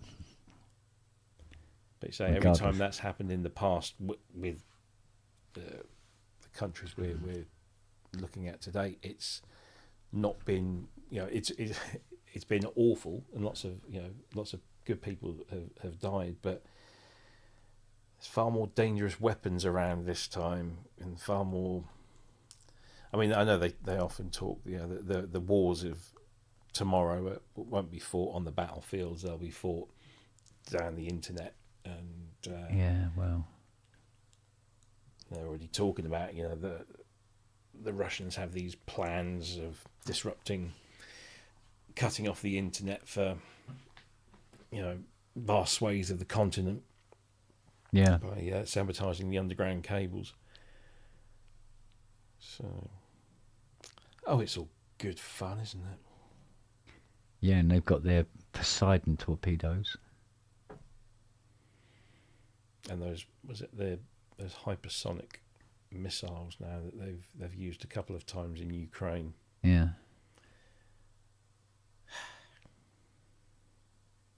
Yeah. And ironically, Trump's looking for a peace prize. Oh, but he doesn't care about it. Well, he said last night, I don't care about the peace prize. Yeah, right, okay. I've stopped 8 wars. No, you haven't. No, he keeps going on about these wars he's stopped. The last person who was given a Nobel Prize by somebody else. Yes. Yeah, you would have Goebbels. Black Tash. Yeah. It was Norwegian. But it was Goebbels. It's like literally like going, fucking hell, are we now the cast of fucking Looper or something? Because it's playing. No, Black Mirror. Yeah, but it's playing out almost exactly the same. Jesus will save us. Jesus saves with the Woolwich. Yes. Yeah. I'm saving Sponsored by No More Nails. Hello, everyone. Hello. Hello. Yeah. How you doing? I'm doing well. So, new synth, huh? It is a beauty. When is it available in Canada? I don't know. Mm. It's not available yet. What I'm told is that they didn't want to release this until there were boxes on boats and in trucks on their way to warehouses. So I think in about 2 weeks' time they'll be available to deliver. Let me check Long and McQuaid. That makes sense, Wags. Wags said something that makes sense, really? Yep. I missed it. Shit. He's taken time off to stop wanking over ASM. I don't think Russia is as much of a threat as many people think it is, given that It's not. they're having to recruit troops from Africa to fight for them in the Ukraine, and they're having to bribe people to work with them with the promise of all sorts of things, and that's not a functioning, properly functioning army. It hasn't been for many years. They recruit from the fucking prisons. I mean, it's unsustainable. But he won't. It's quite a bold move, isn't it? Really, when you think about it, to invade again, shall we say? But invade the largest country in Europe. Canada doesn't have nukes, by the way. No. Yeah, but you got snowballs. We got snowballs. Yeah. There are lots of them. Just put rocks in them. Yeah. Now they're weaponized. There's only 7 countries with nukes. So. Yeah. But the trouble with that is you don't really win territory with nukes, do you? No, you don't. You make lovely craters. Mm. Yeah, absolutely. Redecoration, that's about the only thing they're good for. By the way, just back to the synth. Fuck, we don't talk about synthesizers here. What the hell are you doing? Sorry, go on. Now, do we have an idea of the price? Yes. Yep. Okay. And do you want it in Canadian? Well, it's was it £2,800, which is about 27 million Canadian krona. 1 million Canadian dollars. Yeah. 1 million. Yes. Yeah. There's 2,899 for the keyboard UK, 2,100-ish for the desktop. Yeah. Okay. Whatever that turns out to be. So but of course, around 3. But no, you won't have to worry about tariffs if you're importing them into Canada. So you should be fairly. It's just the American prices that seem quite high, I think, for some people. Well, Hang on. There was. I'm sure I actually saw a Canadian price. Really? Because I looked at Long and McQuaid and they don't have it yet. Is it done in bushels? In bushels. Oh, it's in shekels. Yeah. Yeah. I imagine around $4,000 Canadian.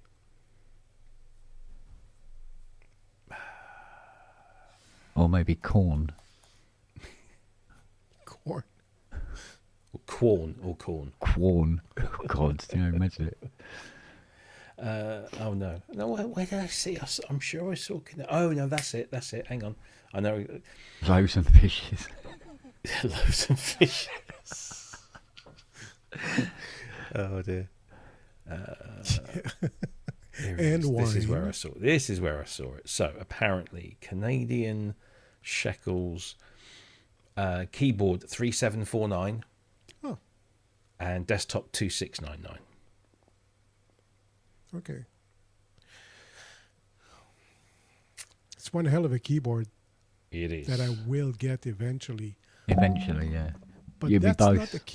not the keyboard I need right now. Oh yeah. Yeah. Is there ever a keyboard one needs? Well, I wanted to buy a keyboard in November, right?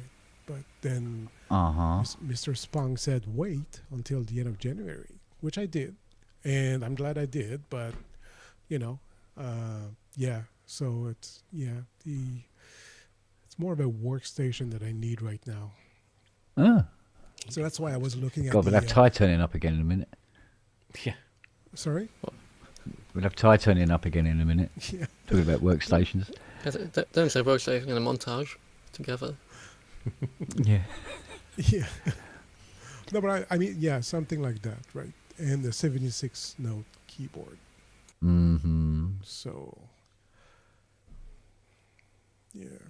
Yeah, because you were alluding, you were talking about something similar to the Hydra synth, which is why I said wait until January, because I thought there was some form of Hydra type ASME thing going on under that blanket. Right. Right. Yeah. I mean, but it seemed the most.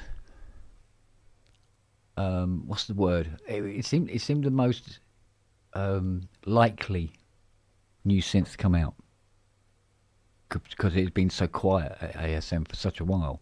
Right. Whatever the reasons for that, but it'd been quiet for a long time ago. Yeah, I think this is time for ASM to come out and go. You know? Yeah, exactly. I mean, it's not like a repackaging of old technology. Like, oh look, we do granular, yeah, well, and wave sequencing and all of that. It's not that. It's really a new way of. It's a different keyboard, yeah. Yeah, a new weight. I mean, it's FM without being FM Yamaha style. Well, it is FM, and it also isn't FM. Yeah. Yeah. No, you did a good presentation on it. Yeah. Or it can be FM. It's probably for less description. Absolutely, yeah. Yeah, exactly. Yeah. But it can do like just so much because the words that Glenn used when he was selling it to he gave me the pitch, and he's always wanted to design an FM synth. That's been a long held thing of his.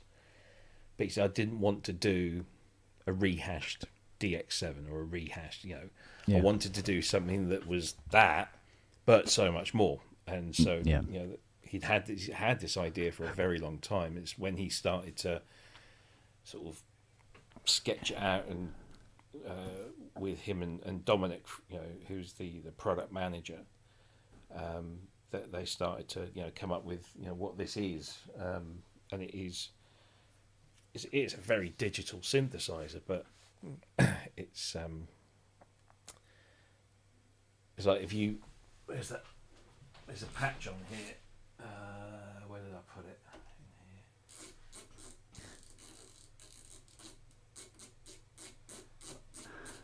There is a quicker way of getting there, but I can't. You didn't know it was clockwork, did you? Yeah, just got to wind it up. Yeah.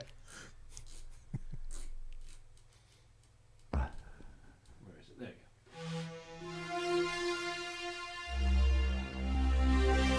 go. So that is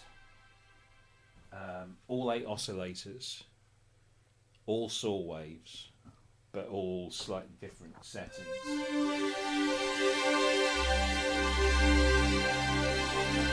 There's no FM going on there at all. You can get completely, bonkers with it. There's a bit of a chiff sound going on in it as well, isn't there? It does have that. But then you can do because that's also got the binaural thing going on.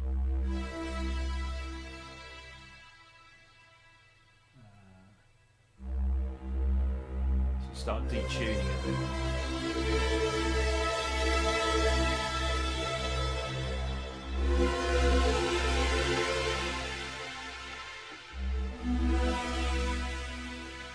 And that like took a couple of minutes to just do that, just set it up basically as a virtual analog. Yes, Kosh, I know, but I just sort of anyway. Yeah, I'm the same. Just go like that. Yeah, good practice for the bedroom. Indeed, it is. Come on, hurry up! My finger hurts. Yes, go. Fucking hell, girl! It's like mixing a cake. Oh dear.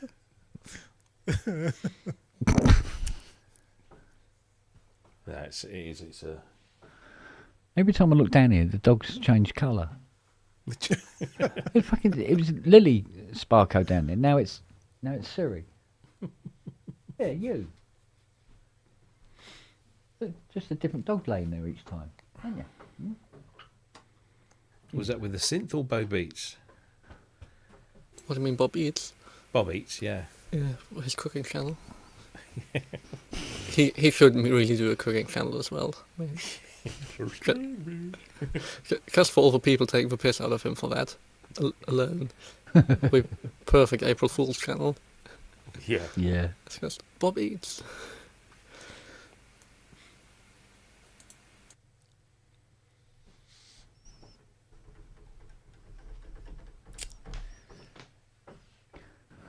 I haven't really played with this yet properly.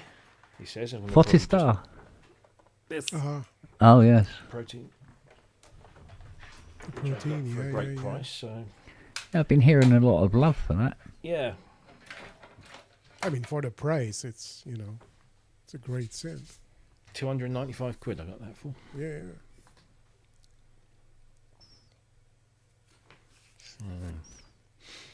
Nice. Definitely sounds old PPG like. Yeah. Yeah. Bloody hell, there's been another train crash in Spain. What, another one? Driver killed and several injured after train derails near Barcelona. Didn't they just have one yesterday? Or? They did. So what? Did he hit the other train? Hadn't got it out of the way yet. What the fuck? 2 train crashes in 2 days. I know, it starts to sound a little. Yes, yeah, three times the charm. Indeed. Then it's a conspiracy. Yeah, starting to sound like negligence at the moment.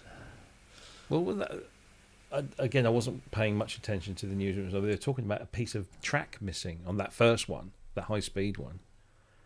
Wow. Well, that happens. Shit. I mean, sounds like the golden age of privatisation in the UK. Just late 90s, early 2000s. Yeah, except with our trains, they just didn't run. Yeah, instead. well, that was the safety. That was the safety. Yeah. Yeah. Wrong sort of Wayne.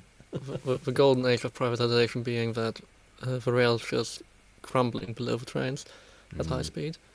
I see the scams calls have started up again. Have they? Getting them the last 3-4 days now. Yeah. Yeah. Oh, you need to change your number to a toll number. Yeah. The worrying thing was I got Fiona goes, because she asked her to look into my account for me. She went in. She goes, we got a declined payment here. And I went, oh yeah. She goes, yeah, because you only got £4 in the account. I went, yeah, well. And she goes, it's for sports premium. I mean, sports premium? We haven't got sports premium. She goes, well, they tried to take some money out yesterday. I went, what?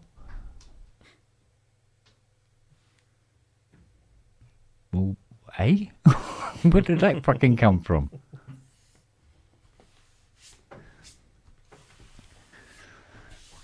So, fortunately, there wasn't enough money in the bank for them to take it. That's always a good way to spoil the scammer's fun. Yeah. But surely they need my credit card details to do that then. Possibly, but then I had that happen. My card got cloned. Yeah. It is surprisingly common. Yeah, never figured out. But, because I know. Admittedly, my card never leaves the house, to be honest, but there's other ways of cloning them, isn't there, online? I mean, you can just buy the data even cheaper. Yeah. Just pay a few grand on some lovely Russian websites and you get some lists of stuff. Yeah.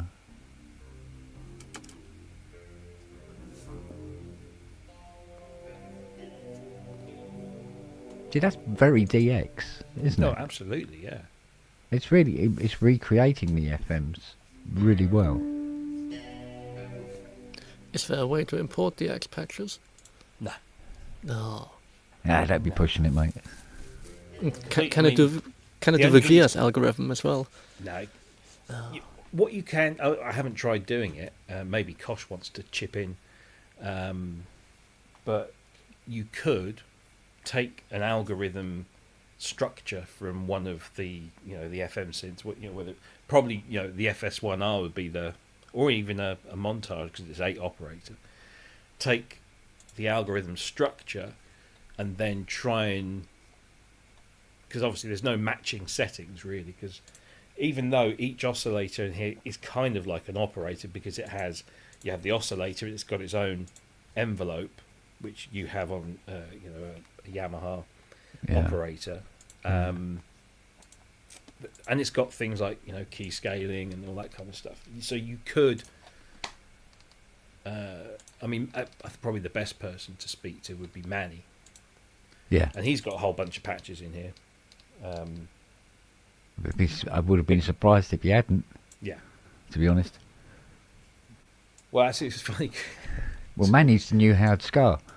Yeah, I mean, so last year I was speaking to Glenn, and we were talking about this, and I said, "Oh, you know who you need for your sound design?" He said, "Manny Fernandez." He said, "Already got it." Already got it. Yeah, prepared to die. I think Howard Scar is at the moment a bit too busy doing Zebra 3 patches. Yes. Yeah. I think for the UHE payroll he has, and writing the manual and all the documentation for it. Yeah, it's funny, I ended up using just HS patches in Zebra 2. Yeah, whenever he took over at like 2.3 and they did the big revamp. Just, but it's funny because how Oz described it once, when he many years prior asked Dave Spears for some guidance who to get, he said, "Oh, you should really get Howard. He is the most expensive sound designer, but you'll only need 10 sounds from him to sell the synth."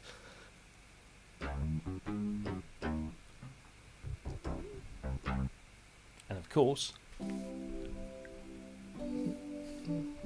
wouldn't be yeah. You can't play that after trying to ride into the danger zone. What's the matter with you?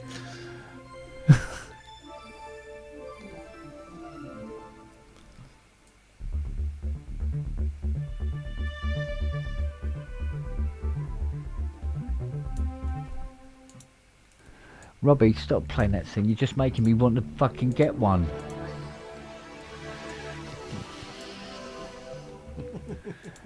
And I'm already trying to work out how much I can charge for Fiona a night.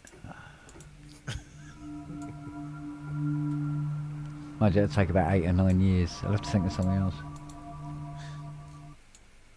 Well, maybe you can get more for yourself. Probably.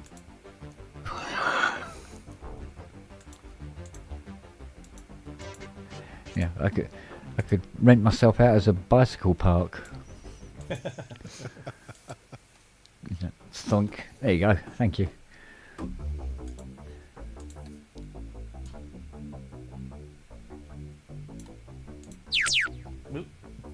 It certainly has resonance of strength, doesn't it?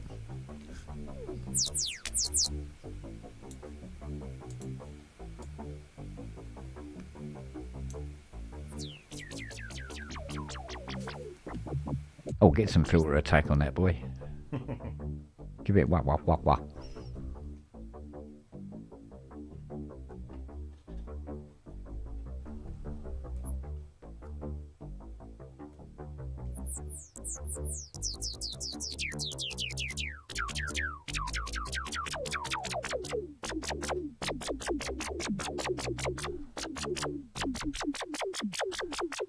What's this?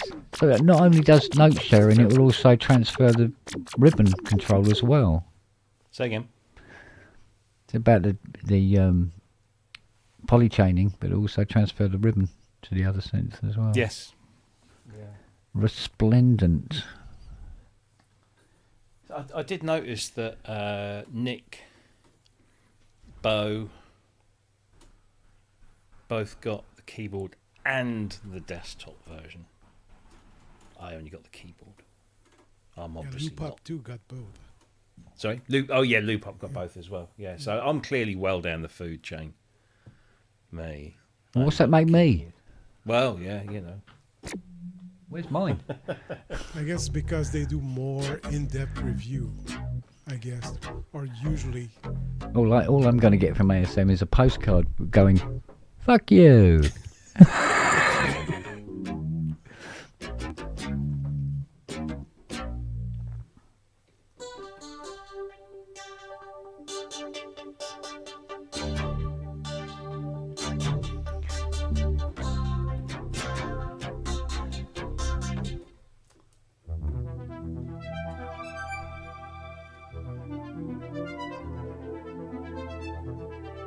I'm just thinking about it.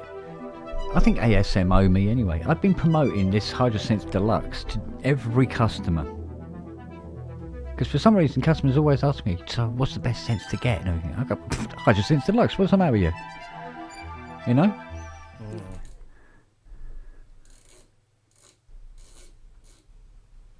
Of course. Of course. This is Robbie's A013 patch. There was that one and this one.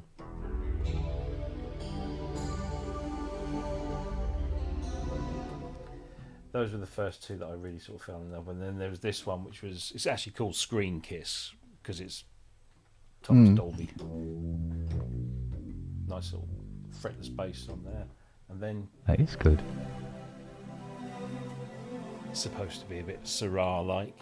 It's very nice.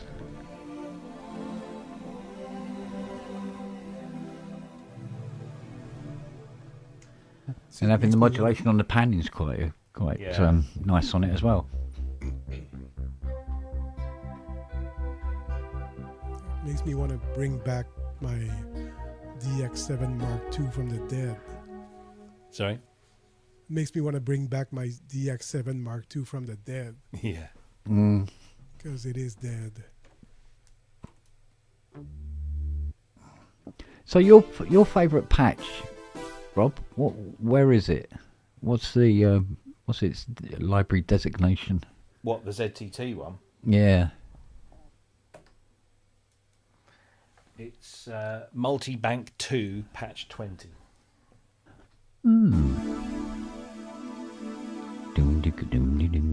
Yeah, that's exactly what I was thinking. Yeah, as soon as you hear it, you know. I wonder what it sounds like.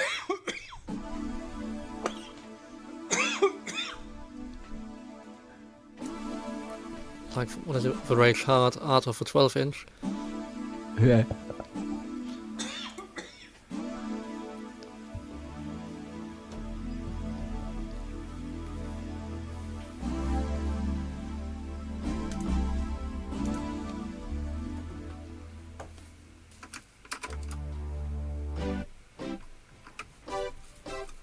No.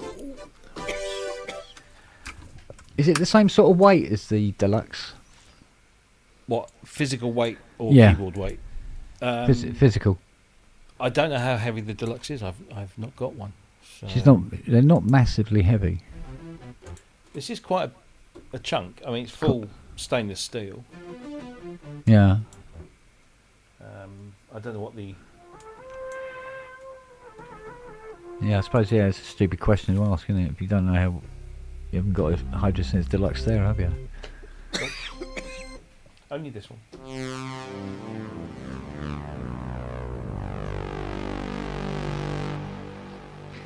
I think we...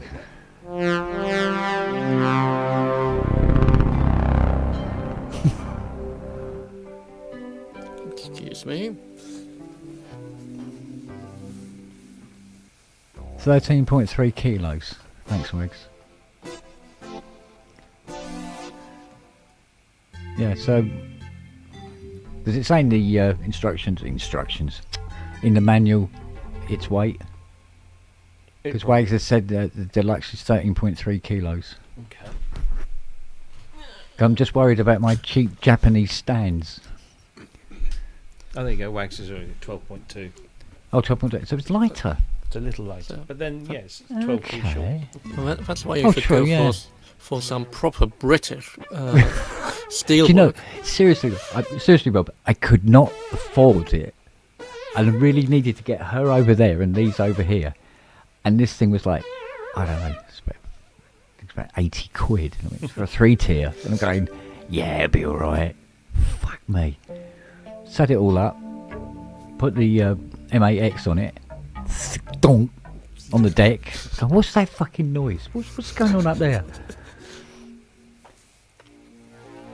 Yeah, but the M8X weighs what, 50 kilos?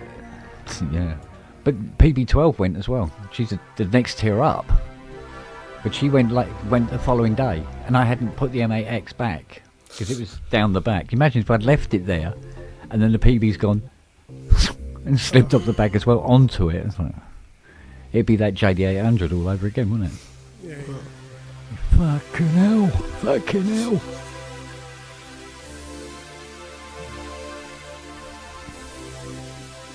Yeah, but I think the reason I went mainly for Unistrut, my hilarious construction, is because it cost me less than a Jasper's, and it could fit in the space and everything, and I had a ton more metalwork to do all the other shelving in here as well with it.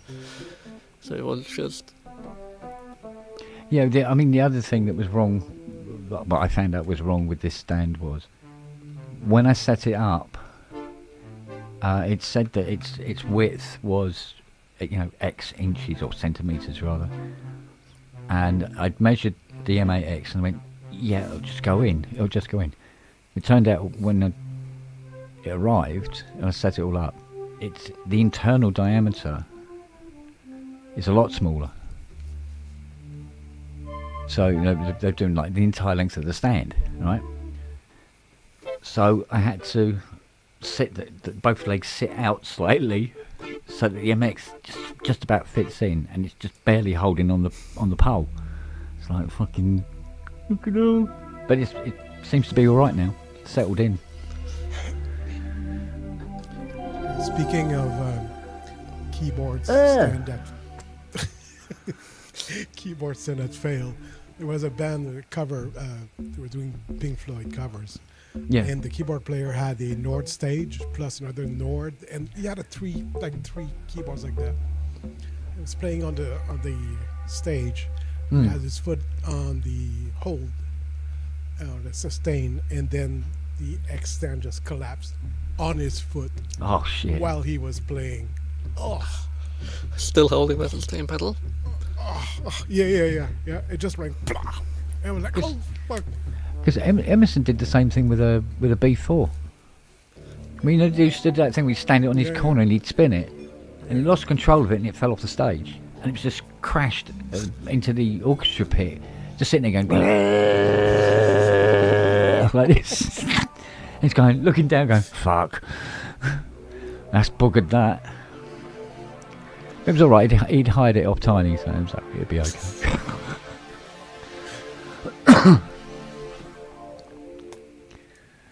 Yeah, so we got back this rather damaged B4.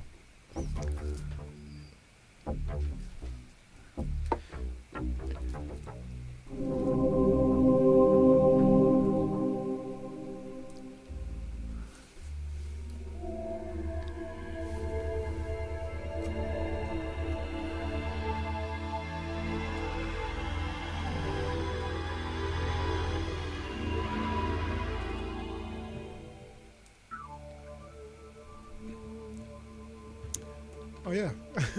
Kent, have you seen the trailer for the movie The Rip, the R.I.P. The Rip, with Ben Affleck and his boyfriend Matt Damon. Oh, Matt Damon. Matt Damon. Matt Damon. Yeah. No, because at the beginning, just at the beginning of the trailer, there's a Mustang just like yours with the inverse color. So it's brown with a black stripe. All right. That brown, you know, and the brown you have. On the stripe. Yeah. So it's the reverse color, and it looks good like that. I must admit, it's funny you should say this. Our glorious leader downstairs has decided she wants candy apple red. Okay. And seeing as I have to respray all the panels because they all got damaged in the end. Right. I went, well, okay, well look, if now is the time to make up your mind. Right. Because they've all got to go back to metal and be redone again. So if that's the colour you absolutely want, then fine. But then, what about the stripe? Black. Okay. Go from white to black.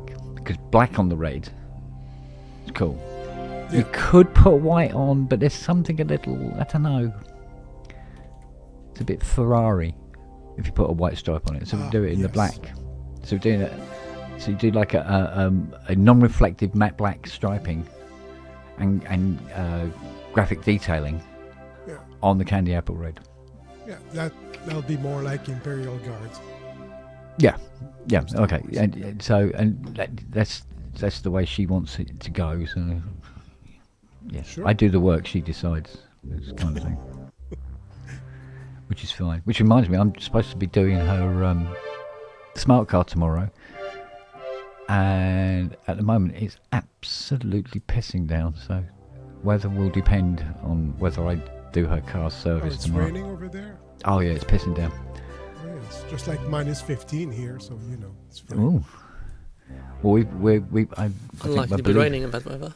Yeah, but it's I think we're getting a rather balmy 8 degrees tomorrow. So Oh, I'd kill for 8 degrees. yeah, so I mean, it still feels it's not cold. It's sort of like. Oh no, it's unpleasant. 8 degrees It's not unpleasant. It's maybe put a jumper on, you know. Yeah. But it's Especially not. if it's humid. It's not like 2 weeks ago where I was picking up the dog shit. I mean, literally, you could just go clunk like that, and they're fucking solid chunks. It's like picking up ice cubes. And I must admit, it's really easy picking up dog shit when it's frozen. Yeah. It's much easier to handle. Oh fuck! Minus 28 next Saturday. Jesus fuck! Minus 28 for fuck's sake. I don't think our thermometers even go down that far. I know this winter is a real proper winter. It's Yeah. fine. I'm glad. Did you see minus 50? I've seen minus 50 twice in my life. Yeah, and both Unbelievable, times it isn't it? lasted for 1 week. It's like 1 week of minus 50, Jesus day and night. Yeah. What are the energy bills like during that sort of shit? Well, the grid was at the maximum. And, bet. Shit, man. And also, what happens is when it's that cold for that long, Yeah. you have to keep the water running a little bit, because otherwise the pipes explode. It freezes and explodes. Yeah. Oh yeah. Yeah, you split the pipes open, doesn't it? When the water expands. Mind you, I suppose you don't have many homeless in Canada. I think the winter kills them off, doesn't it? In Montreal, there's a lot of homeless people. Imagine being outside in minus 50 for fuck's sake. Well, they have shelters, so but I mean, when it's minus 5, down to minus 10, they still sleep on the street. Jeez. Yeah. Well, it's conditioning, isn't it? I suppose. Yeah. And but yeah, I mean, but they do. There's a high mortality rate. I bet there is. Jesus Christ. And also in the summer, to be honest, because when it's 35 degrees and you're outside in the sun all day long, you get pretty dehydrated. Yeah, it's just as dangerous, really, isn't it? Yeah. But it's crazy. You can have those kind of extremes that you can go from like -30 to +30 in the summer.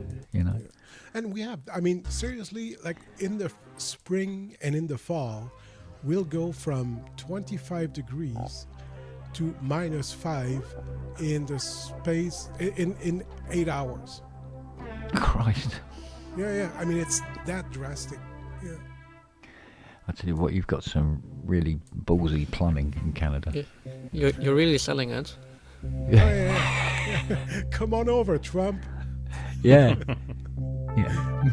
Have you seen the Davos? They're at Davos now. Have you seen the Carney speech that he said? The middle countries, meaning the smaller economies, but still strong, we have to unite. He says that. Wow. During the speech in Davos. Yeah. Because, we have to. And now he's making some really good fucking move. Yeah.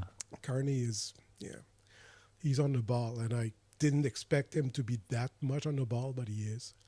Well, this is a dangerous time now. We've got many countries posturing in certain ways. Well, yeah, and well, any posturing is seen by a threat by the other side, isn't it? You see, that's the thing. So we have to. The one deal they made with Qatar, I'm not exactly happy about but China, I can live with China, but Qatar, anyway. But Qatar is going to invest billions in Canada, so okay. Yeah. Anyway, it's a dangerous time for us here, and for Greenland, and for everyone, because you're going to get if how did Trump say that? If he doesn't get Greenland, he's going to put tariffs on all the European countries, and what the fuck? That means that the chlorinated chicken will be too expensive for us to buy. Well, that's a shame. Yeah. But no, what happens is, tariffs. Yeah, okay. So you're going to have more of your products in-house, so that's going to drop the price of stuff that is made there that you can't sell in the U.S. Yeah. Right? It's going to reduce production. It's like eggs, for example. Just a simple thing, right? Eggs, we used to export a lot of eggs to the U.S., but now there's a tariff on them, so they drop by $1 a dozen, which is, $1 a dozen. It's just for 12 eggs. It gives you an example, right? Yeah. Now, a lot of things that are produced here are cheaper now. Yeah. So where are you getting your Kentucky whiskey from now?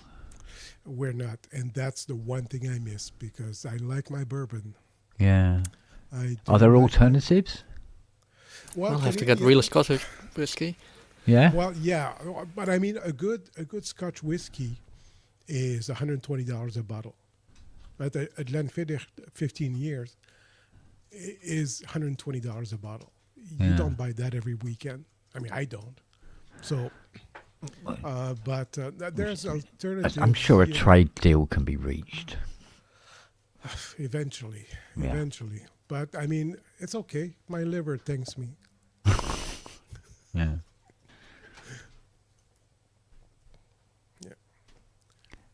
Yeah, it's funny. I think this is where a lot of people who were previously unaware will suddenly realise just how integrated all the countries actually are.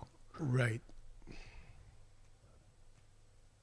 So, because like Fiona's saying about, she goes, well, if America does invade Greenland and then NATO steps in to defend Greenland from America, technically making us at war with America, does that mean that you won't get Apple TV and stuff in this country. There'd be media blackouts like that. I don't know if it works that way, love. I mean, you can have the company that owns stuff, and then there's the companies that run stuff in other countries. Yeah. So, I don't know. Although, apart from slow horses, I wouldn't miss anything else on Apple TV. Well, I mean, pragmatically, the first thing you would do is shut down all the data centers of US companies operating on other NATO soil. Yeah, that's what I would do. Yeah, we've already talked about, even just the UK dumping the US debt stock overnight would cripple America. Yeah. There's more than one way fighting a war. Oh yeah, absolutely. I mean, he's Don't fighting forget in that we've got a whole bunch of American bases on our soil. Yeah. Well, that's how that Mustang ended up here.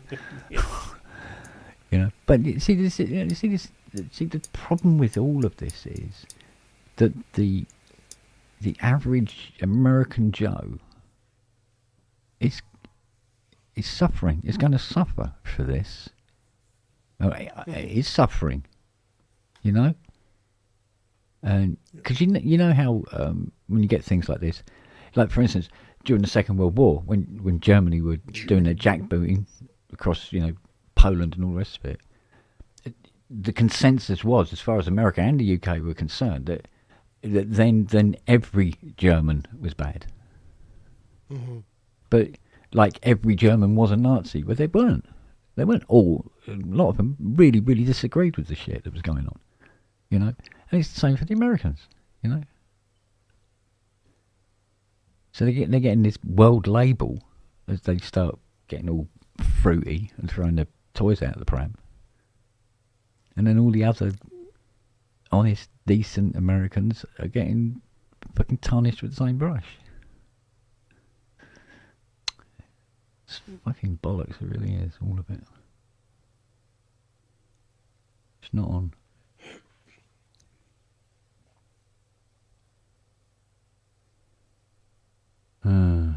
Who knows where this will fucking end up. But all of that is to take the people's mind off the Epstein files. Yeah, because we're not talking about that, right? It is a dangerous gambit just to take the fucking mind off. I mean, oh, yeah, absolutely. Do you really need to take the minds off the Epstein files? Everybody kind of knows what's in them. Yeah, but he doesn't want his base to know because he's going to lose everything. Mate, if his base knew, had access to the files, they wouldn't give a fuck. He'd still be the second coming of Jesus and all the rest of the bullshit they're doing already. Third. No, I think... Oh, third coming, yeah. Well, yeah. Third coming, yes. Well, later on tonight, because it's already came twice. But anyway. Well, that makes 9 of us. Let's make 9 of us. But, yeah... yeah, they look good. They'll go, oh, it's fake. And just write it off. Anything that doesn't fit with their narrative doesn't exist. So it wouldn't matter. You don't have to hide these files at all. Yeah, but I mean, he doesn't want to... I mean, not only his base, but he doesn't want to lose face, right? Well, he's doing a pretty shit job of that, isn't he? Oh, absolutely. But he thinks it's a strong move. Like that his yeah, moves no, are but that's strong. because he's only listening to the people with their tongues up his arse. That's his feedback. Of course. So as far as he's concerned, he can take a dump on the White House desk and everybody go, "Oh, well done, Mr. President, so cleanly done." Beautiful dump. It's the best dump ever. Yeah. So he lives in his little fantasy world. Of course. Yeah, and his hard-edged followers do as well. Yeah. So. Anyway. We can see what's going to happen. Eventually, ICE are going to break into, like they did yesterday? Broke into some 75-year-old guy's house while he was in his shower. Took him out, outside, stark naked, in minus 20 fucking 5 or whatever it was, because Minneapolis gets fucking cold, isn't it? Yeah. lump him into a motor, drive him around for several, I don't know whether it was an hour or something like that, questioning him, discovered he was an American system, brought him back and dumped him off. But eventually I was going to break into a house and the occupants are not going to be so fucking tolerant. Oh yeah, no. And then all hell fucking breaks loose. Yeah. You know, that's the start of the insurrection. Then they'll send in army, and which, I mean, they keep saying that they don't follow illegal orders. That would be one. Well, that's it. He wants to send the army to quell the disorder that he created, sending in an army. Yeah. To generate the disorder. Before, yeah. Burning ruins of the Reichstag, anyone? Well, it happened before that. Yeah. You know, it was happening in Italy in the 20s. Yeah. Send the bully boys in. And then tell everyone you're going to restore law and order. Yeah. While releasing drug dealers and January sex activists. Sweet. A lot of good people on both sides. A lot of very, very good people. There's one person. Good drug dealers. Very good drug dealers. There's someone who committed fiscal fraud that he pardoned in his first term. And then she got caught again under Biden. She was in jail. He just pardoned her again. Yeah. Same person twice. Yeah, I wonder if it costs more this time round. Oh, yeah, exactly. There's plenty of that going on. He gave $2.2 million to his election PAC, so, you know. Yeah, whatever that fucking means. Yeah, it means more like his bank account. Yeah, exactly. Yes. Yeah, because where's all the oil money from Venezuela going? Well, certainly not into the fucking federal. Yeah, well, he was treasury. talking about how he was going to keep peace in Venezuela, wasn't he? In that news conference at the White House, in front of oil executives. What, they just happened to be there? Yeah. I mean, fucking hell. And that's the thing. That's the good thing about Trump. He's so fucking blatant. Oh yeah, he's Well, obvious. he said straight away. Yeah, first Right, off, he right, said, right in your face. Right in your face about it. You know he wants Greenland I for could shoot minerals. somebody in the street and people still vote for me. Yeah. I wish somebody else would do that for him, actually. Well, you know, let's just hope that he's going to get a cheeseburger that's going to make his heart explode, I guess. Well, because he loves cheeseburgers, right? That's what he eats. I don't normally have any ill will towards people, no matter what, but him. Ugh. Him? Yeah, no, you know what? Yeah. Do you remember those? Unfortunately, it's not Robbie? him that's the problem. No, no. It's everything behind it's, it. It's all the arse licking that's going on behind, right? Yeah, but the problem is, not the problem, but when he's gone, right? Hey, no bastard. Let's say Trump dies tonight. JD Vance doesn't have. He's got no balls. Apparently, he has. He's just got his wife pregnant for the fourth time. Well, that's the story they're giving. Yeah. He thought it was the sofa he was fucking, but apparently it was his wife. No, apparently it was a bodyguard, wasn't it? A body double. But yeah, no. I mean, what I'm saying is that there's no one else who could do what Trump is doing,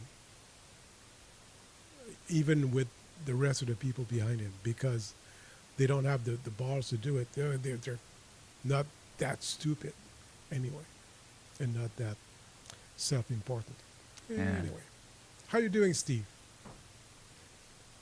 No, can't hear you. You're muted. We're only hearing noise from you. Yeah. I've got a shocking little connection here. Sorry, guys. There you go. There you go. So my little headphone jacks decided to wiggle out at the last minute. I might have to change my headphones. But, you know, just if they're on a war footing, then the election's deferred. So you can see that ahead of the midterms, there will be someone will declare war on Digadebia, and then from there it'll all be downhill. Well, the problem is, in the U.S., the elections are not federal. They're by states in the midterms. Okay. So Well, he cannot stop it. Maybe, but he can certainly defer the inevitable. As he seems to be very good at doing that, mind. Yeah, but I mean, nobody. There's no way for him to stop the midterm elections. There's been midterm elections during wars. Oh, well, I mean, I suppose it won't have it. It might swing against him, but there might be more to it than that. Well, I wouldn't put it past him to put ICE agents outside polling stations. Oh yeah. Well, they do it on a Tuesday. Why do you? In Australia, the elections are on a Saturday, so everyone can get to the polls. To the pub, you mean? Polls, yeah. Well, No, you have to vote. Yeah, what did I say, poll? we have democracy sausages. Have you ever heard of the concept of a democracy sausage? No. Oh, well, every polling booth, and they're normally at schools and at local halls and so forth, and municipal centres, and everyone trundles up, and outside there's a local charity barbecuing sausages and putting them in pieces of bread with tomato ketchup or sauce or whatever you call it, and selling it for a few bucks. You know, scout troops and whoever else run it, and they actually make it. It's called a democracy sausage, so people go and vote, not necessarily for the voting privilege, but now for the quality of the democracy sausage. It's true. Excellent, excellent. You'll see it referred to. Yeah. No, I must admit, though, out then, or I did. Yeah, I think your mic is dropping out every now and again.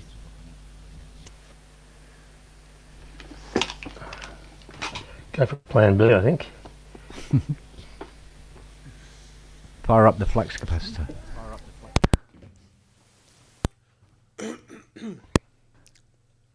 Yeah, no, I think Starmer's, actually, in fairness, well, I mean, he wanted it, but he basically inherited quite a shit show, really, didn't he? Yeah, you can only rely on blaming that for so long. Stunt headphones. Oh, that's better.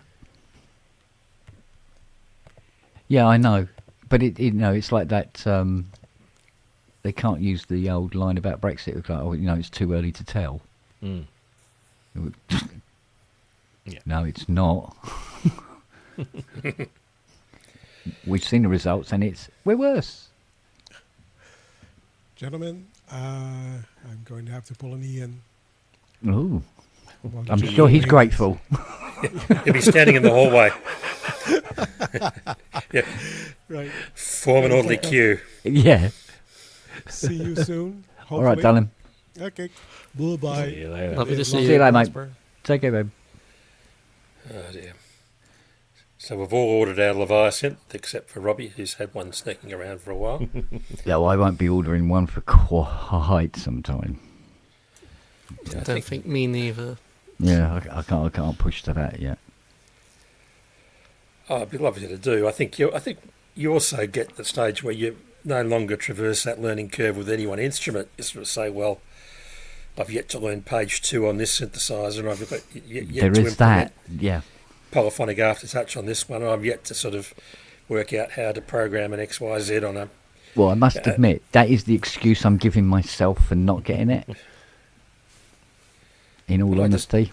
The other thing is that the synthesizers are so deep now, you could take a year to do the Hydrasynth just to learn it properly, and then to learn a Mod X8 or whatever properly, it takes a while, or a Nautilus or an OBX8 or whatever else you have, and it just takes a long time to get. And then when you go to record it, you've got all that learning curve as well, because I find that often the mixing and mastering is harder than getting the sound balance and composition right is much harder. Well, I'll tell you what, I'll admit this, although I'm quite embarrassed to, but I admit it, that both this one, and this one, I'm pretty much playing presets all the time.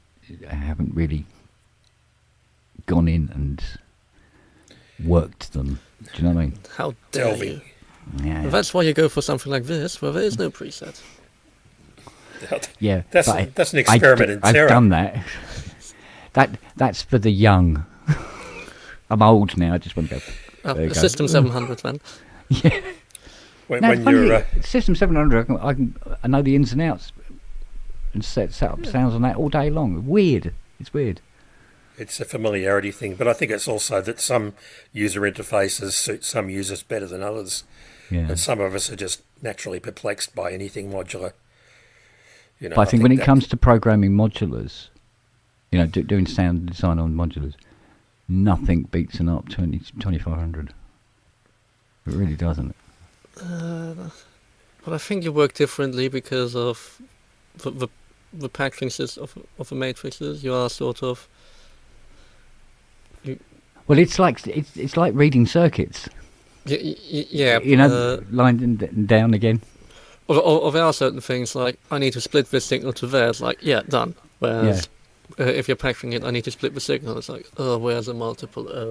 Find a multiple that hasn't not in use. Yeah. Yeah. Yeah. And it's not halving the voltage on you somewhere. I don't know. The older stuff tends to be fine supplying enough current. It's definitely more modern stuff. They normally run quite a few watts on their supplies, I must admit. Or Judging by the amount of smoke that comes out of the back of them sometimes. What's like a System 700, it takes like 8 volts at least to trigger an envelope. So, and I think the normal stuff, it's 10 volts normally. And by the time you get down to 8, I think you need to be splitting quite a lot. Yeah, quite some cable.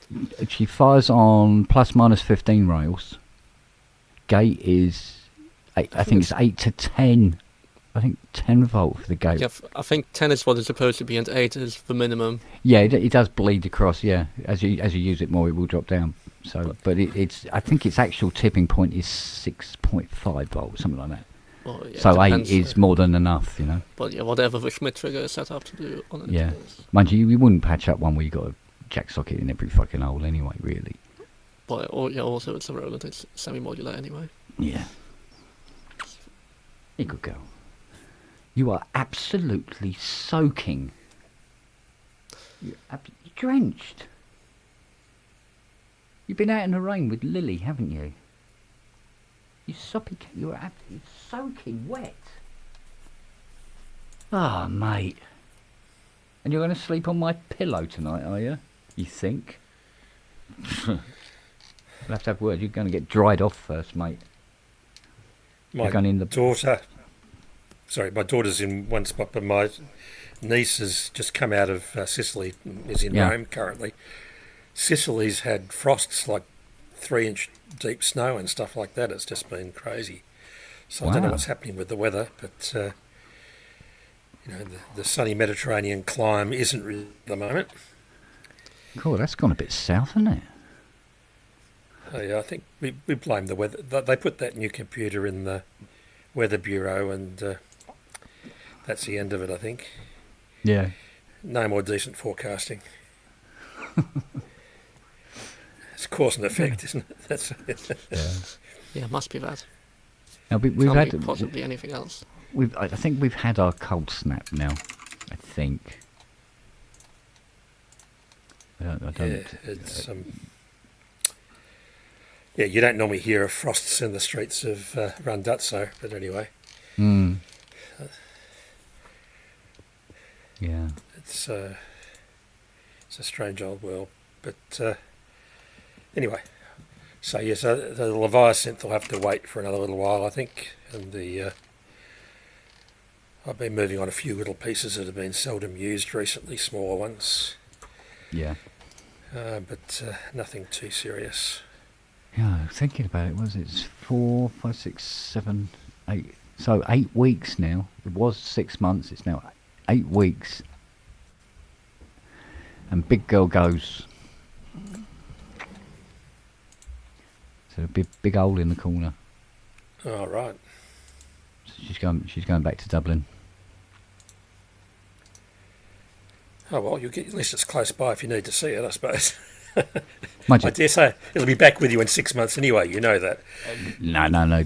Once they're done, they stay done. I mean, this one only come over because he wanted just as a whim. Could I replace every single capacitor in it? It'd be all right if you want. Don't need it, but yeah, okay. Yeah, it's so about 2,000 capacitors went into it. Christ, yeah, I had all the ones done on the Selena, and there were quite a few in that. Then on the PE 1000, I had all of the purple ones replaced, and that was a Yeah. truckload, or a big bag anyway. So Yeah. I don't do it on everything. I just do it on the small things I can do it on. I need to replace all the caps on my Simmons now because it's just stuff is leaking like crazy between it. Yeah. Just triggers are just absolutely leaky, leaking for anything. I mean, it doesn't help that sending a very short 10-volt spike. Probably also need to actually replace the ribbon that runs from the back sockets because it's just. I wouldn't be surprised if that is a main cause of leakage as well. But yeah, there's a lot of audio leakage. Yeah, I must admit, when you do replace all the caps in a unit, it does feel like it's just gone back in time, and it's like. It's more of a point that it's like, it's just some odd behaviours where you're like, well, it could be that, or it could be that. I know some capacitors just measuring them, they're miles off. Yeah. So it's already such an arse pain because the main circuit board is riveted in, and then you'd have to desolder the board on the side that holds the power supply and the trigger preamps and output mixer. You just have to desolder that entire thing because it's not on the connector because somebody decided to just anyway.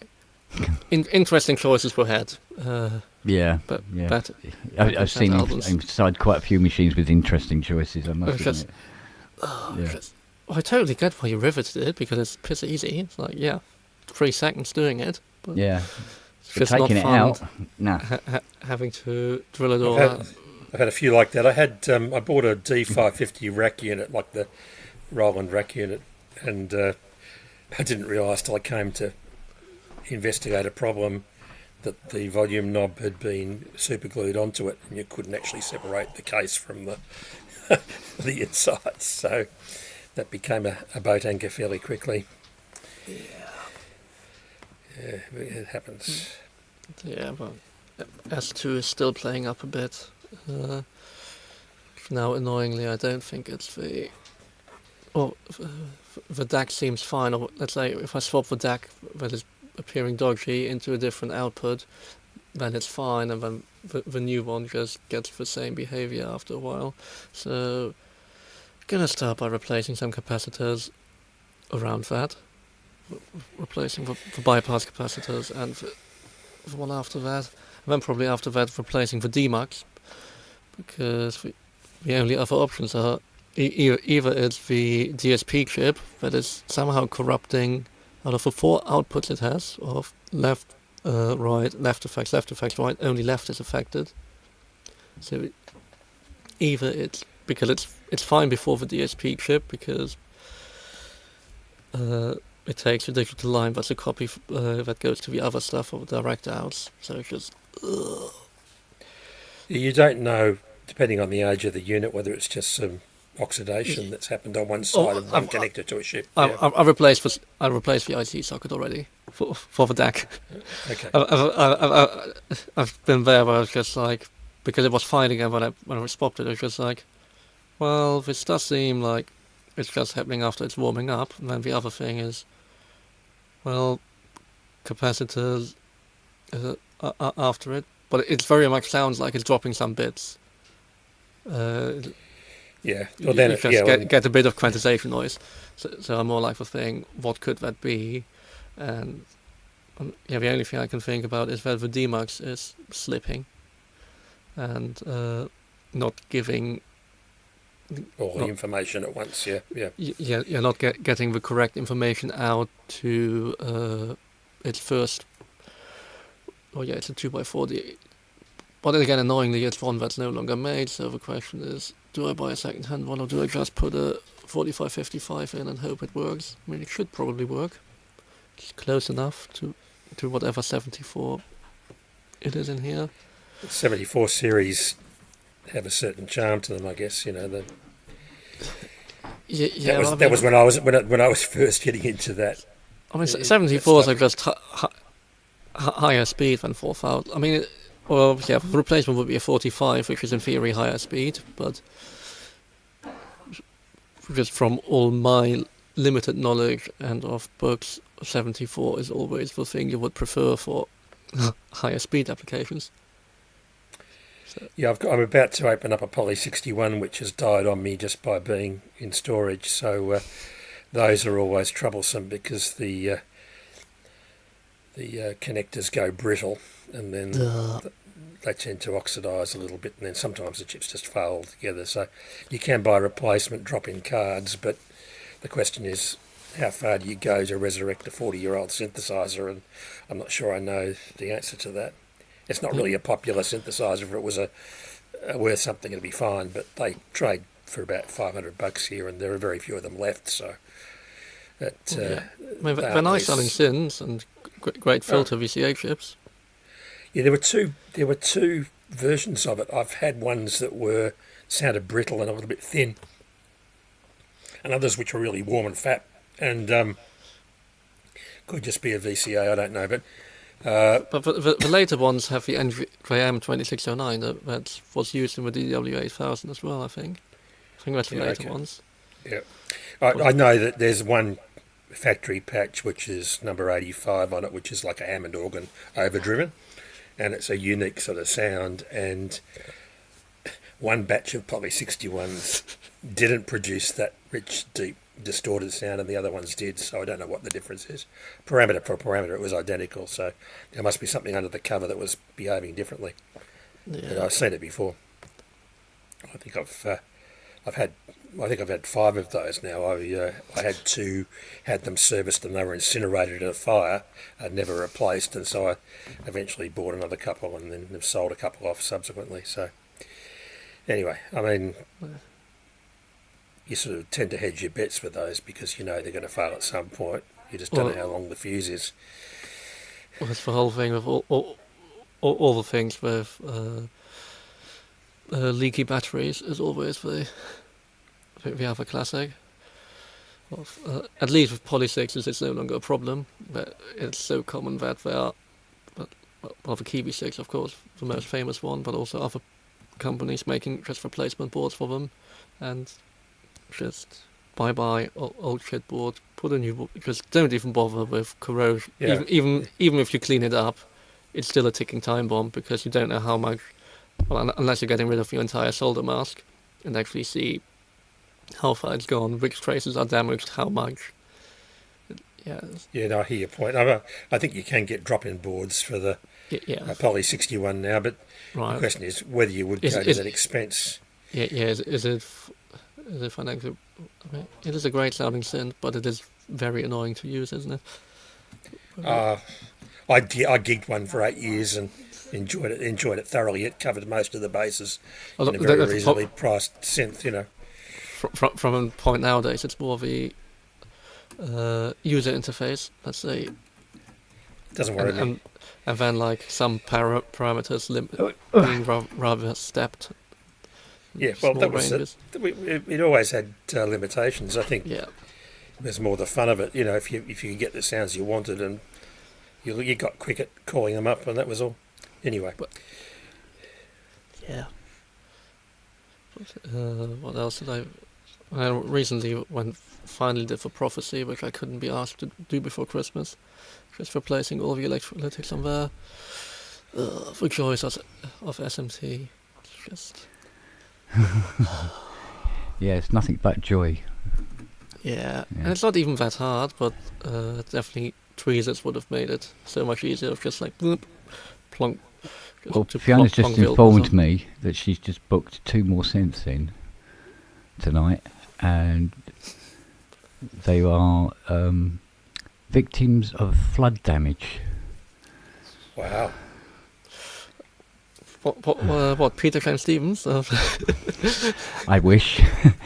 No, apparently they've been underwater a little while, so they want me to do an insurance assessment on them and then hopefully repair them.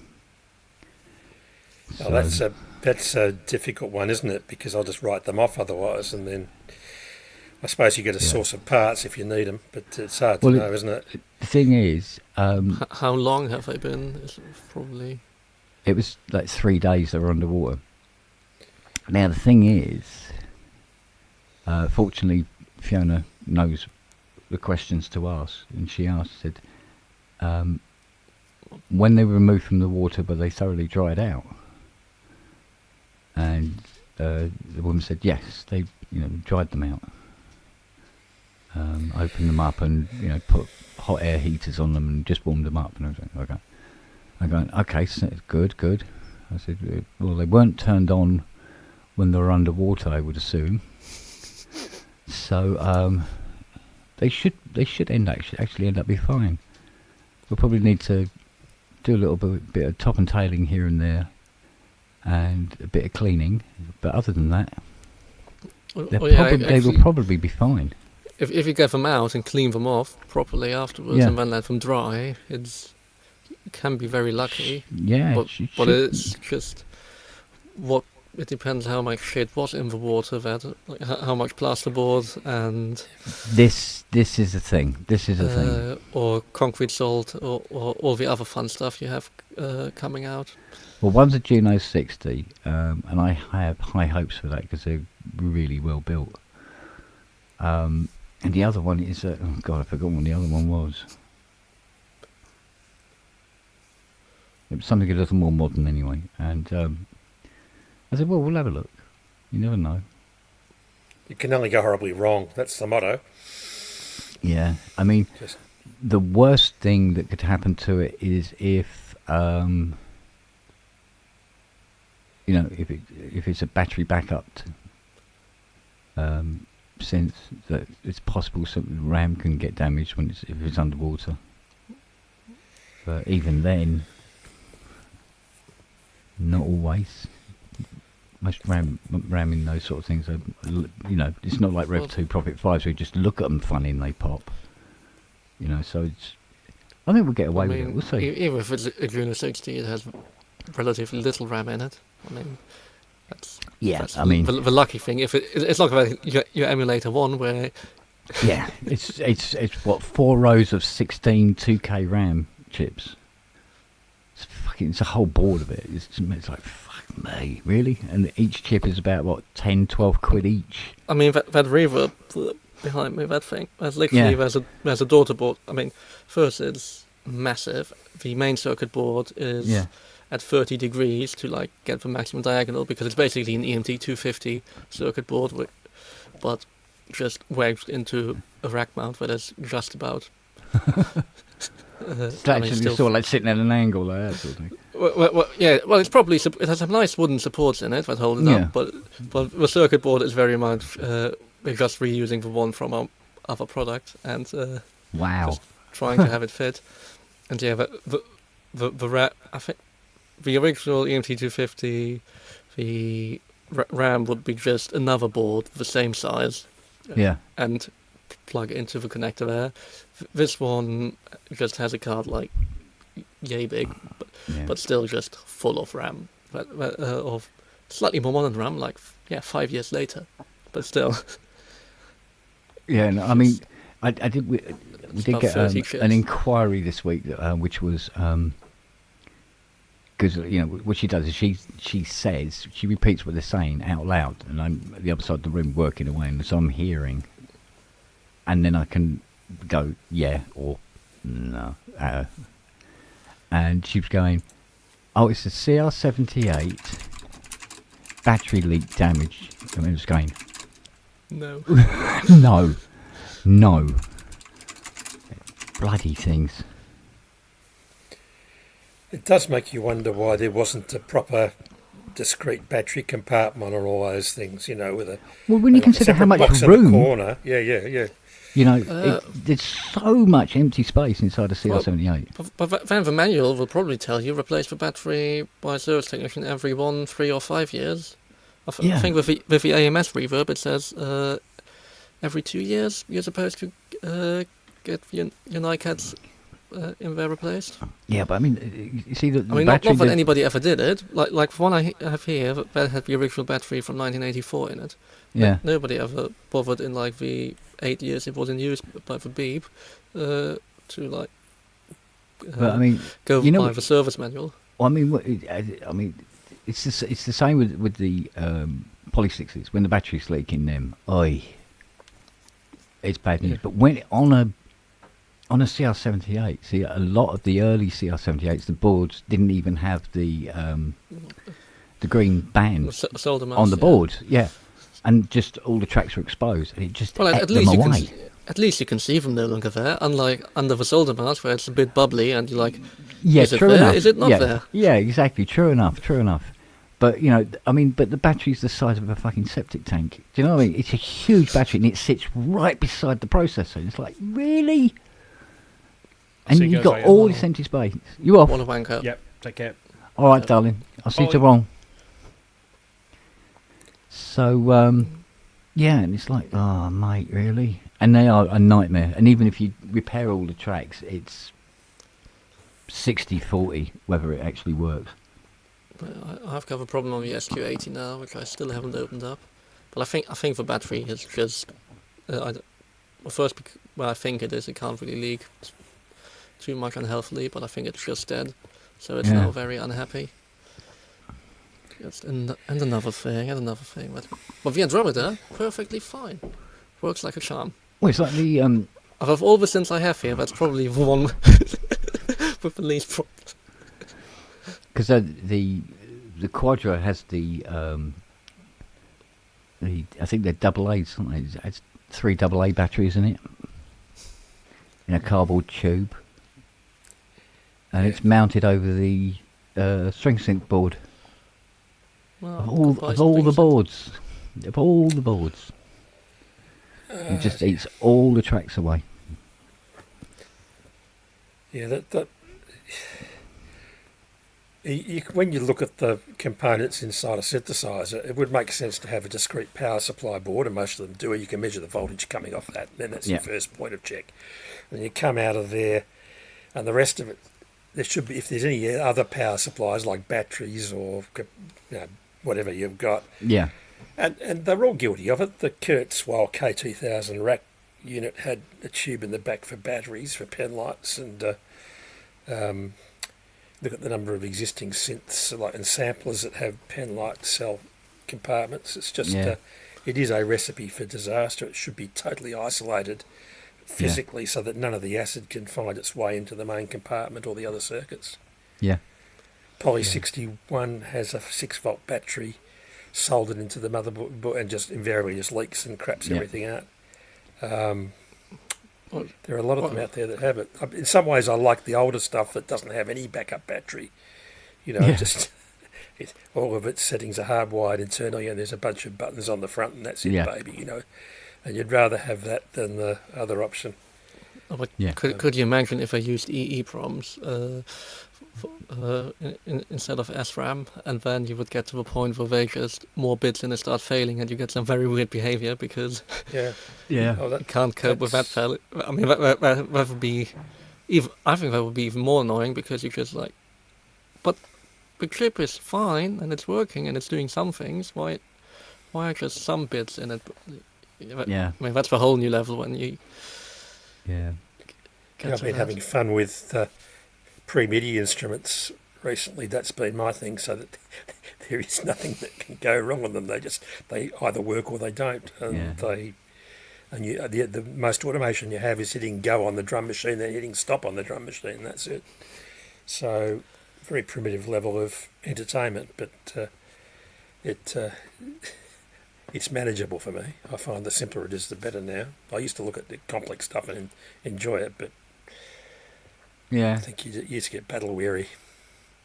Or maybe I'm just getting old in my old age. Yeah, it's weird because I know that there's certain synths that have internal batteries where you just never hear of them leaking, ever. And then you got other synths where they just leak like a bastard all the time. It's weird.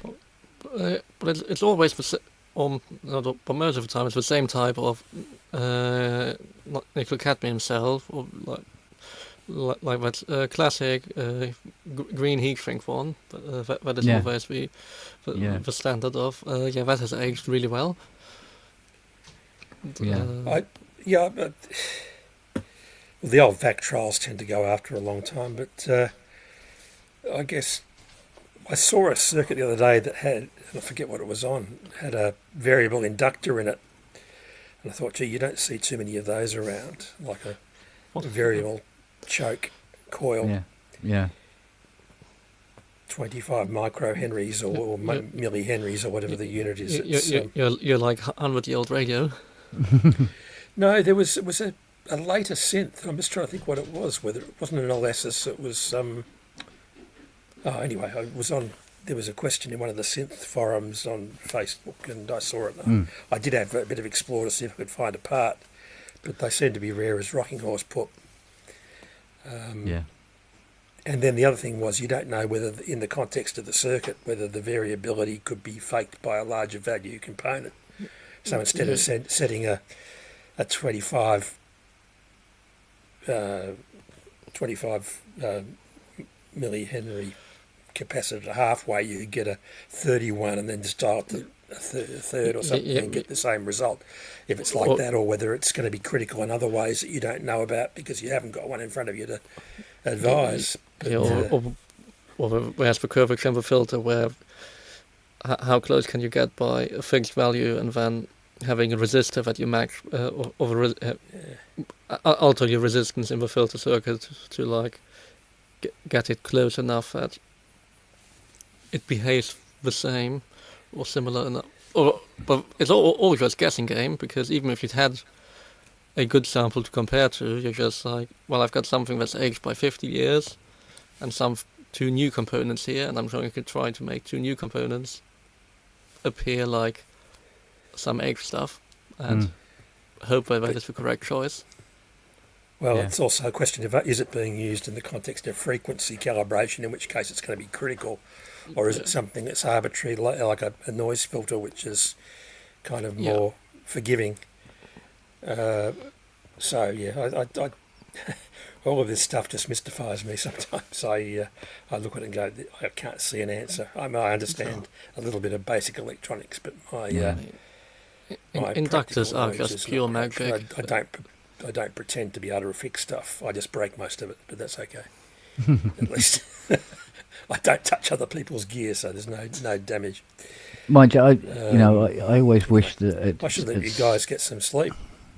We're all right at the moment. I think I can push it another half hour yet. But no, I always wish there had been like an industry standard for transistors. That would have been nice, I think. There used to be sort of, like, I'm rewinding now to about 1972, 73, and there used to be the BC107, the BC108, the BC109, and then there were the 2N series, that they had their own. The older stuff, yeah. Yeah, and then but nowadays you're just like 337 will do. 337, and what's the 357? The complement, or 317, whatever. I mean, and but depending on miniaturization, like they used to see Darlington pairs, you don't see that anymore. You used to see diode bridges, or Wheatstone bridges. That's the thing with all the specialized cases, but I mean, most standard transistor stuff, you can, get away with anything if it's used well out of its extreme ranges, then it's fine. But it's if you go to the extremes where it's starting to break down and behave differently, that's when it gets annoying. And all your power supply transistors and other special transistors that have certain properties that were carefully considered. Yeah. Like not melting down instantly and things like that. Yeah. A lot of FETs and things like that, which tended to carry a bit of heat and need heat sinking and thermal isolation. Nobody ever documented why it was chosen, so you're just like, well, I can't get this, I can't replace it directly. What am I going to use that I think makes the right compromise? Yeah, I guess that's where the character of all the different synths come from, isn't it? And it's a slightly different design variables and different implementation. It's the reason that an RA Moog from 1972 sounds different to a 2022 reissue. It's just those tolerances, that choice of componentry. Yeah. Well, the VCOs on the RAs are completely component based. There's no ICs to be seen. Yeah. And, with those, those. I don't know. It's just the magic of the variable tolerances between all those components to give it that lovely big sound, as opposed to the chip-based transistor arrays,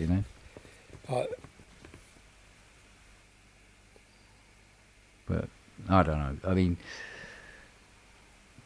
I mean, even voltage regulators, you can just have it where you got your 3 legs and simply have in, earth, out.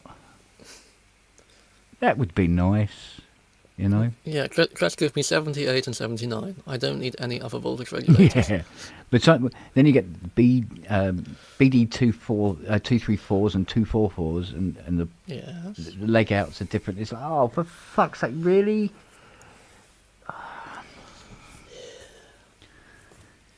Yeah, anyway, I should let you gentlemen get some rest. It's good to see you. I'll catch All up right, when you're buddy. older. Good to see you. It's the law. Take care. Until we get the time machine. Yeah. Oh, he's having dropout. Oh, he had dropout issues, didn't he? Yeah. We'll take that as read, Steve. Don't worry, mate. Yeah. Oh, I don't know. Oh, I've got to go back on this Jupiter 8 tomorrow afternoon as well. Fucking thing. It's a Jupiter 8. They just work. Normally, this one's got it had a billion problems. The only problem that's left on it now is when you turn up the VCO range. The more you turn it up, the more LFO amount you get. I think some of the digital lines nice and crossed, or was the multiplexer or demux doing interesting? Well, this is what it comes in. It goes into a 4051 demux. Replace that. No, it's still doing it. Okay, goes to an op amp after that. Yeah, okay. Replace that. Follow it down to the interface board, where they split up and never the twain shall meet. So every component so far in the chain is replaced and working, but they don't meet up again anywhere else. I'm going, ooh. So it can really only be a software issue, right? Because you can determine that if you just sit there with a scope and go turn it up and see whether the LFO amount suddenly starts rising. Yeah. I mean, if there's some capacitive leakage somewhere that could cause. I got a feeling there's a 40-way ribbon. It comes down from the panel board down to the interface board. Well, there's the definition of capacitive leakage. Well, it's not so much that. It's the fact that the end bit looks like it's had the plug put back on. It's been taken off and put back on again. Even better. Because it's got a tongue sticking out. This has been moved or reconnected. And when I looked at the schematics, I've gone, yeah, do you know what? The data line for the LFO and the data line for the VCO2 range are on 2 wires right next to each other. Yeah, and so some leakage there is. It could be done in such a way where when the blade goes through the wire, it's also cut the wire next to it and connected them together. Yeah, and you will. So as the CV goes up on one, it takes its CV up on the other one. You know. But also the output impedance of one CV might be high enough that it's not. You're not noticing it until you get to a certain level where suddenly the output impedance of the other one is too low. So suddenly the other one takes over. So I'm going to get me 40-way ribbon clamp out tomorrow, and just cut that ribbon and put on a new connector, but put it on properly. It's annoying the amount of times I've had issues where it was just cable issues. Yeah. It is the most frustrating because you're sitting there for so long. When you go with multimeter, each point to point, and it's like, but this is working, and then this is no crossing, and then you measure, it's like, oh, the resistance between those two is actually a bit lower than it should be. Yes. See, but you see, this is another example of a synth that broke down, had a fault, went to a tech, made a dog's dinner of it. then the customer sent it to another tech who spent his time, I suppose, trying to put straight stuff that the other tech had done, and also managed to lose his way with it as well. And I think it went to a third tech, and he mostly sat on it because he's obviously turned it on, gone through it and gone, oh, there's so many things wrong, I don't know where to start, and I'll do it later. Never got around to doing it. And the customers collected it from him and brought it to me. And You're stupid enough to say yes. And I was stupid enough to take her on and go, oh, a challenge. Back in the day when I used to like a challenge. And I've got every single thing working on it. She sounds fucking gorgeous now. It's just this one issue where these two are bleeding over each other. If I get that sorted tomorrow and she's done, and she can screw her up and put her all back together and she's done and can go. But the other 900 fucking... Oh, mate, it had so many problems. Did it have any of the envelopes go? Or those chips blowing up? Or not really. No, not really. We're starting to see that in the Jupiter 6s. Weirdly they're enough. different, aren't they? Yeah, they're the IR...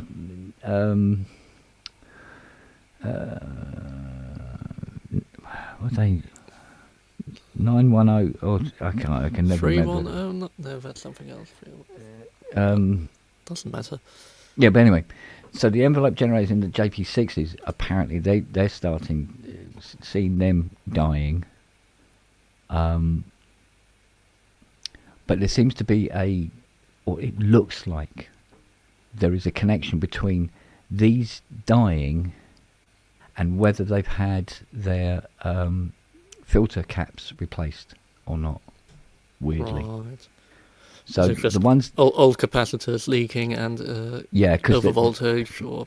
Because like, if you got a Jupiter 6 and you play it and you've got some notes that go sort of like when you play them, or just completely vanish altogether after 10-15 minutes, it's these stupid little orange capacitors, right? And I think there's 300 well, they're listed as 331K, which basically means if you could go to the conversion table, the closest to them is as 330 PF cap. So, and replace them, and that's it, sorted, good to go, and she can carry on forever. But it's the ones that they're doing a lot of this crackling, and people aren't doing anything about it, or they've given it to a tech who hasn't changed them and has just tried to replace the filter chip instead at great cost. And of course, it's still doing it. And I'm seeing these envelope generators in them going. And other stuff is leaking backwards, and you get... Yeah, it's doing something where it's really, really upsetting the envelope generator sees. And of course, these things people are wanting like 100, 120 quid for these chips now. You know, because they are getting rare. You know? So... Or was it 2 per voice, isn't it? So it's 12 of them in a JP6 and 16 in a Jupiter 8. Well, MKS80 is probably the best parts bin at that point. Yeah. But then you need to get the right version of it. Well, but that Roland IR series, I mean, the IR series is in, well, all the Rolands, isn't it, of that era. They're in the JP8, the... Juno 60 and 6. 6 and 6. 106 is digital, I think. And yeah, the 106 is different. And in fact, there is a non-Roland synth I've seen those ICs in as well. But it eludes me. I can't remember what it was, but there was at least one I saw. And they're becoming really, really stupid money now. You know? So, I don't know. IR3R01, I believe. Yeah, it's that like 3901s. 3R01. Oh, 3R01. Yeah, let's have Jupiter 8, Juno 6, 60, MKS7. But yeah, I think there are now people doing SMD boards that to clone them with other stuff. Which I don't know whether the solution is now digital. Use a tiny FPGA or something like that to make. Yeah, I mean, I've heard of people using them, and they said that if you're going to use them, swap out all of them. You swap out all of them. You can't just have one in there because it will sound different from the others. Yeah. So you just swap them all out. Whereas the Analog Renaissance ones for the 106, you can put one of them in amongst, 5 originals, and you wouldn't be able to tell which one was the original. But again, those 106, the good 106 clone voice chips, they are properly reverse engineered off, taking off the layers at a time and trying to get the silicon as close as possible. Yeah. But yeah, it is. Because he told me about how Behringer stole his idea for the DeepMind. Well, if you got any notes on your JP6 that are crackling, it will be these orange caps, and they're 330 picofarad PF. They're dirt cheap, and just get them out, the whole lot. You only have to do the 4 around each filter. You don't have to do the VCO ones. They almost never ever go ever. I think they're just under a lot of strain in the filter circuit. There's also the thing seeing I saw in my console of some film caps failing, which was just, in the filters there, and to be fair, they get a decent amount of, the high pass filter caps, they just always, as soon as, even if it's turned off, because it only turns the resistors off, it's actually, the signal is always going through them, so that they are constantly in use, and it is not the thing. As a rule, it's not what you expect those capacitors to fail. Well, that's it. Normally, you don't expect ceramic capacitors to fail or to drift off. Yeah, the only reason they fail is because you can physically see that somebody chopped the top off or something like that. Or something of that nature, right? Yeah, and reduce their mass. But in the for whatever reason it is, in the Jupiter 6, whether they are pushed beyond or very close to their maximum operating tolerances, they're dropping like fucking flies in the Jupiter 6s. I've had 3 Jupiter 6s in so far since the 1st of January, and they've all been for that one reason, where the caps have gone. Or maybe one voice. But as I say to them, look, if I've got the board out and I'm desoldering caps out of it that cost micro pence, should we do them all rather than you bring it back to me next week because another voice has decided to pack up? And I go, yeah, go for it. So just do the whole bloody lot on both the 4 voice and the 2 voice board. That's the thing. I wonder if anybody's actually made a Jupiter 6 into a Jupiter 8. But it's completely different oscillators. No. I don't mean. I mean an 8 voice Jupiter 6, because MKS80. Well, this is the thing. See, in the Jupiter 6, you've got the 4 voice board.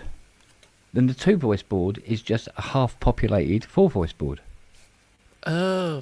So there's a big empty bit of board where the other 2 voices would sit. Just why did they decide to take a step back and not? I don't know. They could have made it an 8. Isn't that weird? But the board's there because you could take, you could populate that board and make it a 4 voice board.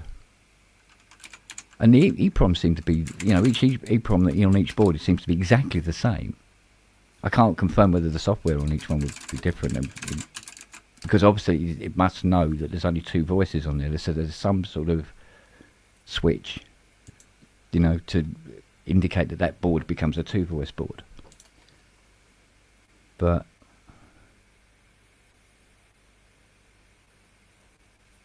I don't know. What's it? One of Glenn Darcy's friends made one. Yeah. It just means you need a different voice assigner. But again, with Europa and all that stuff, there's enough upgrades of modern people around that you could just pay them to rewrite the code to Yeah, but I mean, 8 voices. Like it's like on the OB8 where you got the dip switch for turning voices off. So if you've got a bad voice just before a show, you can play as a 7-note poly. Yeah, it depends how it is internally, isn't it? Yeah, whether there is a way you can override it, or whether it's all done in software.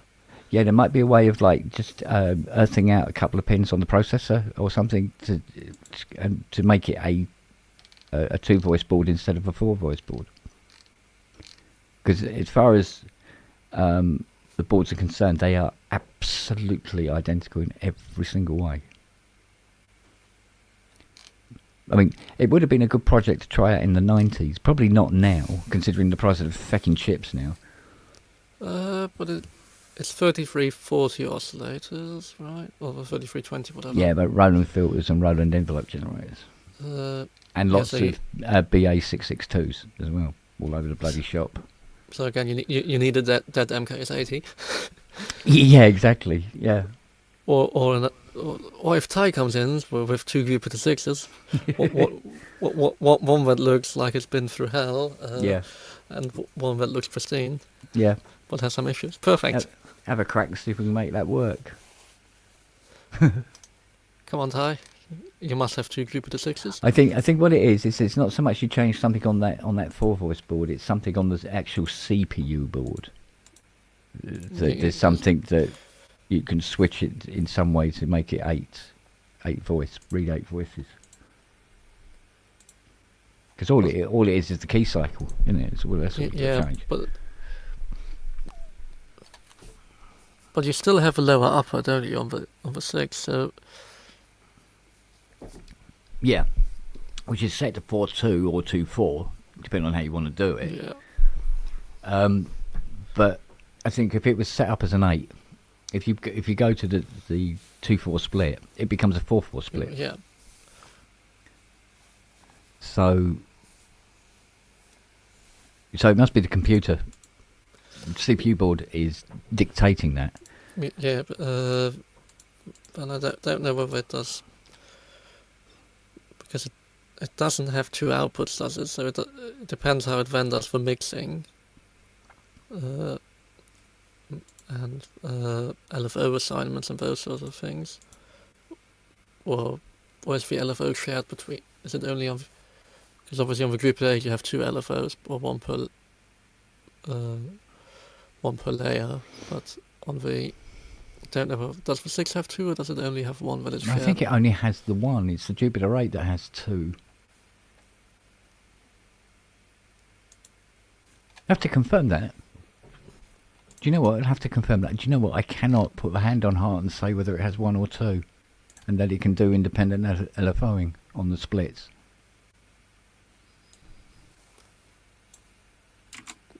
No, I'll have to investigate. I've got one in the toilet. I'll fire it out tomorrow and have a look. You must have a spare Jupiter 6 board lying around at the garage, right?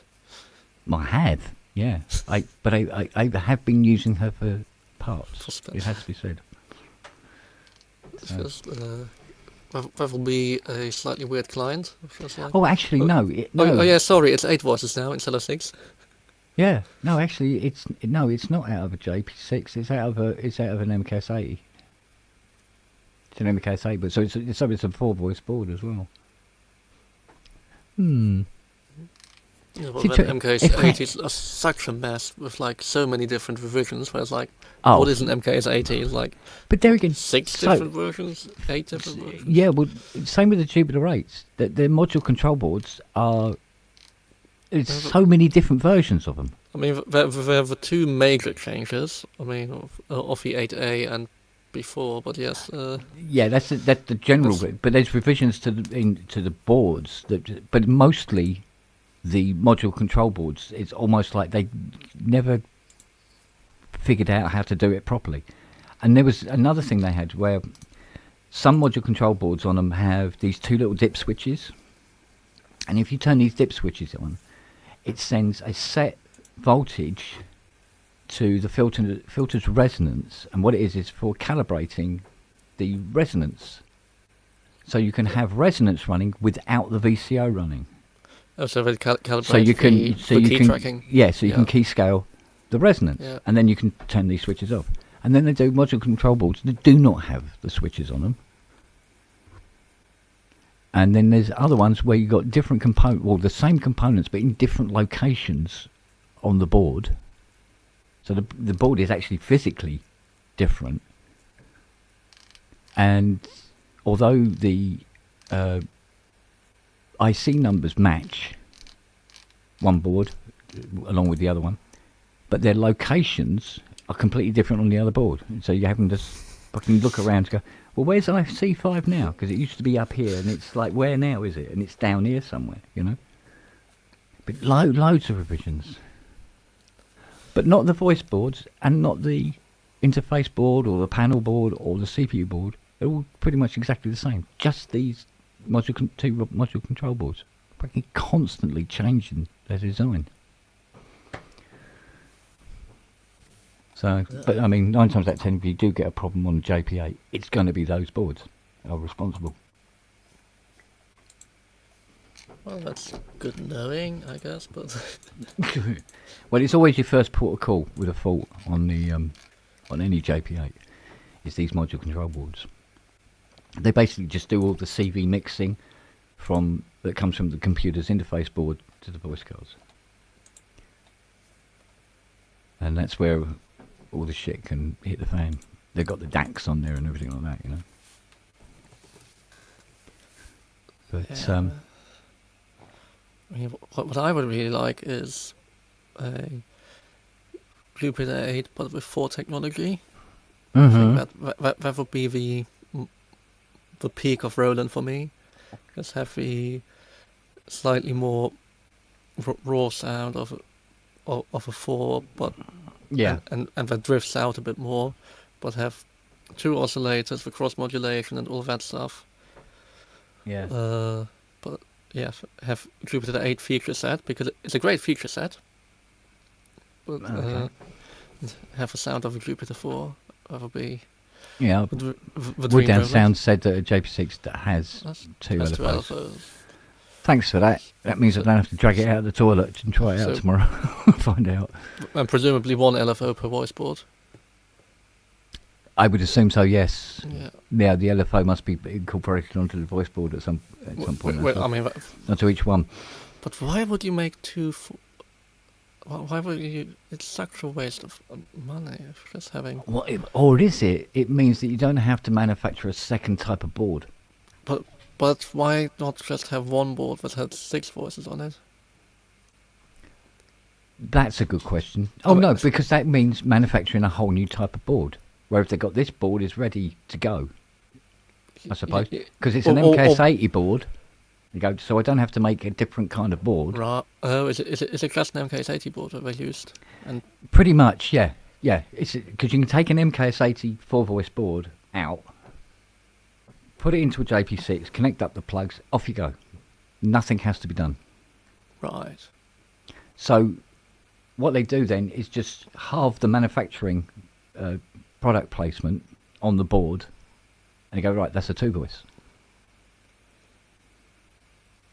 It's bizarre, isn't it? But it saves on having to have a 3rd board, if you know what I mean. I mean, yes, it makes sense, but it's just having a big board that you're paying a decent amount of money for making. Yeah. Then just. Yeah, so they only have to manufacture one board. But yeah, by sharing it between 2 products, you're. But this is the thing, though. At the point of development, you know, when they're going, right, we're going to release a new Jupiter, they could have just made her an 8. It's there. They just make her an 8 voice. Or did they think that was going to somehow encroach on the JP8 market? But it was replaced. But they're years apart, aren't they? But yeah, for the whole point of the 6 is that it replaces the 8. Maybe it was a cost thing, because the 8 was pricey. She was what, 3,800? I mean, it nearly killed them, or the European distributor going, or the UK distributor, whatever it was, going bust. Yeah. What do you think about it? 82, 83, for instance, Jupiter 8, 3,800 quid. That's the price of a brand new family car. I mean, yeah, it was the hot new thing. I mean, it did everything a Prophet 5 did, but better, and two-in-one keyboard. I mean, it was the live performance dream. I still think it's one of the most beautifully designed keyboards ever done, ever. Even today. The user interface and also the feel of everything. Everything about her, yeah, is... It's absolutely... It's nearly at the level of a System 700. Not quite there, because, I mean, nobody can ever top that perfection. No, nobody will ever top that. But, yeah, it's just... Yeah. Everything feels right. Everything is in the right... The layout is beautiful. Yeah. It's stylish. It looks amazing. Yeah, it looks beautiful. It is a fantastic looking keyboard. There's no two ways about it. But and they were very pricey. I suppose the JP60s came out and they were a good K cheaper, and would have making it 8 voice, push the price up, go over the £3,000 mark, and just ruin the look of it being cheaper, or more affordable, I should say. But why not then go the route like Oberheim did, where you could buy it as 4, 6, or 8? Yeah, mind you, that's a different price bracket again, isn't it? It was super expensive. But X's were 4, 6, 8. I don't know XAs how many you find. I mean, I think most of them were 8s or upgraded later, or SXs cannibalized to upgrade XAs. Weirdly, believe it or not, I see more OBXAs than I do OB8s. Now that might be because the OB8XAs are falling over now more often, rather than that they are more prolific than the 8s. Because I would have thought the 8s were, I would have thought there was more OB8s about. What I love about the OB8 is the fact that it's over half as light. Just empty space everywhere. Yeah, whereas an OBXA is so fucking heavy, it's unreal.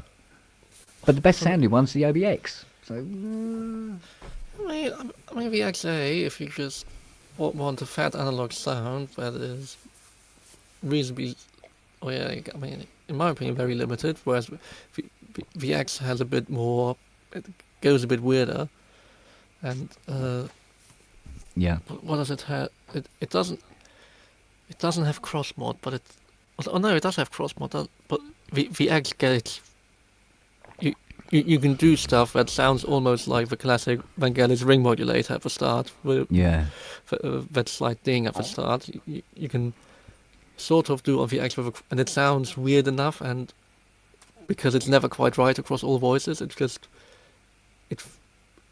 a sound I've never managed to get on an X8. Yeah.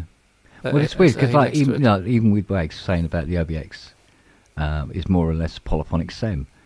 The interesting thing about that is you can take those voice cards and you can plug them into the OBXA. They're the same cards. Are they the same card? I mean, yeah. That's a different original, but yeah, they designed the digital backbone to be the same. Which I mean, yeah, you just plonk them onto the pins, screw them down, off you go, no problem. But yeah, the OB8, they took kind of the same design, but they wanted more Curtis in it, and digital envelopes, digital LFO, and all that stuff, and it's just the processor is doing. Yeah, the processor so much doing on the OB8. I mean, same as a Prophet 600, where it's just like. Like what every modern synth is nowadays. Because you have your 3340 VCOs, your 3320 filters, and there are some 3360s on definitely the output. But it's not. I don't believe there's 3310s in there. So there's no 33 no Curtis envelopes. I think, like say, there's the software. But there again, I mean, they can throw out some really interesting freaking faults as well. I mean, the one I've got in the front room, I am almost convinced now it's DAC has given up the ghost. And it might as well be I might as well be trying to find horseshoes for a fucking unicorn. No. Cannot find a DAC for an OB8. So I guess it's the whole thing of trying to find something the same era that has well, the here's same the or thing. similar enough chip that you can steal. It's not the same DAC that's in the OBX-A. It's a different DAC. It needs to be higher speed. Yeah, exactly. Yeah, Expander. I think or again, expander will be something higher more bit. clever. It's a higher bit DAC, if I remember. But there was a guy, or the guy is selling these converter boards for a different IC, which is the MAX something or other. And basically, it's the same kind of DAC, but it's just the pinouts are in a different location. So the out pins that are normally on the right-hand side are actually on the left-hand side, all of them. Whereas the original DAC had all the pins down on the left-hand side and then up and round the bottom on the right-hand. Whereas this is all swapped over. So what he has to do is just have these tracks running to different pins, and then just plug her in, because I think she's a 20 pin. Plug her in, Bob's your auntie. So he makes these converter boards, and they're $5. I go, well, cool. I'll get some of them. So I get some of them, and I go, right, now let's find this more, what they say, modern equivalent DAC. No, discontinued for 20 years. Discontinued fucking project. Can't find them either anywhere. So I've got these converter boards coming for a chip I can't get, to plug in to a chip that doesn't work that I can't get. It's like, why am I doing this business? Why am I in this business? I'd be better off being paid to just bang my head against a wall for fucking 8 hours a day. You know? So, in the meantime, dead OB8. I go, well, what the fucking hell, what am I going to do with this now? Don't happen to have some spares for that lying around? Well, we tried to... Well, at most voice boards, I guess. Well, I found out Ben Rossborough on the Welsh border there. And I said to him, I said, you haven't got any OB8 DACs just knocking around a little dusty wooden drawer anywhere around the workshop? And he went, no, I don't think so. I went, have you got any of these MAX ones? He went, oh, no. I thought, okay. I said, all right, can you think of anything that may have had this DAC in it?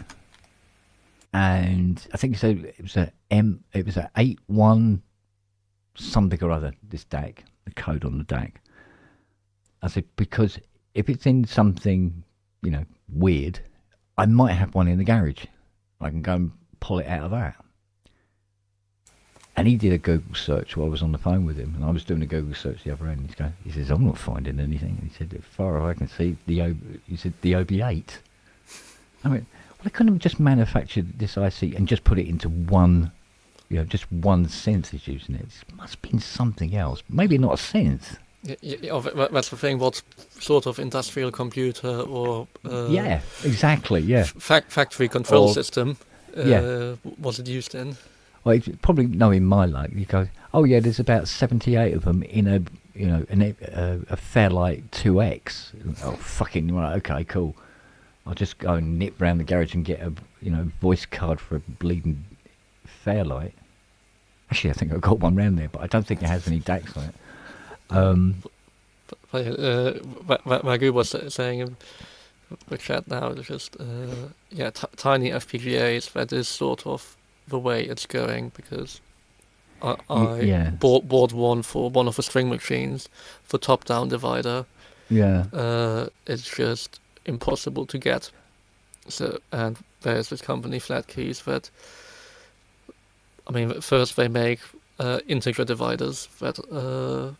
Yeah, I've got a drawer. I've got a drawer full of flat keys, octave dividers for Polymoogs, Selenas. Oh fuck me, you name it. So I got like 5320s and all this sort of fucking. And now the top dividers, they tend to they're now just a tiny FPGA that is just programmed to do this. Do the specific, do the specific. Well, I mean, it's only digital level anyway. Yeah, that's coming in, and you're just clocking it from the analog clock anyway, so it's as unstable as it's always been. Yeah, and yeah, you're just setting divisors. Yeah. But yeah, that is now the top octave dividers, because they're so custom. I mean, they're not cheap. I mean, it's like, what, 20 or 30 quid for one of those but compared to something that's unobtainable and has been discontinued for 40 years. Well, they used to be cheaper. When you really started originally doing them, they were a bit cheaper. The small dividers are cheap, but yeah, it's still... Yeah, it's still big money. I mean, the octave dividers for the Polymoog now aren't cheap. And Christ, how many?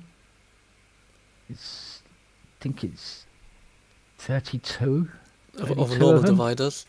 Yeah. Yeah.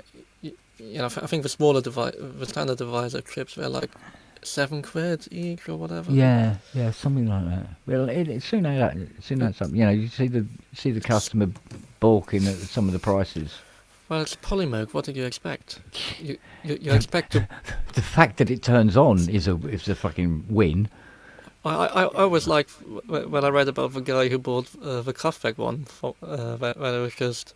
It had a shit ton of holes drilled into it, and a fan on the side. Yeah. And it was still probably about as reliable as dog shit on a windscreen. Well, no, it worked in the shop where he bought it. Yeah. And then when he got it home, it worked for a few years. He was a bit confused why it had so many holes drilled into it, and then he very quickly later in the late 90s, start of the web, realized that there's actually been a reason why their tech decided to do that in the late 70s when they took it on tour, because well, again, it probably didn't help that they put them in the massive consoles. We put holes in it to let the bad spirits out. Yeah. But I mean, I got a Polymoog keyboard downstairs. And the guy bought it because he's a massive Gary Newman fan, and you get the Polymoog keyboard, that way you get the Vox Humana. I go, you do know that you can do that sound, but you just make it yourself on a normal Polymoog. There's nothing special about it. You can just replace one of the COM cards with replace Clavichord 2 or whatever. The only thing that's wrong with this thing is the Vox Humana preset doesn't work. Result. Yeah. But see, that was another thing. Only on a Polymoog would you have a plug-in socket, like for an inline IC, and then you have they've taken some resistors and twisted them together and soldered them up, and then just have the other ends of the resistors plug into the fucking socket, and that is your array. There you go. Don't get an array IC or anything. No, let's just get these resistors, just plug them into the socket. It's like, what the fuck? And there's millions of them all over the bloody... It's like... I mean, that helps. I mean, Polymoog in itself, I think that should warrant a 8-hour documentary of how, why. I would just... Yeah. If there's one thing I would like to... I mean, the whole history of it is so ridiculous. I've got actually, if they ever do make a documentary, I've got a very interesting bit of video that I done with it was we had the Polymoog, and it didn't have the top boards in it, so you could see all the Polycom cards, right? With all those lovely custom chips. Richard's one end and I'm the other, and I go, right, now I'm going, right, so because you've got this fiberglass case, Richard, you turn to the left, I'll turn to the right. So he does that, and I do it the opposite way, and all these cards go swing and stick out of the sockets. They go, and that's why they never work when they arrive at the venue. So, to be fair, maybe that's the reason why Kraftwerk was able to tour with it, because it was built into the massive wooden console. Yeah, well, it's it. I mean, I've seen them where I can't remember whose it was, but when I was lifting up the board, there was this huge block of wood. So I lifted up the other boards, and what they've done is they've taken a block of wood and they've put it across the top of the Polycom cards, and then on the end there's these huge bolts, and you can tighten it up underneath. And it just holds all the cards in the fucking sockets, so you can move it around without all the sockets, all of the cards sliding out of their sockets. For fuck's sake, it's unbelievable. Well, I mean, it's the standard thing with anything socketed cards. You you should know if you're touring it around or traveling around with it. You just need to know those basic things. Where are the loose cards that I will just have to deal with? Yeah. I mean, anybody touring Fairlights back in the day, it's like, it was definitely the first thing you did is take out all the cards and plug them back in, and then before you even bother turning it on, because there's no point waiting for one to shake. Never had to do that with any of the called PS series. Did anybody tour that? Well, again, Shah did. Did Shah really? Yeah, he went around with the 3200.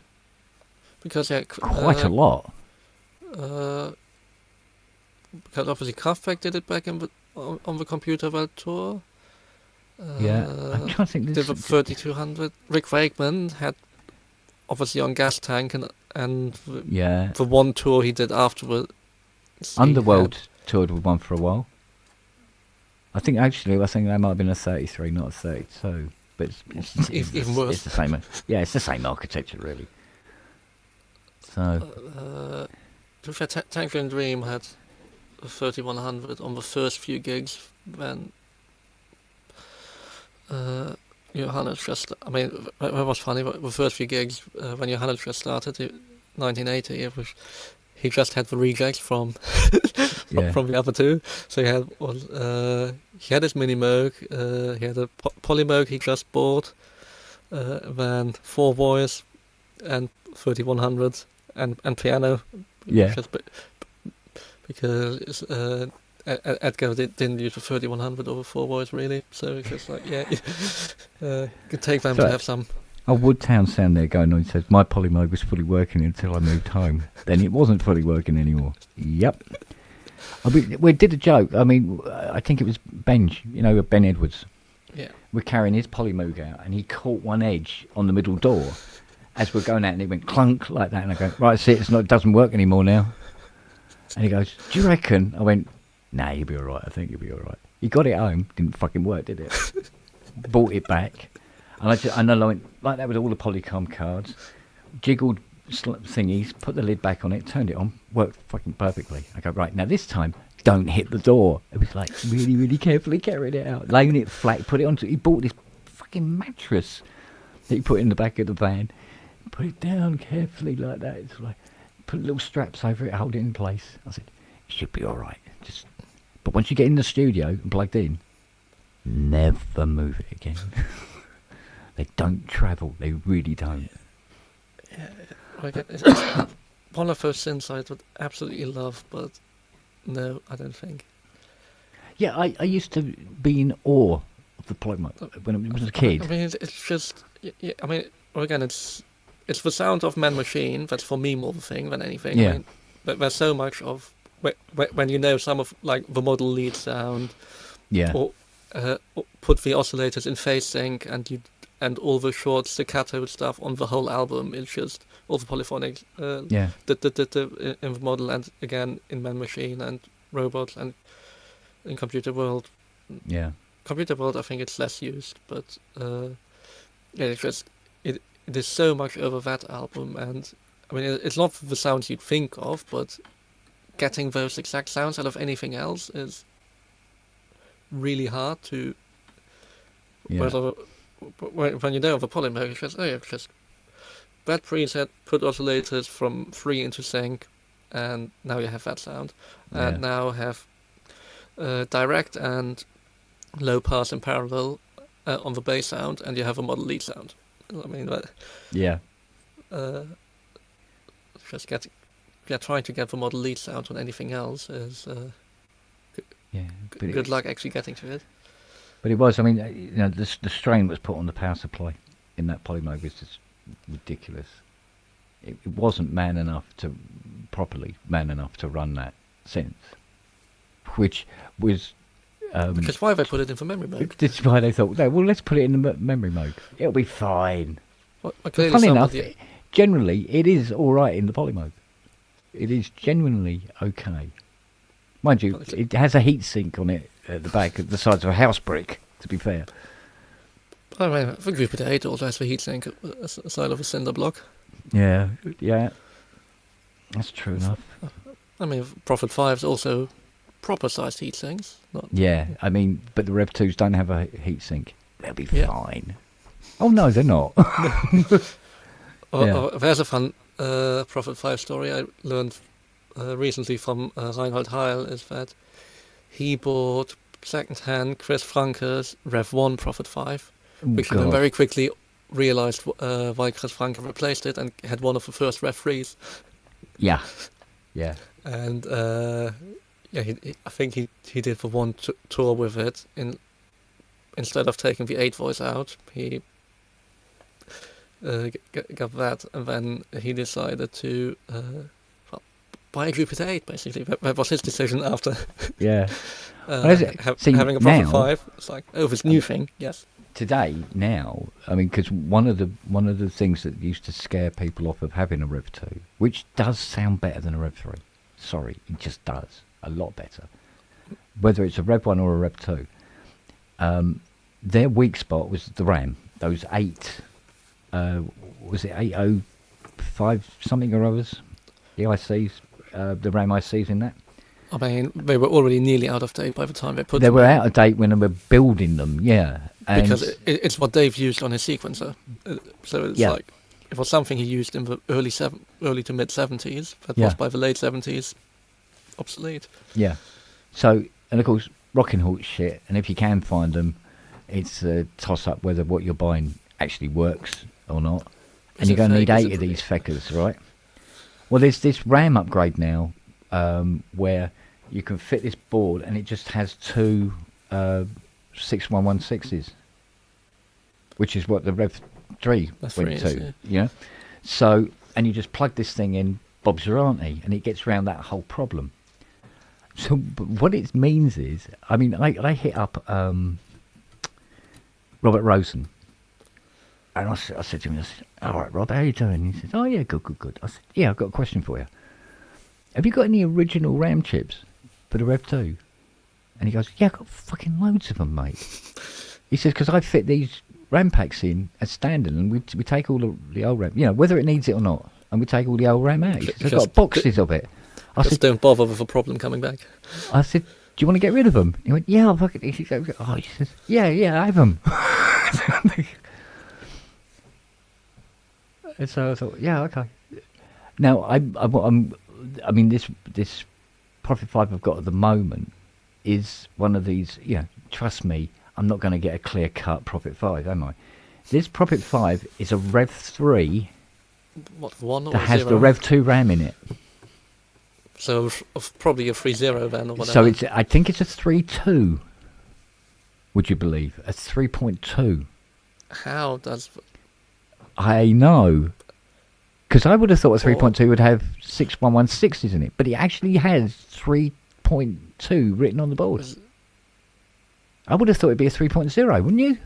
Yeah. At most. I mean, considering how quickly the 3.0 came out in like 80, and was it by 82 there was the 3.3? But I've seen this before, right? Where you have a Rev 3 with a heatsink on the back, but the board, although it says 3.2 on it, and you're looking at it, you're going, that's a Rev 2 board. What the fuck is going on here? And where's the power switch? And does it have a cassette load or whatever other buttons that give it a... Or no, the cut-off preset button? Yeah. Well, you see, there's a bit... You look at the board, you go, there's a lot of cut and shut on this board. What is going on here? It's almost like it's gone, well, we've got all these Rev 2 boards left over. What are we going to do with all these Rev 2 boards? It's like, get a white marker, put 3.2. There you go. Fit that in there. Bizarre. And I said to the customer, I said, seriously, couldn't you have just bought me a Prophet 5 to work on? I said, you said it was a Prophet 5 Rev 3. They go, yeah, that's fine because it's not a Rev 2. I open it up and I go, why am I looking at a Rev 2? What the fuck is going on here? The only thing that makes it Rev 3 is the fact that it's using a Curtis voice board rather than an SSM. Thank fuck. I have is, the Ref 2 is obviously, the main thing the Ref 3 can never, that sync sound on the SSM oscillator. It just sounds completely different. Yeah. And again, for me, there's some jazz fusion records of the late 70s, really 78 or one of the ones released in February or March 79. Yeah. And you have the Sync 1 preset, which, it's so iconic. Just that preset, bit of mod wheel going up, and it's trying to do that sync sound on the Ref 3. But then again, weirdly, Klaus Doldinger, as soon as in 81 you saw that he suddenly had a Ref 3 Prophet 5. Yeah. So, which is a fun thing. Everybody who had the money got the Ref 1 or Ref 2, and then as soon as the Ref 3 came out, they swapped them out. Which is... Yeah. So clearly the reputation was already flawless back... Yeah. Well, this is the thing. I have a Prophet 5 Rev 2. I hate them with a passion. If I have to undo a single screw on them, but from the outside and playing them, they're fucking gorgeous. They're lovely. They're so much better than the 3. And it's the same thing where you have the 3 OBX. can get more aggressive. The 3 is the nice thing. Again, that's more later mid-80s Tangerine Dream thing, where you do the polymod, and it's a bit more gnarly in the filter. Well, I don't know. I think the filter is much stronger than the Rev 2, and the resonance for sure is much stronger. But the Curtis is just dirtier. It's just. Yeah, I like the pure. I like the pure. That kind of. Well, it's I think the Pro 1 was definitely better being Curtis than SSM. I think. Oh no, absolutely. To date, apart from the Memory Moog, the White-Faced Odyssey, the Octave Cat, and there's another one that I really fell in love with. What was it? But of these sort of 2 VCO mono synths, a Pro 1. It just does the job. It's the dog's nuts. It really is. But I'm trying to think now. What was the other mono synth that I did? What? Prodigy? No, I had a Prodigy for quite a few years. It's okay. Yeah, I know what you mean. I do like the cross mod on it, and that was always good. And you have the sync, which you. That's the sync. Obviously, of the late 70s Mini Moog, it's not too hard to just. Because it's the late 70s Mini Moog. It's no, just I don't like oscillators. Oscars. I don't like Oscars. Wagyu. I don't like them. They're hybrid. They're not analog.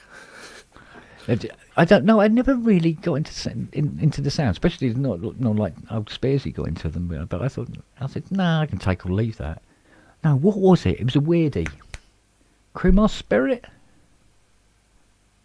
Yeah, that's for Bob Moog 1. Yeah.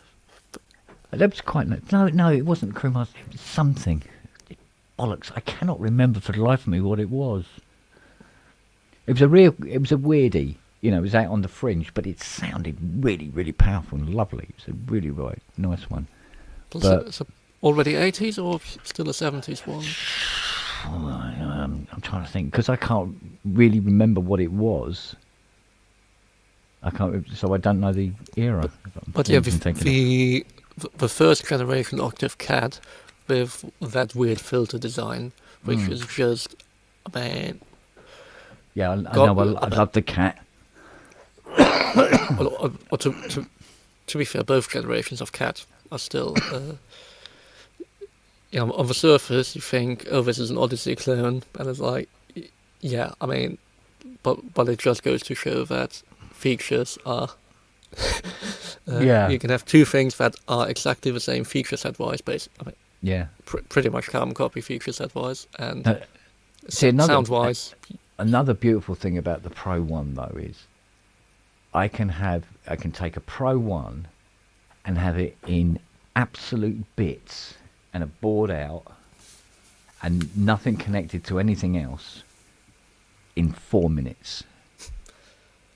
And I've got access to the whole board, soldering away, changing out ICs and transistors, whatever it needs, or a new part and stuff like that, and then get it all back together again in, because you build it slower, don't you? It's in 8-10 minutes, boom, and you're a synth again.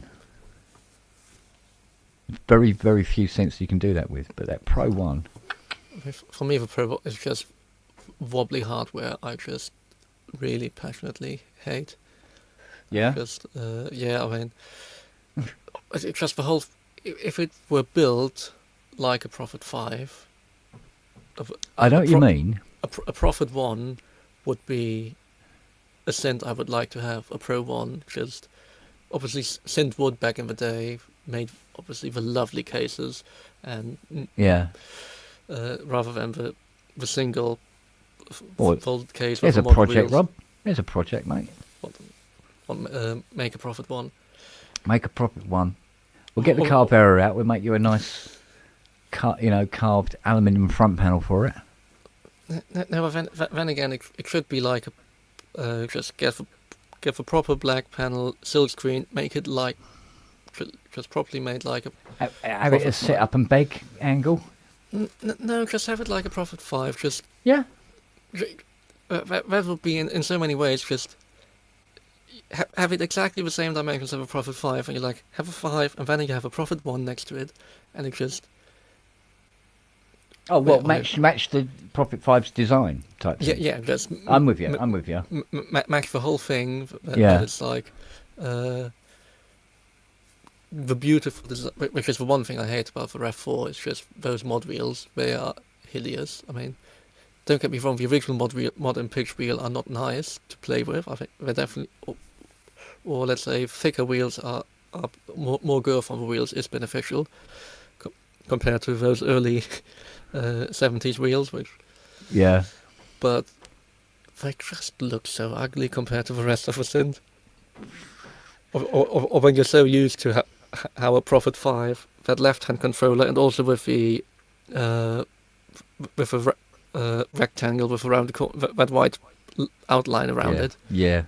It's just that look is again one of those weird things for me. I know what it is, and it's not rare or anything. Well, it's not rare from that point of view. I mean, it's not sort of like out on the outskirts. It's simply the Roland System 100. Oh, yeah, again. Beautiful, solid, gorgeous sound. And it's this weird thing, like the whole history of Roland, that, I mean, Florian Anwander on his website has, like, the great comparison where you can just, like, go through all of them, and, like, most of them are, like, okay, yeah, they took this thing from that synth and improved it, and then the 700 was the new building block. Yeah. But then at the same time, the System 100 is just all the odd bits. I mean, it's the original. It's the diode filter combined with the oscillators that sort of became the 700, but again different. I mean, it's this whole weird hodgepodge. Yeah. Well, you see, the thing is, you look at all the modules that are in the 700, and you see all the building blocks to the Jupiter 8. Yeah, and it sounds. I mean, if you think about it, where's the difference of sequencing a 700 on MC8 or a Jupiter 8 on MC4? Mm. And it's just if you. Yeah. It's definitely, looking back, it definitely feels like the golden era. But yeah, the 700, it looks gorgeous, it feels gorgeous, mechanically the whole thing is just, it's so beautiful. The jack sockets being recessed, and how and everything aligns perfectly on the front panel with the brackets behind it. I mean, just the effort in the manufacturing of it is just crazy, and the only thing that lets it down is the shit keyboard, but luckily it's 1 volt per octave, who cares? But yeah, apart from that, everything on the 700 is just pure perfection. Yeah. And on the main console, those slide switches to select the waveforms that are so oversized, but those knife blades are just... Yeah. Plus, it's a beautiful piece of furniture. Yeah. You know, everything about it is it's put together in a very, very robust way. There's no, that case didn't need to be that thick, but they go, no, fuck it, we'll have it that thick, and nice sharp edges, beautiful lids, and the hardware on it. Well, but I think they basically looked at. I mean, they looked at the Moog and tried to. That was considered the pinnacle. We make our pinnacle of a synth. They clearly weren't concerned about anything. Like, they were making their cheaper synths, but that was the statement. I mean, then the MC8 at the same time was the other statement of, no, we are innovation, we are moving forward. And then the Jupiter 8, of course, was the ultimate, putting Roland everywhere. I must admit, though, retolexing a System 700 is... Oh, I'm sure the whole neighbourhood appreciates that smell. Oh, mate, yeah. No, the trouble was, it's getting the blue cloth, velvet cloth on the inside of each lid, getting it to come off cleanly so you can get at the Tolex. That was the bastard. But apart from that, they were great fun to re-Tolex. But there again, I must admit, my favourite. I love re-Tolex in 80s. I hate re-Tolex in the lid because it's an awful lot of work, and it's just a fucking lid. It's going to sit in a cupboard, you know. I don't know. Some people might keep it on there as a dust cover. Yeah, but it's very heavy, and you've got to have a lot of room behind the synth to be able to get the lid on, so you can hook it in. And it's just as easy to put a fucking towel over it, to be honest. Because I have done it in cases where people have said, you know, they want to get it re-Tolexed, and they bulk at the price and go, really, that much? I said, well, you don't have to have the lid done. I go, yeah, don't do the lid then. I go, fine, it's fine by me. So the bottom's all beautiful, and the lid just looks like it's been in a fucking landfill for 30 years. And that's it. It's on when they take it home, and then they take it off and stick it out in the shed, you know. Why Tolex the lid if you're going to stick it in the shed, for Christ's sake? And save themselves a couple of £100 in Tolex, you know. See, that's something else that's gone up the wall as well, because we don't manufacture Tolex in this country. Is it just one company in the States that does it, or is it like... There's one company in the States, Taiwan, and there's one in Europe. Either way, import duties. Right, when you think about it, I don't think we actually manufacture anything anymore. Insurance salespeople. Well, yeah, we appear to be a country of bankers and HR assistants. It's all it seems to be now.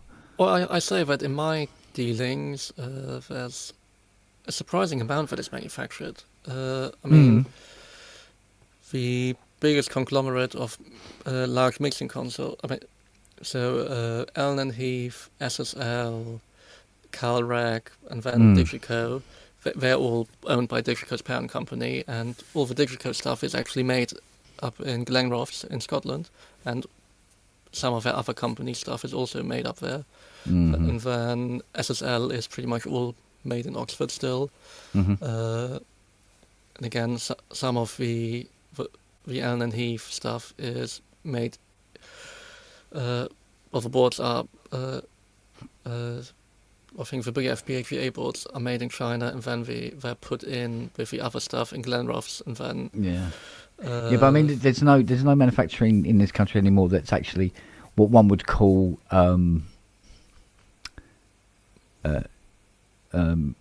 environmentally unfriendly, shall we say? Because the manufacturing in Tolex is not a clean process. Well, yes, you don't want something environmentally unfriendly here. That is bad for the environment, so you can't have it. Yeah, exactly. Yeah. So you just need to outsource your pollution. And suddenly it's a green country. But nobody seems to realise how wind works. So. No, I think the French definitely know how it works.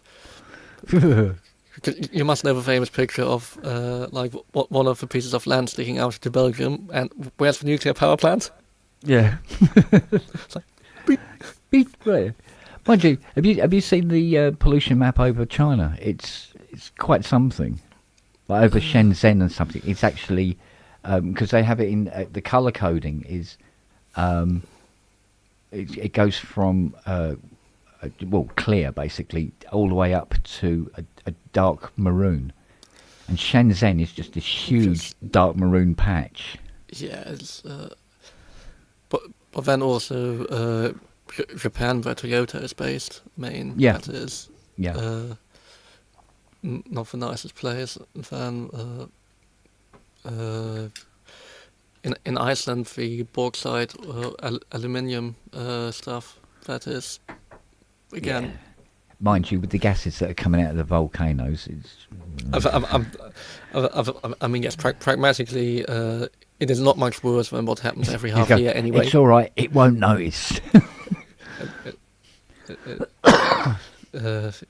Every half year you realise that actually this is not that bad because what this is spewing out. Yeah. Yeah, those volcanoes can knock out some quite noxious gases. If they having very sulfur heavy water and all the other fun things, and then all the ice, all the salt in the air as well. I mean, it's an interesting climate. Yeah. Seeing how plastics decompose on the in Iceland is quite different how the rest of the world, or let's say the rest of Western Europe, we have when you like see how hard plastic decomposes in the environment, up there you're just like, this is turned very white very quickly. Yeah, it's almost like it. Like you're going on about Mumbai as well. It's not exactly clean, but yeah. But there again, I mean. You wonder how cheap. You wonder how. See, the thing is, we thought it'd be a good idea to, let China. China can do all our manufacturing. Yeah, you do it all and everything like that. And they do it at such a price. I mean, all right, there's a lot of stuff that they manufacture that isn't worth even the cheap price. Some really stupid things. But. You can see why a lot of American and European companies would turn to China for their manufacturing rather than doing them here because it would be too expensive. And but then ultimately it isn't really the case anymore. I mean, manufacturing is so expensive in China these days. The only reason it's cheaper is because the components are also made there. Yeah. But it is getting to the. I mean, the big electronics plants in the Czech Republic, they're. I mean, that's where all the Doppler circuit boards are made. They're all, and soldering they've outsourced to them now as well. So the only thing that Doppler does is in-house nowadays is put front panels on things. And I think the front panels are made in still in Bavaria, but for the rest just 50 miles beyond the border, we just have massive manufacturing. It's like to be fair, in this country there's then still a prototype. There's a very decent electronics industry on the prototype level. Yeah. But not production. But not mass production, no. But also not the highest level of prototype, because again, that you can. Well, I know a company that a lot of friends work for. They just. It is done directly with Xilinx in China, which is one of the Intel companies, and they're just like they are buying the biggest FPGA that they offer. It is not big enough for what they need to do. I mean, it's 4 times as big as their current product, which is however many years old. But they're like, well, this is the best we can buy in the world, and I mean, the amount of trouble they have. You've got to admit, though, there is a certain irony in the fact that if you wanted to go into manufacturing in this country, never mind all the trying to find premises and all the rest of it and how much that would bloody cost, depending on your location and all the rest of it. But the tools that you would need to purchase to do your manufacturing, well, probably you would be buying from China. As well, you know.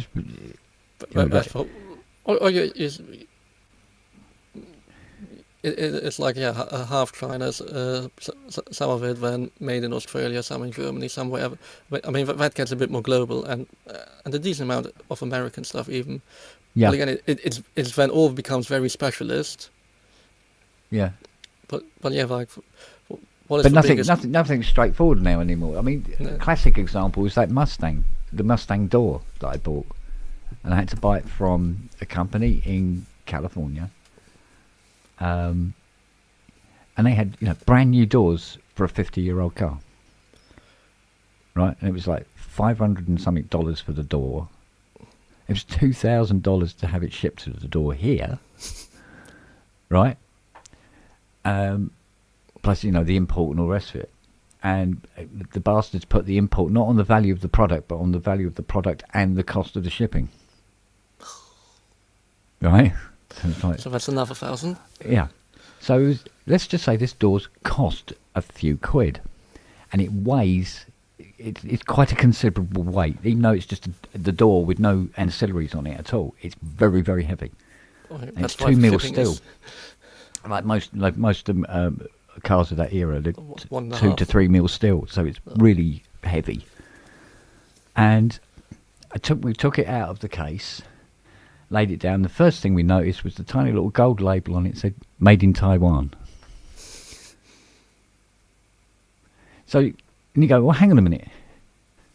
So, it wasn't the Ford Motor Company. It was this Mustang company has commissioned a factory several thousand miles away to make moulds to be able to press panels to make a door for a car that's 50 years old, ship it back to America, make a profit on it, the company in America make a profit on it, and they're still selling it for $535. So how much are they making? Because they're not going to be making several thousand of these.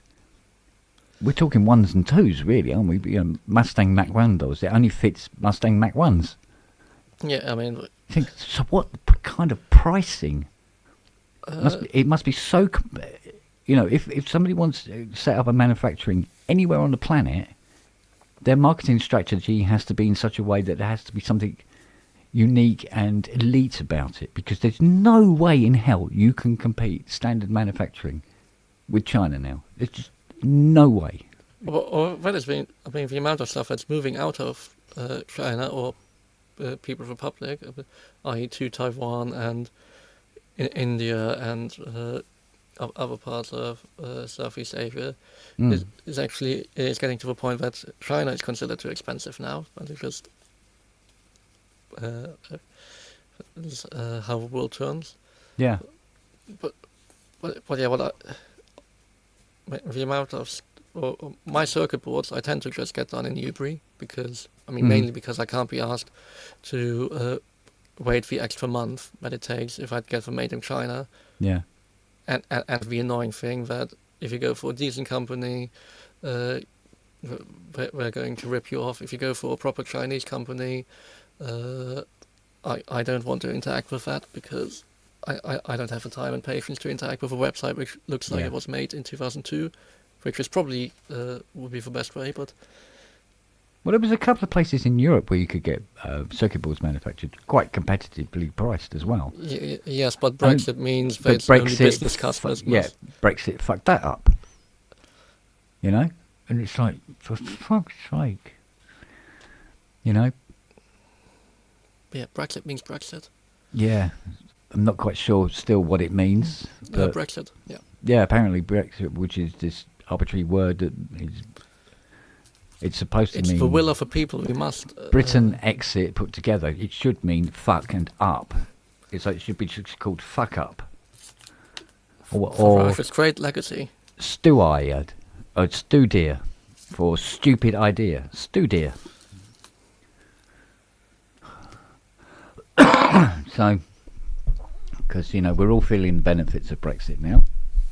Yeah. Which are numerous that nobody can actually think of. But there you go. So, But it's keeping those bloody foreigners out of a British Yeah, shops, well, right? exactly. I mean, when it came to breakfast and go, is Brexit working? And people go, no, it's not. And other people are going, but brown people. And still Boris is responsible for the most immigration to the country.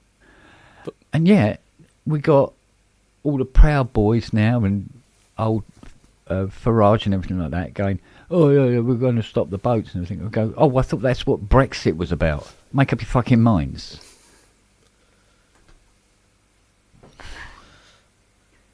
Yeah, it's... Yeah.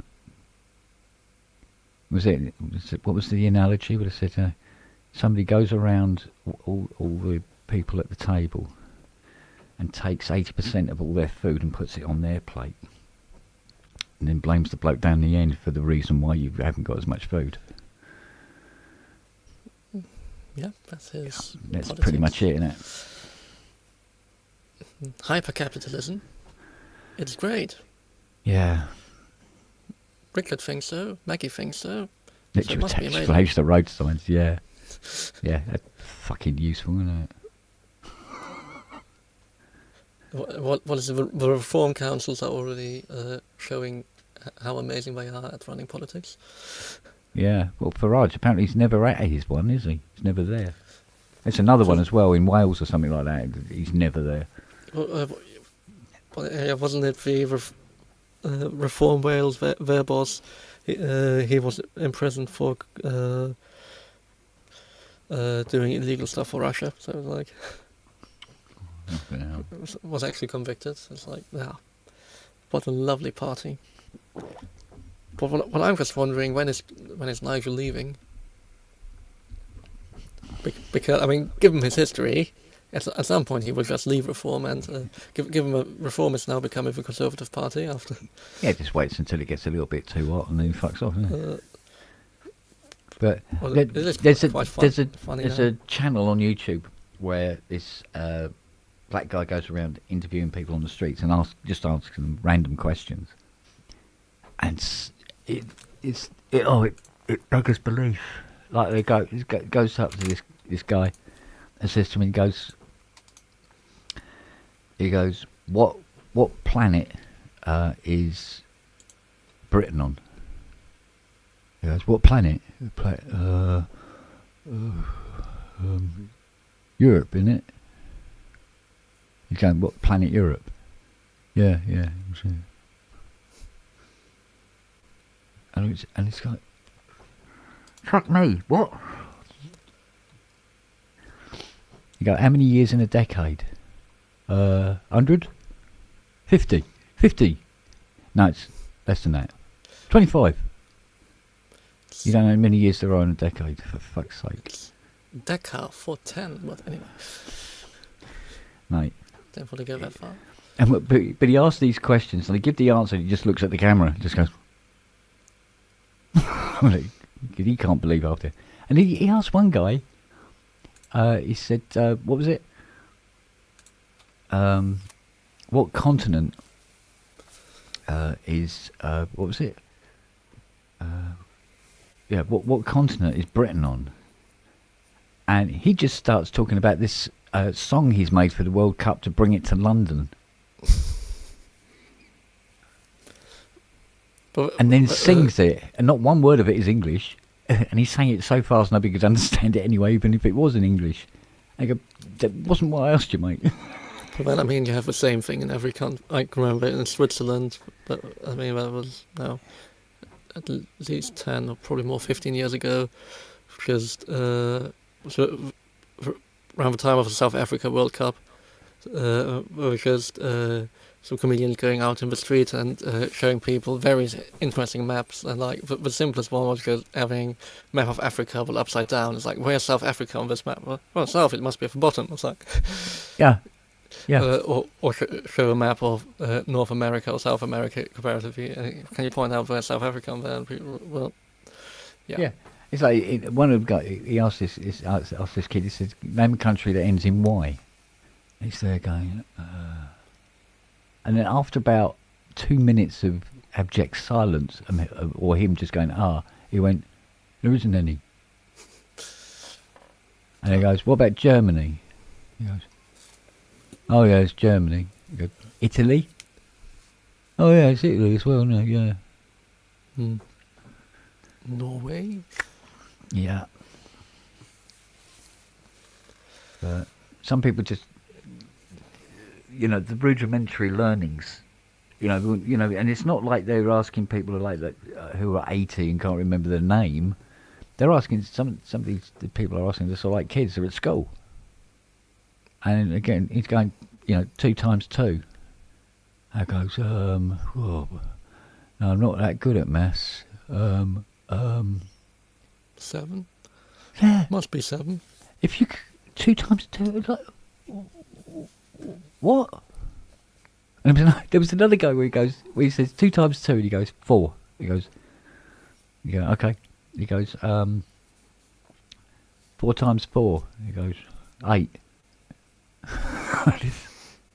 He goes, 8 times 8, 16. No, times. Yeah. 8 times 8, 2 8s, 16. No, times. Yeah, times. What the fuck? He goes, try again.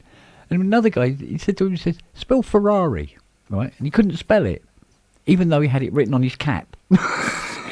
And another guy couldn't spell Detroit, and it's written on his T-shirt.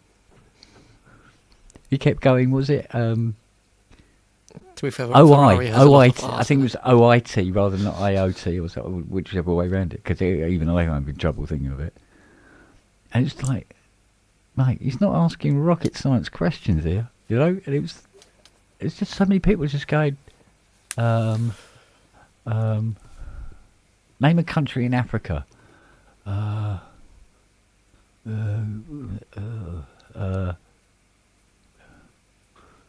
Egypt. Well done. Fucking hell. Yeah. Any of the others? Maybe no, one it's in the just south. Egypt, isn't it? No, it's just Egypt. What the fuck? Yeah, Egypt's a fucking big country, man. It's like, and there's hundreds of these videos he's got in his chat. You just can't believe some of these answers. He's asking people these things, and it's like, oh my god! Like the guy went. Some of them were not trick questions, but questions where you had to do a little thinking. For instance, he says, if I've got 10 apples on the table and I put those 10 apples in my coat pockets, how many apples have I got? And he goes, none. And he's going, no. He goes, yeah, you got no apples now. He's going, now think about it. He goes, yeah, none. Okay. Now you can see where there's so many scamming sites, can't you? Yeah, it's the whole thing. We all think that Nigerian prince is never going to work, and yet the reason that scam still exists is because clearly it still must work on some level. Yeah, there's people who will fall for it. Even if it's just 1 in 10,000, but yes, as long as there's still money to be made, it will. Yeah, but it's like I just took the piano and I went, these people are allowed to vote. Now I can understand why Brexit got 52%, right? And she goes, yeah, I suppose, yeah, you get what you vote for. I mean, maybe just have an IQ limit. You have to get up to a certain IQ before you can vote. No, going back to sort of Prussian democracy. Yeah. But yeah, now think if you have a democracy level of Switzerland, where you have, but basically those sorts of decisions always done by people, then you also get into interesting situations. Because when every political decision is, well, any sort of major thing is done on that basis, yeah, you're getting some interesting stupid populism everywhere. Well, the thing is, but if you don't, you get stupid populism anyway. Yeah. I mean, probably more widespread though.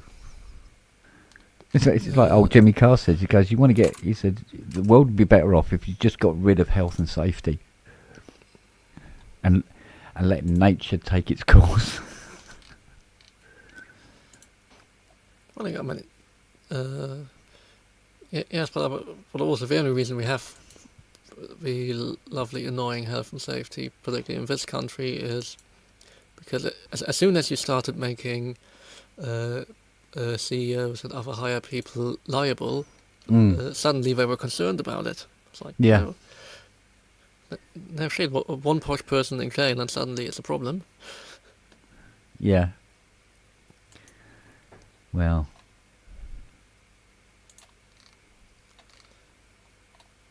But yeah, it is interesting how, or is the whole thing, voting is not democracy. It's like, yeah, actually being politically engaged is democracy. Yeah. Voting is not what you, if you're not engaged, then you shouldn't be doing it. Or maybe the system of voting should be that you need to answer questions of what you want, what you want to be done, and then that is your decision of a politician who aligns best with that, rather than actual party lines, because I think you'd get something very different. Yeah. Yeah, it makes you wonder, doesn't it? I don't know. Well, listen, the old Farage going on and go, oh yeah, it was, we're standing. I'm standing with the farmers on this, and all this inheritance tax. And go, yeah, well you would. You own 3 million quid's worth of fucking land. Yeah. Yeah. Self-interest or what?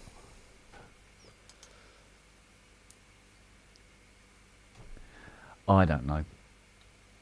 God help us all.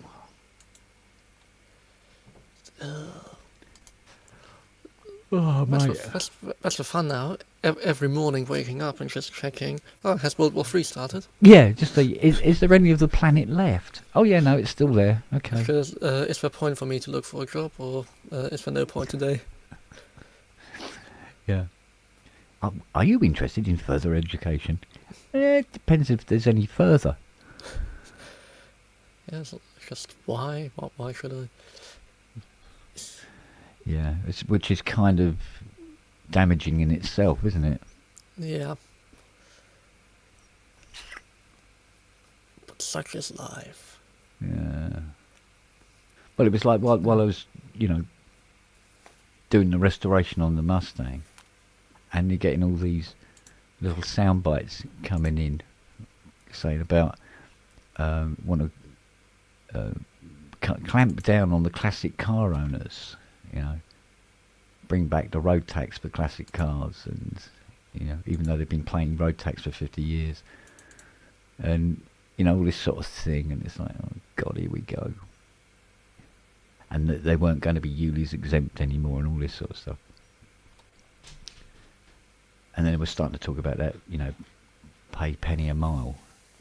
I go, well, that's all right if I got a Mustang, because I'm really getting my money's worth out of a Mustang at penny a mile, am I? To be honest.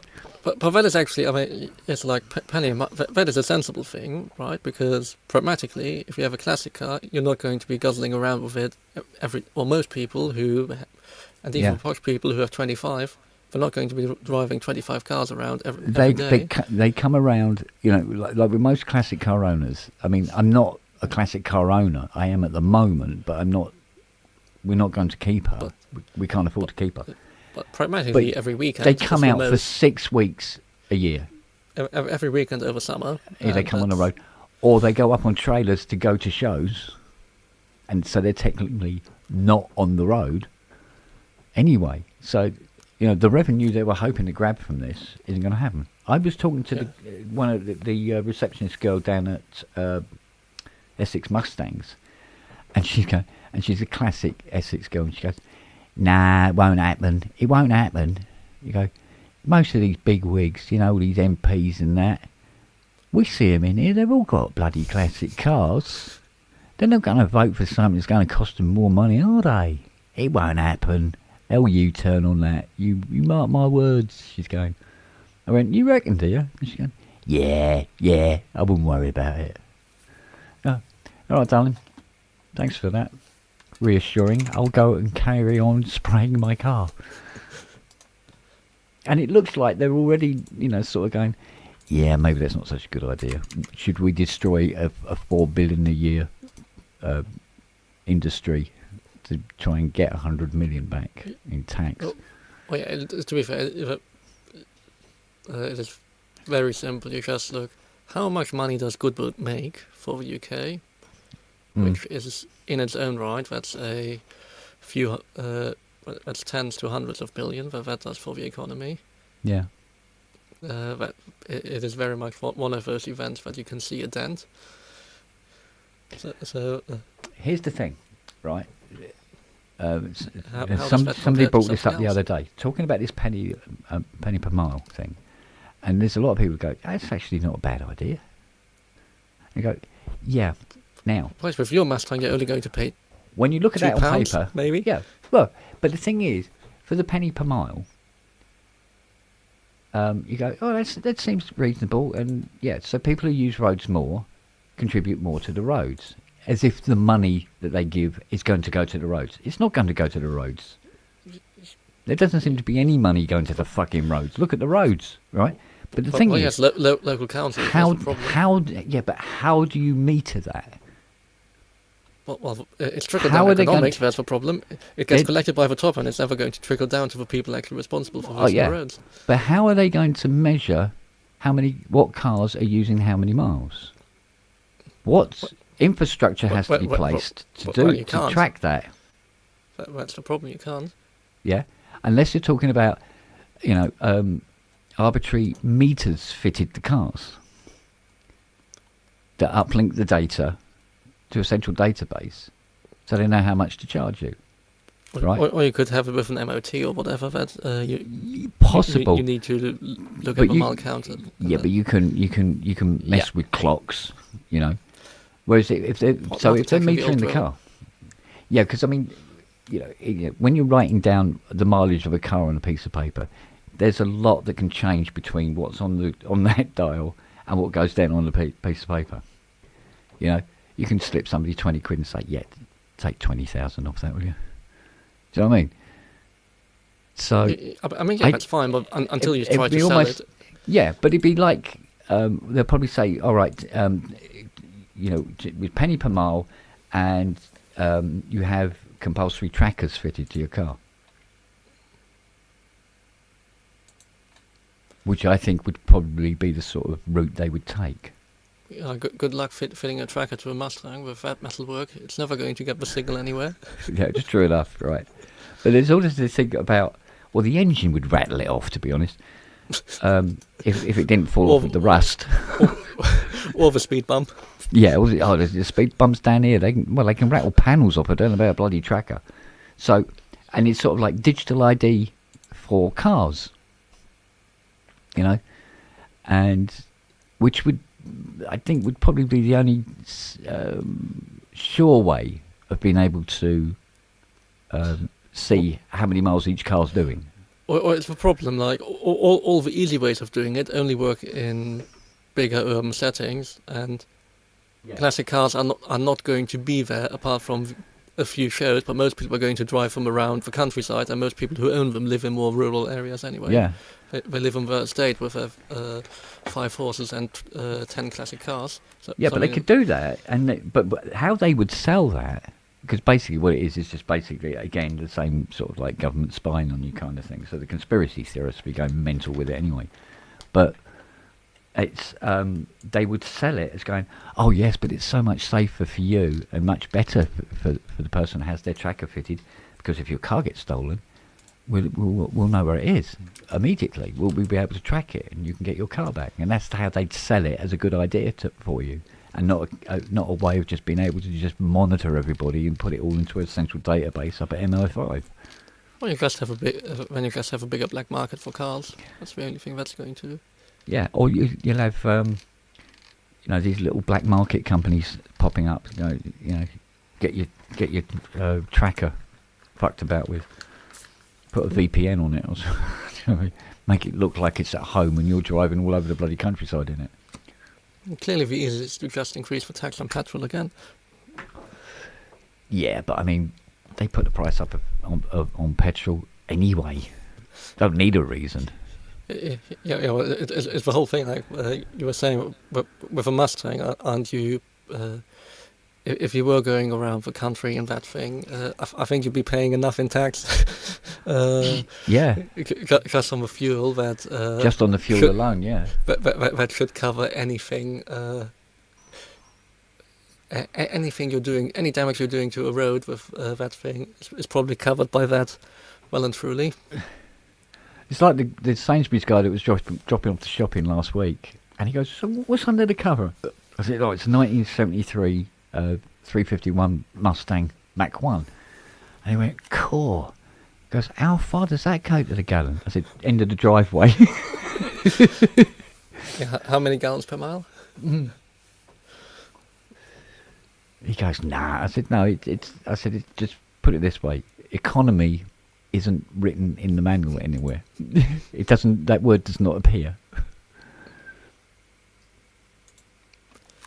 So, but I must admit, now I can safely say, hand on heart, there isn't any rust on that car from the front to the back anywhere. It's all been treated, all done, removed, panels refabricated and replaced with my fair hand.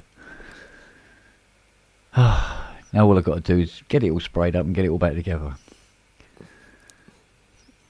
Then sell it off for a handy profit, right? I'm not so sure about the profit part of that anymore, because already the classic car market has gone ooh like that, well, simply because of them mouthpiecing, throwing doubts over how much it's going to cost to own a classic car now, and already the market went whoa like that, No, so you're saying now is my time to buy some weird late 70s, early 80s French sports car in this country? It might be a good idea to buy a restored Triumph TR6 convertible. Not that I think Triumph is considered the pinnacle, but yeah, no. But most things in the 70s aren't considered pinnacle, are they? Let's face it. So, well, I would sort of prefer something with a galvanized chassis. Or you could probably pick yourself up a relatively nice Lotus Esprit turbo. Now you're talking. Yeah. Stay away from the Lotus Super 7. Does it have to be British? Does it have to be British? No. As I said, I do quite like French cars late 70s because they're just weird. But if you're going Lotus, think that sort of design language that is generally. Yeah. Especially if they got the Wolfies on them, they're quite an attractive car. It has to be said. But I mean, again, absolutely useless. And actually, I'm living in London. Where's the point? Yeah. Or go slightly more modern and cheap, because I think it's for about 10 grand now you can get yourself a Bentley Continental GT V12 for 10k, which is ridiculous, and we're talking immaculate for 10k. Not it was run over by a bus. Absolutely immaculate bumper to bumper car for 10k. 15k you get a really, really fucking nice one for 15,000. And then you look at, I'm always so confused looking at prices for modern cars. It's just, how much? For something that per software update rating you decide that you have to pay for your heated seat subscription or whatever. Oh, nice selection, yeah, nice choice. 71 Barracuda.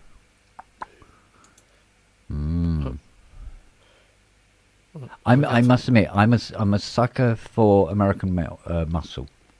Always have been since I was a tiny, tiny little child. I mean, for me, it would be more. It would also have to fit through London roads. That would be the. Nah, just smash it out of the way, mate. Pavements, they're just the curbs for roads, mate. The pavements. So nice big Cadillac van. Is that what you're saying? Yeah, well, I mean, yeah, you would probably struggle getting around town in a Buick Riviera boat tail. Probably, they can be a little on the wide side. Was it Top Gear or was it already Grand Tour when they took the American cars through Scotland? It was just... Oh, yeah. But no, like I say, I've always been a huge fan of the American muscle. And when it comes to Muzzies, I would love a 67 fastback.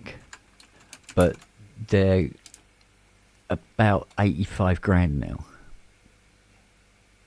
You know, because everybody wants them. You know, the John Wick looking Muzzy. Nice little Shelby. It's just absolutely ridiculous money. And you know what's the early? I think it's the 64. Is it the 64 fastback? The Bullet Mustang.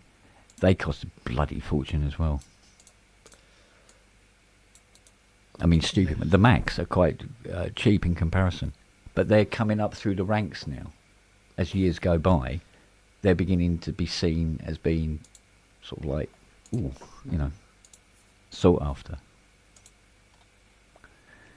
At least that was the hope when we got her, anyway. But I didn't realise we were going to have to go back so far back to do the restoration. I thought it was going to be go back just a little way and do the restoration, but it turned out once we started taking her apart that she was like fucking the shite was lurking underneath. But the lump is sound. I've done all the mechanics. That was easy enough. Because if there's one thing a classic car is, it does have right to repair written all over it. For sure. As opposed to some of these modern motors. You know? Well, then even, I mean, any of the sports cars going towards the 90s where it's just, it's this thing from this car, this thing from this car. It's just, it really started in the 70s when it just... Yeah. All the luxury stuff, it just takes parts from one thing and like, oh yeah, this is the same as this mass-produced thing, this is the same as this mass-produced thing. So yeah. I mean, it's like marina door handles used to turn up on all sorts of different cars and different manufacturers. You know, for some reason they were a very sought-after door handle. You know, the flap thing. Oh yeah, what wasn't the going back to a Lotus S3? That was that a Renault one or some other?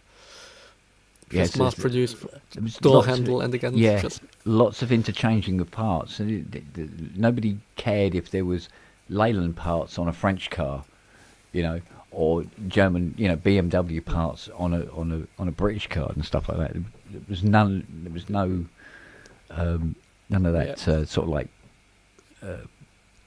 competition. Cheaper doing that than making your own thing and having to get all your tooling made for it and. Yeah. I mean, it was all looking pretty good. Capacity for it. Yeah, but it was all looking good until BYD turned up. And they got their electric cars to do 0 to 60 in 3.6 seconds, for fuck's sake. And on the inside, they're like a bleeding Rolls Royce. And they cost very little money for what you're getting. Mind you, it's a car where you're driving it down the road and it suddenly stops because it's having a firmware update. But absolutely fantastic motors for very, very little money and beautifully built. And these BYDs, I mean, Richard's got one, and his one is absolutely gorgeous. I'm not a fan of the retracting door handles. Not a fan. Especially in an electric car, you know, something that's possible could catch fire and the fireman can't get in at you. Yeah, or with any cars, it might catch fire, but if an electric car catches fire, it's a bit more exciting. Or let's say you would have to have a very large tank to have so much air in it, and to be so low on fuel for a pedal car to have. Well, a nice firefighters have explosion. been told now that if they attend a car fire and it's an electric car, don't bother Just putting leave it it. out. Don't go anywhere near it, because when it goes up, it will take everybody with it. So just fucking leave it. Well, yeah, it's a problem of the standard firefighting paradigm of putting water on something. Who would have thought wasn't? It's not the best idea with doing that with lithium. Yeah. Plus, you wouldn't put it out. Yeah. Even if you foam it doesn't want to go out.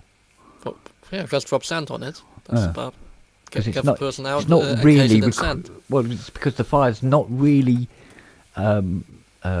completely dependent on having oxygen to burn. Yeah, it's. It's not. You can't really smother it that way. Like you would a normal fire. Yeah.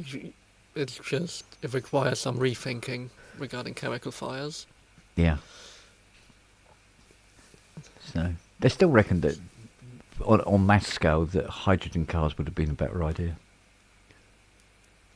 Well, again, I would have the French idea of having some form of replaceable battery, even if half of your car is fixed, and then you have only some big part you could.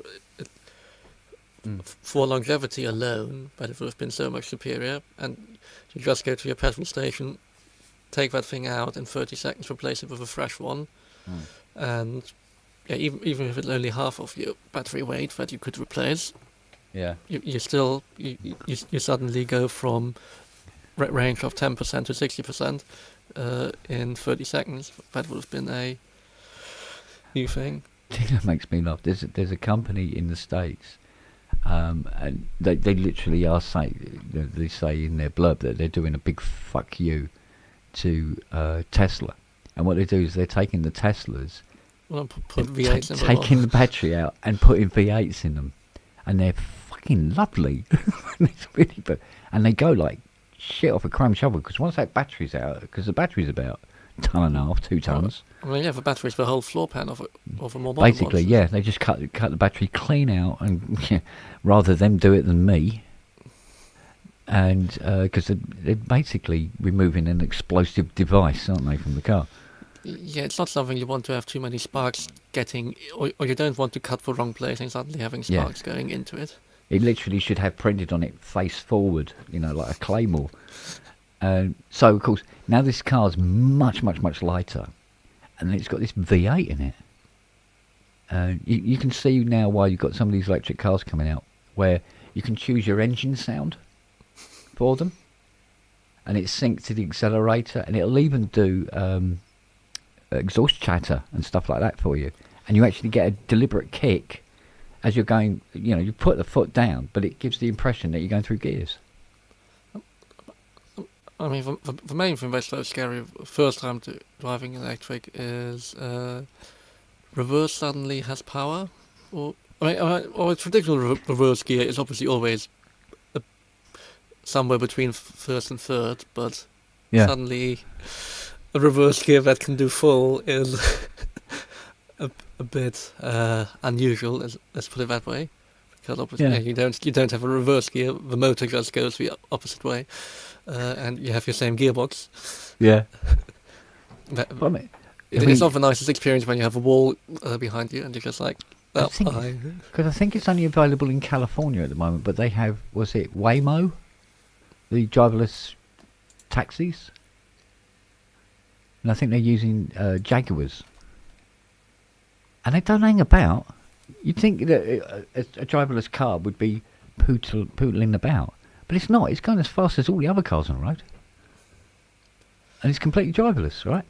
And it was weird. They were testing it on some people, and the older generation were kind of wary of it because it was driverless. But they were going, I could get used to it, I think. Yeah, it's all right. Yeah, But the young people who you would think who've grown up with these technologies, would have no problem with it are shitting themselves in these driverless cars. You think it'd be the other way around, wouldn't you? But there's no rhyme or reason behind that. But there you go. I suppose it won't be long before they start introducing it to other cities, and then eventually we'll probably see these Waymo cars here. I mean, that's the whole thing. The whole thing that Uber wants is to get rid of a driver because they're in the way of profit. Yeah. Right. And the cars are reliable and they can work 24 hours a day. Yeah. They even go. They find the thing I thought was quite interesting. They go. They must have to eventually go somewhere to be put on charge because they're electric cars. I mean, they're not going to be able to do it themselves. So there must be at least somewhere where there's staff charging these cars when they come in. Well, yeah, I mean, something like a bus garage ultimately. Yeah, something of that nature. But the other thing apparently that they don't do, like for instance, they were testing it and they were taking this guy to a Target, and it drove him to Target so he could go. He was going to buy something or other in Target. He goes into Target, comes back out again, the car's gone. Because he thought it would wait for him. Because he'd asked the car can you wait 15 minutes? And got out of the car and went to go and do his shopping. Right, and thought it would just park itself and wait. And it didn't. It went, right, that's the end of the ride. Bye. And off it went. Right? Because the other thing they don't do is they don't park, apparently. So when they, so if they drive into a shopping centre, so you've got a big shopping centre, it's got a car park, it stops in the thoroughfare of any cars wanting to come in and out of the car park. And then you get out. And then it just tries to work its way round so it can leave, holding up everybody else, because it won't park and wait. So they're looking into maybe being able to have voice operation where you say if you can wait 15 minutes, it will actually park up and wait 15 minutes. But it'll get to the point where you go out into a car park and there's like 600 Waymo cars, all the same colour and look identical. I go, which is the one I got out of? Because I didn't see it park. I was in the shop when it was parking. I don't know where it is. You just go on your app and you get it to where you are, and it just drives forward, automatic valet. But even then, it was sort of like you could say, "Oh, it's parked here." When you get there, it goes, "Well, this is one of these 4 cars. Is the one I got out of." Because it ain't that accurate as to the position of where the car is. No, that's why it just needs to come to you. Yeah. Yeah, and just hope it doesn't sort of like have a Looney Tune. But the older guy that was sitting in the back of this car, he said it's actually driving more safely than every other car on the road. The only other car that he saw driving quite safely was another Waymo coming the other way. And he goes, "Oh, it didn't. You'd think the cars would beep at each other as they pass or something, but they didn't." So.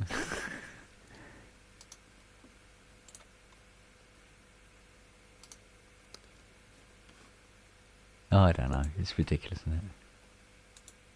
And it was. What was that thing?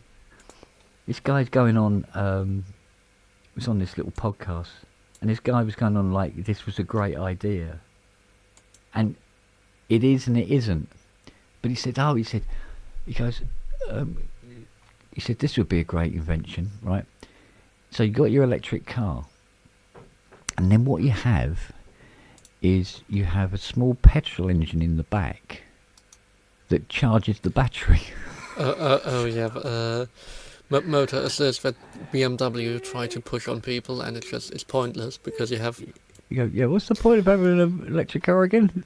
You're driving around an engine which is some weight and some fuel to then not use it half the time. I mean, plug-in hybrid was the more sensible way of. Well, wouldn't it be better? Theoretically, would it be cleaner and better to put dynamos in each wheel hub? So the more it drives, the more it charges. Whether the ratio's going to work out, I'm not so sure. Because they are quite thirsty, aren't they, really? Yeah, well, again, ultimately, plug-in hybrids, they were, a few years ago still, whilst electrical infrastructure wasn't there as much, they obviously were a preferred thing. Yeah. You have a decent, a hybrid, but with a electric motor that can actually that has a bit more oomph. Yeah. And a battery that has a bit more oomph. And suddenly you can actually your day to day, if you like, stick under 20, if you stick under 30, then the electric motor can probably do most of it. Yeah. Half the time. So, yeah, apart from AC or heating, whatever, you can probably do most stuff around the village, that sort of thing. Then when you're going somewhere faster, when you only need the other thing. But yeah, it's always the questionable thing of is it making sense for your main use case? I mean, the whole point of electrics, why they are the preferred thing, is if you're just driving around your local area for 90% of what you're doing, it makes sense because you can charge it at home for very little money. Yeah. You never need to go somewhere else to pay. Yeah. And but it starts to make less sense when you're on a continent the size of fucking the US.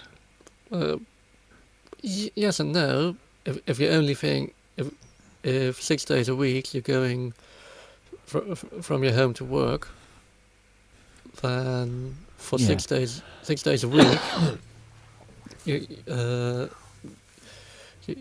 from that point of view, I can understand it. But there again, I don't know about you, but I mean. But yeah, it depends on your use case ultimately. Like for instance, with my iPad, I use my iPad for work. And if it's going flat and I need to charge it, it's almost, I almost feel like I'm tied down now because I'm waiting for the iPad to charge up, and it's sort of like you have to recharge it. It's an annoyance. I mean, fuck that if I have to do that with the car as well. Do you know what I mean?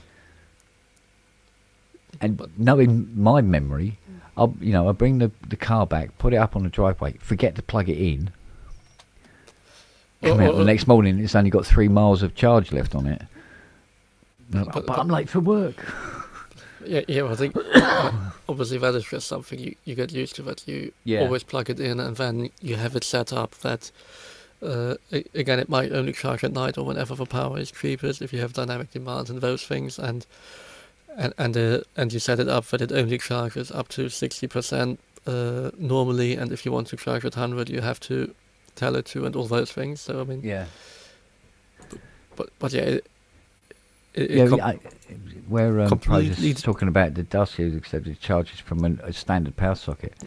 But I did read somewhere about these flashy charger stations they have for the Teslas was deliberate.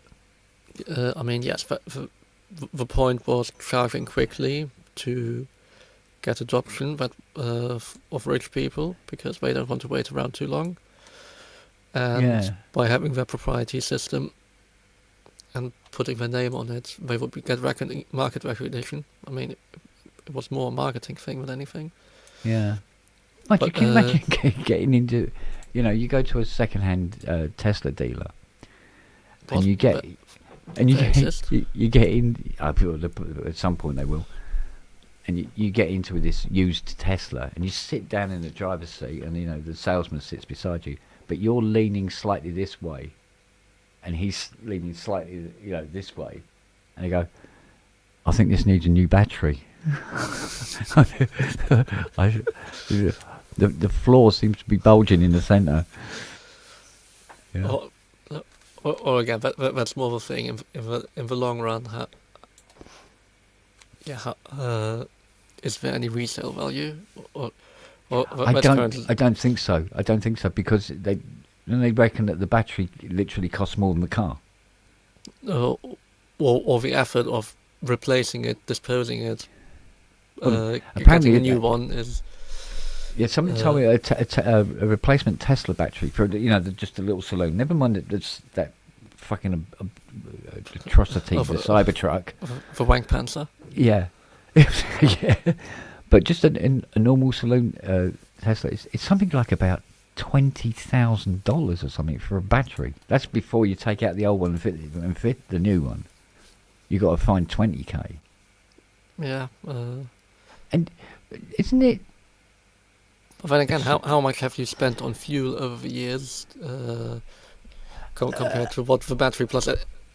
Agreed. But yeah, the whole thing it is very much just a numbers game, and whether the numbers actually work out for somebody are so individual. And how you use it. I think making any general statement of what is better is hard. No, I agree. It's just there's certain things about electric cars that I'm going. The main thing is this an improvement? The pace at which battery technology moves. Yeah. Whatever. When they can start making batteries cheaper, because surely that I mean, all right, apart from the mining lithium, isn't you don't want it cheaper? You want more range. That's everybody. It's just it needs more. Well, yeah, but I mean, but more not for the same weight. Not only cheaper, but also can you achieve them in a lighter pack? That'd be nice. Well, but there comes the whole problem is that everybody wants to have the big range number. Yeah. You don't care. The only number you care about is money and range. Those are the only two numbers. But isn't there something about if you force charge lithium batteries, it cuts their life? Yes, it's the whole thing of you want to be between 20 and 80% ideally to maximize lifetime. Yeah. How you and again, getting below like 3 or 2%, you're starting to become very unhealthy when you get. But again, your charging controller should presumably present to you 20% as like 20% of your battery charge probably has like 5% range or whatever. So, or you would hope that there would be some sensible thing, and again that you don't go to full charge. Yeah. But also obviously because the current becomes so much stronger that or because the voltage rises up as you're charging it up, the time it takes to charge gets also ridiculously strong. So like, why would you charge above? Or if you only want to wait 20 minutes, then only charge for 70%. If you want to wait around another 20 minutes, maybe you can get up to 80 from like 30 or 40 that you were before. Yeah. So there comes also the thing as a user, it's like, well, I'm only... the physics is sort of working in your favor there of charging it full is going to take a lot longer. So most people, if they have to stop, they're not going to charge full because it's just time-wise not worth it. But yeah, my mother has a slightly older electric car. After the leasing deal, she decided to buy it and keep it, and ultimately she is just going to drive it until it is very much dead now, because presumably in 2 years it's probably mostly worthless. But for going around in Switzerland, well, basically the range, if she charges it to full, from where she lived in Switzerland, she can go to anywhere in Switzerland on one full charge. So there again, like on one full charge, she could like either Geneva on the western side or somewhere in Graubünden, or, which, to be fair, that probably takes even longer and more annoying, but like trying to get there in the outskirts could go on one full charge, and then after however many hours driving, you probably want to be there for a while, so then by the time you come back, it's fully charged again. Yeah. So in that use case, it works very well. Yeah. But then if you want to go 1,500 miles to North Germany, it requires a lot of stops and is inconvenient. Yeah. Yeah, but I mean, it's like I said to Fiona. I said, when next door goes out, you wouldn't know. You know, her car's completely silent, and off it goes. Right? I said, if you go out in your smart car, they'll know that you're going out. I said, but if I go out in the Mustang, the whole fucking road knows I'm going out. Because I mean, honest to God, when I start the Mustang, you can feel the engine compression on the driveway, standing on the driveway. You can hear it. Does it start wobbling as soon as it gets going? Does it do a bit of a wobble left to right? If you go vroom like that, it will tip. It will tip. Yeah. All 351 horses ready to go. 351. Yep. Yeah. 351 Cleveland, the most powerful Mustang engine they ever made, apparently. And where according do they to go? The blurb. Who knows where those horses go? But Mustang not on the road. Mustang completely, up to 73, completely abandoned the engine and literally, from a historical point of view, pretended that it never happened. Because they started going for nice and economical, let's be clean, and all that sort of thing, even though they were still quite big engines. Well, Energy Crisis 73. Yeah. And they tried to pull right away from that, and they just let the Cleveland go. And it's only recently that Mustang have brought back, muscle Mustangs, and people who don't know how to drive them, because they keep doing this thing like you put the power down while they're still in a bend. What a fucking idiot! Oh, why are we up this lamppost? Because you put the power down while you were still in a bend, you dick. It's like driving a boat, so treat it like you're just going to. Well, the thing is, you had the luxury American cars, which would do that thing like if you stopped quickly, the car would rock backwards and forwards like that. Yeah. Right. And when you go around the bend, it pulls over, and then you go back onto the straight, and it would like that. Yeah, the big boats. That Mustang is a very hard ride. Very, very hard. The suspension has been upped quite considerably on it. The thing is, these roads, right, with their dips and potholes and cracks and Christ knows what else. And you just go down Gaddesden Road here in the Muzzy, and you know that you've just gone down that road. You felt like you did it on a skateboard. From your video from however long ago now, I still think I have back pain from watching that. Yeah. Now, interestingly, inside the car, we're going, like that. We're not doing because we're feeling that lump. We're doing it, go, oh, fuck, what's this doing to the car? It was more that. Because... Oh, door that's good. Inside, it didn't really feel that impactful. But like I said, the next time we take her out, we're actually going to take her out onto an actual proper main road that's been tarmacked and it's smooth. And we're going to give her a little bit of stick and see how she fares. So, but she's still capable of doing. I think it's 8,000 revs. She can top out at no problem, and it gets there very quickly, very quickly indeed. So, there is a video on YouTube of a Mac. Admittedly, it's a modified Mac 1, and it's doing 204 miles an hour on the Autobahn. What? And it sounds downhill with tailwind? Or? No, it was apparently and inside the car it sounded like it was in fourth gear doing 30. It didn't sound like it was screaming at all. It was just along. Where's the point of it then? here's the thing. When you drive it very, very slowly, it's incredibly impressive. When it's going along really, really fast, it just seems like other cars do, you know. But when it's just pottering around, you know, you're looking for a space in a car park in Sainsbury's. It's you know, the entire car park will know. Yeah, there's this sort of this huge monster just sort of like creeping around the car park. It's just giving all this business, you know.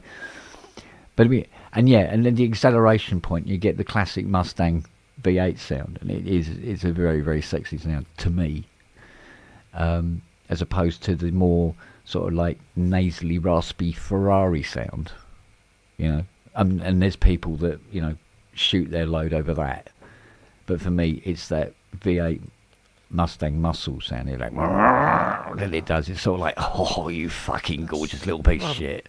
Let's go in between Lamborghini. Yeah, no, I always find them. They're sort of like the Prophet 5 Rev 3 kind of sound, as opposed to the Prophet 5 Rev 2, you know, or Mini Moog, you know. So, but anyway, that's for another time. Anyway, I'm just like, it's gone 2:30. So I should have some dinner. Yeah. Yeah, I should go and get myself something else to eat as well, because what I had is, I think it was smoked salmon with boisson on a baguette. Very nice, I must admit. Very nice indeed. Very nice. Yeah, so I'm going to do myself another coffee. Then wind down, go to bed, and then I'm servicing her, as long as it's not raining, service her smart car tomorrow. Spark plugs, oil, air filter, oil filter, transmission fluid, all need doing. And then back on that Jupiter 8. It doesn't take long, put it that way. I said, it'd be easy to just take the engine out and just carry it in, and I'll do it on the kitchen table. Yes, fuck off, keep going on about how small my car is and how big yours is. I said, yeah, well. I mean, I usually take the piss out of smarts, but they actually, again, they have a decent amount of kick for something that tiny. Well, yeah, I mean, she used to, before she had this one, she had the Brabus one. And, yeah, it went like stink. It was a lovely little motor. Going around in the corner in that, it's like, ooh, it's actually, I don't have a tail, this is... Yeah, it's weird. It is a very weird... You suddenly weird feel like you're in a very time. fast wheelchair. All of a sudden, it's got this sort of like, whoa, you suddenly feel very high up and sort of like vulnerable. You go, this has got a high centre of gravity. You know, it's really weird. But when you're driving, it's sort of like, you know, la la la la la. Fine, beautiful. And if you need it to give it, you know, pull away, you know, get out of the way of some twat coming out of a T-junction. Yeah, and she's gone. Yeah. Because 50 with a lorry going 50 the other side of you, it's like, it's a bit... Yeah, it's not fun. It's like, it's like being between two male bulls in heat, and you're in a wheelchair between them. Yeah, it's going to a Zuma wrestling tournament. It's like... Yeah. Please don't scratch me. Yeah, I mean, driving around with huge juggernauts going around is a bit intimidating, I must admit. But lovely to see you. And you, sir. Been a while, hasn't it? Yeah, for a few months. And to date, you are the only person that Charlie's ever got up and sat next to. Still. Well, I'm sure I'll be around again at some point for next man. year's. Or maybe Yeah, by honestly. Because literally, I mean, Fiona was there with she like mouth open, like, huh? Because he literally, didn't he? He came over to you, sniff, got up, curled up beside you and sat down. We're there going, is that the same fucking dog? What the hell? He doesn't go to people. You have to go to him. I still had so much smell of collie on my clothes, and it's like, the lovely smell of female collie. Yeah, well, I had the lovely smell of cereal over me, and he just goes, and you go to strike him, he goes, fuck off, like that. Every single time. He goes, no, don't fucking touch me. Every single time. Unless I got a pig in blanket treat. And he's go, oh, what you got? What you got? But you go, it's not me, is it? It's this. You're looking at this, aren't you? Yeah. There you go. So you're going to give it to me or what? You know. Well, the next time I come around, I'm sure I'm wearing something again, but I have no trouble getting dribbled all over. But bring some treats with you, mate. You'll be wearing him like a bleeding coat for the evening. He'll be all over you. Anyway, yeah, lovely as always. Yeah, it certainly was. So, put the world to right again, but without putting the world to rights at all. Just talked about it. Talked about doing it. Yeah. So important things.